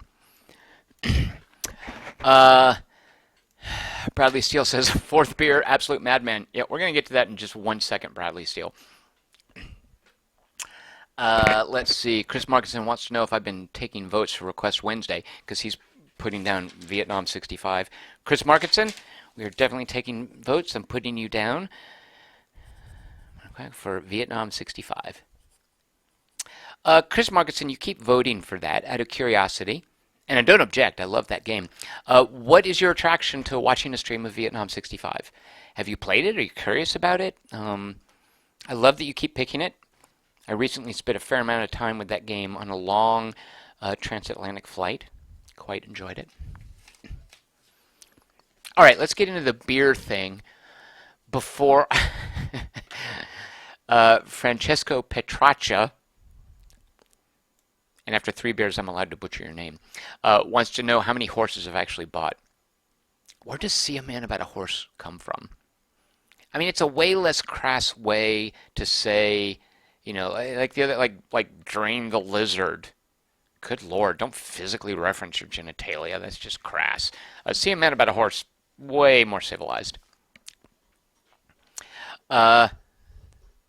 Oh, Sound and Fury wants to know how many subscriptions before I get the camera, like a webcam, to show me in the little corner. I honestly don't know how to do that. I would totally be willing to, but I don't know. There's some, like I can stream gameplay. I've figured that out fairly easily with software. I don't know how to stream like a webcam thing. It looks like you need a special card or something. So, unfortunately, you guys don't get to see a little inset box in my face, which, yeah, no one wants to see that anyway. Chris Markinson says he has Vietnam 65. He's played it, and he'd like to see someone who is better than he is at the gameplay. Markinson, I can't promise you that I am that, but I know the game well enough to, when I suck at it, know exactly what I'm doing wrong. All right. I'm about to now drain the final sips of my third beer, which is called Arrogant Bastard Ale, recommended by my close friend Christian Malronsky. Here we go. And then we're going to move on to the fourth beer. I'll tell you guys about it in a second. And then we're going to beat these bandits here. Blah. All right, that's getting at why I'm not into beer. That was a generic beer, whatever. Okay. Let me punch a bandit real quick. So this guy's in a bad situation. Don't go 2-to-1. What does he have here? Shield Bash. Knocks an enemy back 4 tiles. Look at this. Pony Carnival's like, yeah, I don't understand what's going on. The math is just try things. Check this out. This is strategic. I'm going to knock one of these guys back so that they can't punch me next turn. See? See, Pony Carnival? Why did he get a backswing?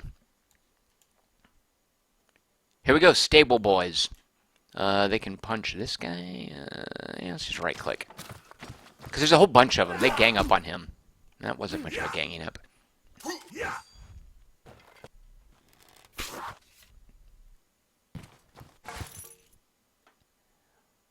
Well, okay, I was looking at chat. I missed most of that. Roland Gunner says the earliest confirmed publication. Wait, what are you guys talking about? Because I feel like I'm missing out on cool stuff. Of Seeing a Man About a Horse, is that what you're talking about?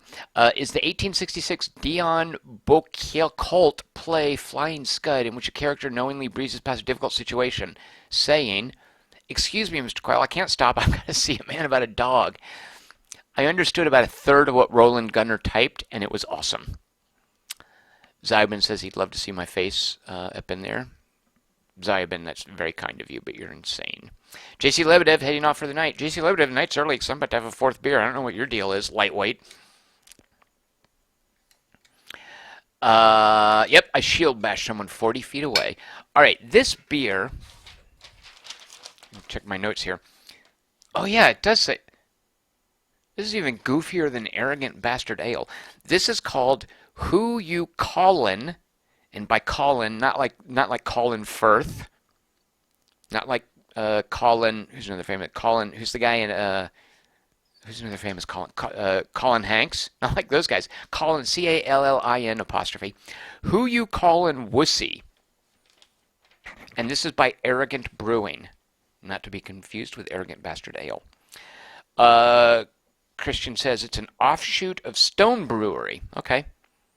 He also says, oh, great, thanks. He says, I've never tried this beer. All right, I guess I'm the guinea pig. He says it's probably the lightest of the choices. It's a Pilsner.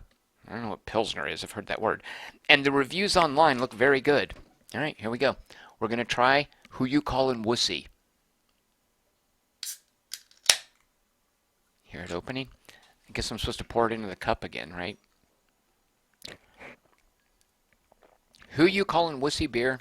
Let's pour it into this glass here. Oh, good lord. Yeah, look at that color. Oh, shoot. I just spilled some of it. It looks totally like... Now that looks like cider. I mean, I don't want to say it because it's kind of gross, but it looks like... It looks like pee. Oh, jeez, and I screwed it up. It's got a big old head on it now. Alright, so this apparently has good reviews online, according to my friend Christian Molsonlonsky.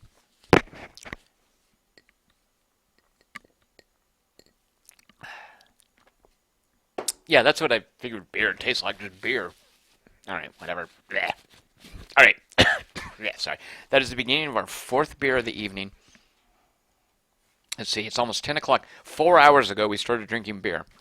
No, 3. Wait, yeah, 4. No, yep, 4 hours ago. So I can't be held accountable for anything that I just said.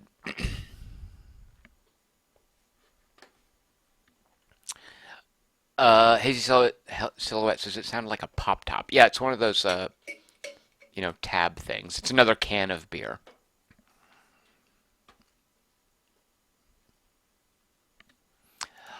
All right, let's finish off these bandits. They're annoying. Look at this. See, we've got one-on-one. Watch this. We're going to make this two. Wait, the mage. Watch this. We're going to come up here and be 2v1. Oh, wait, he's shooting a bow? These guys get to attack? Alright, I obviously have no idea what's going on in this game. You cleave, swing at adjacent enemies. Well, swing at Yikes. Ooh, that did not go well. That was not a good exchange for us. What? Alright, this is what happens is when you play tactical battles tipsy. What can he do? Impale, slay mounted. No one mounted out here. Slay a beast, the wolf is dead. Let's come up here and finish this guy off, hopefully. See, look, he got to attack as well. Didn't do much. Zybin wants to know if there's going to be more videos of me teaching games. Zybin, absolutely. Do you mean board games or other board games? But yes, I do love teaching games. Any requests? While I'm slightly tipsy and willing to take requests. Here come our stable boys to punch a bandit archer. Man, some serious agony. Okay, he is actually... I don't want him retaliated against. He's going to run back here. And pass. What? Call Wolf Cub. Alright. Shadow Bolt. Finish off this guy. That's right.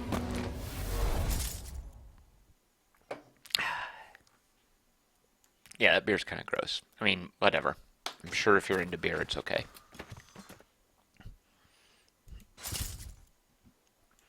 He's going to continue to strategically retreat, aka flee. Oh, Joshua Marshall, thank you for being here. He's heading out. He says the Milk Stout Nitro was worth the price of admission. That Milk Stout Nitro was good. There are two of them here. My friend bought one for himself, one for me. While getting this fourth beer, this, what is it called? Who You Callin' Wussy? I was actually tempted to just drink that other Milk Stout Nitro. But I wouldn't do that to a brother. Okay, Sir William will punch this bandit raider. What does he have? Slay mounted, slay beast, impale, strike the target. Okay, we'll just regular punch. This is actually one of the things that they did with Sorcerer King, is they made these specific abilities more meaningful in the context of the gameplay. Keplin the Mage, he doesn't. Speaking of meaningful, like he just has Shadow Bolt that is on a cooldown and a mana potion. All right, not much of a mage. You come up here and punch this wolf. Yeah, that was kind of wolf punch. I wonder if he could finish him off. Let's try it.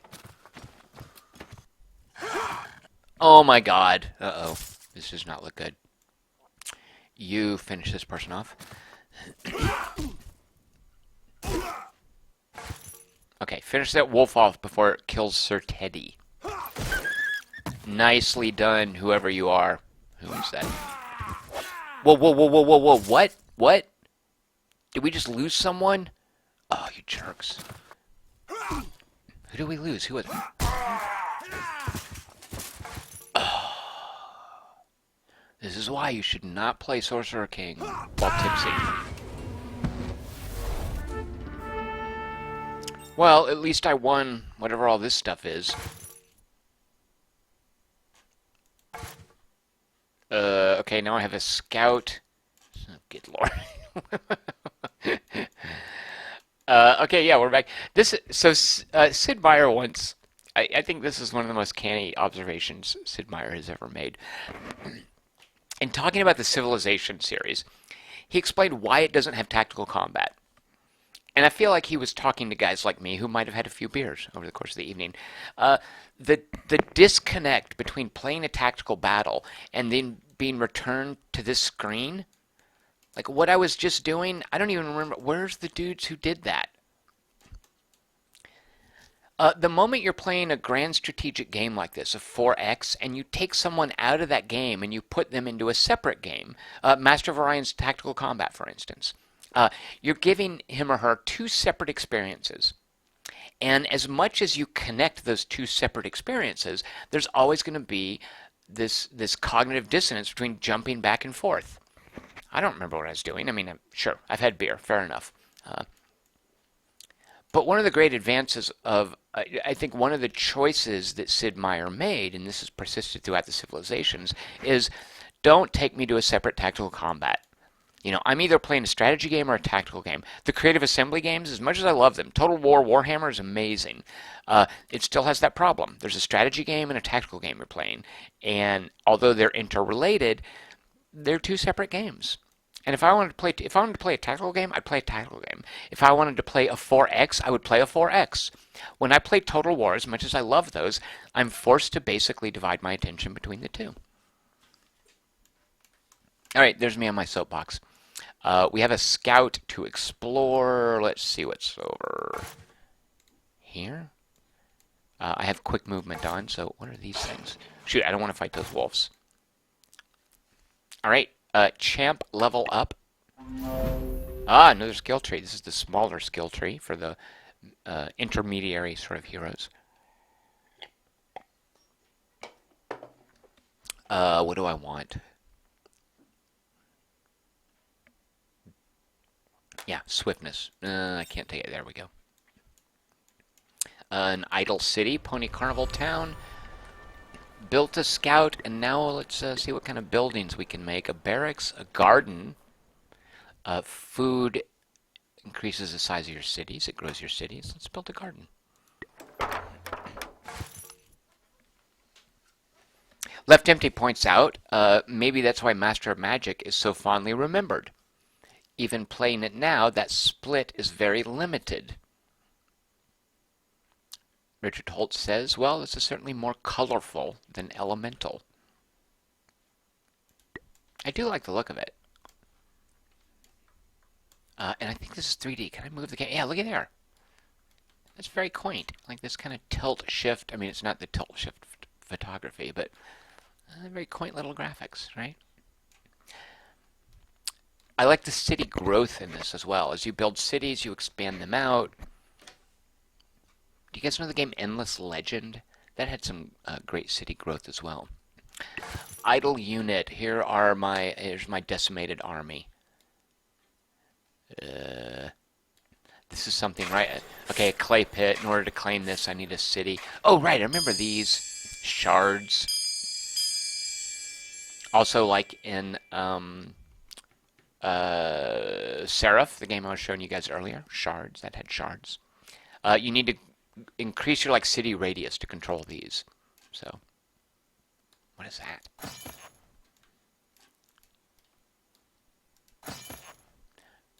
Crick's army with an ogre magus. I certainly know what an ogre magi is from my time in junior high playing D&D. Ogre magus, they're all of his stats. I do appreciate this transparency, like all the information you can get about specific units. Wolves.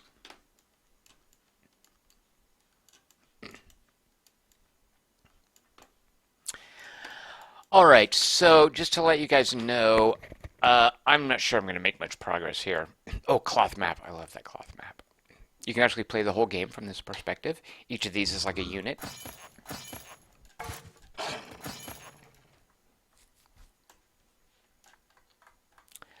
I think that's it for the stream tonight. I've plowed through 3 and I would say about a quarter beers, 4 different games. We talked some politics. We talked some driving. We talked a lot of beer. I learned a lot. Milk Stout Nitro, I quite enjoyed. That was great. I have some bad news. We will not be streaming Monday night. Monday night. Monday night is. I'm going to be preoccupied watching the presidential debates and then recording something afterwards. So next week's streaming will only be on Wednesday and Friday. I apologize for that. Join me for that. I will let you guys. Oh, request Wednesday, right? If you have any requests, let me know. I have a few down here. If you have additional requests, put those into the comment section on any one of the videos, and I'll get those. We'll be doing that Wednesday, and then the same Friday, I'll be giving away something at 7 p.m. Thank you guys for joining me, and just thank you overall for being here. It's been great seeing you guys. Before I get too goofy and affectionate because I'm tipsy, I should probably just go ahead and call it a night. But thank you guys so much for getting me to 1,000 subscriptions. That's been fantastic. Thank you for being here. Thank you for your comments. I never thought streaming would be as enjoyable as it is. You guys are all awesome. Have a great weekend. I will miss you guys terribly on Monday. I hope you guys all enjoy the debates, and I will see you guys next Wednesday for Request Wednesday. Hazy Silhouette, and this is exactly what I'm looking for, votes for Mark of the Ninja. Interesting vote, Hazy Silhouette. There's a game I've dinked around with, but haven't spent much time with. It's by Clay. If you guys have any other votes, be sure to put those in the comments section. You can find me on Twitter at QT3. You can find stuff I write at quarter-to-3.com. You can find a Patreon campaign at patreon.com/TomChick. And if you support me for $10 or more, you can assign me a review. You have a chance to assign me a review every month. So feel free to jump into that, or at least check out the Patreon page. More importantly, find me here Mondays, Wednesdays, and Fridays at 6 p.m. Pacific. Won't see you guys next Monday, but I will see you next Wednesday. Thank you so much for tonight. Thanks for bearing with me as I drink these beers. Have a great weekend, and we'll see everyone next week. Take care.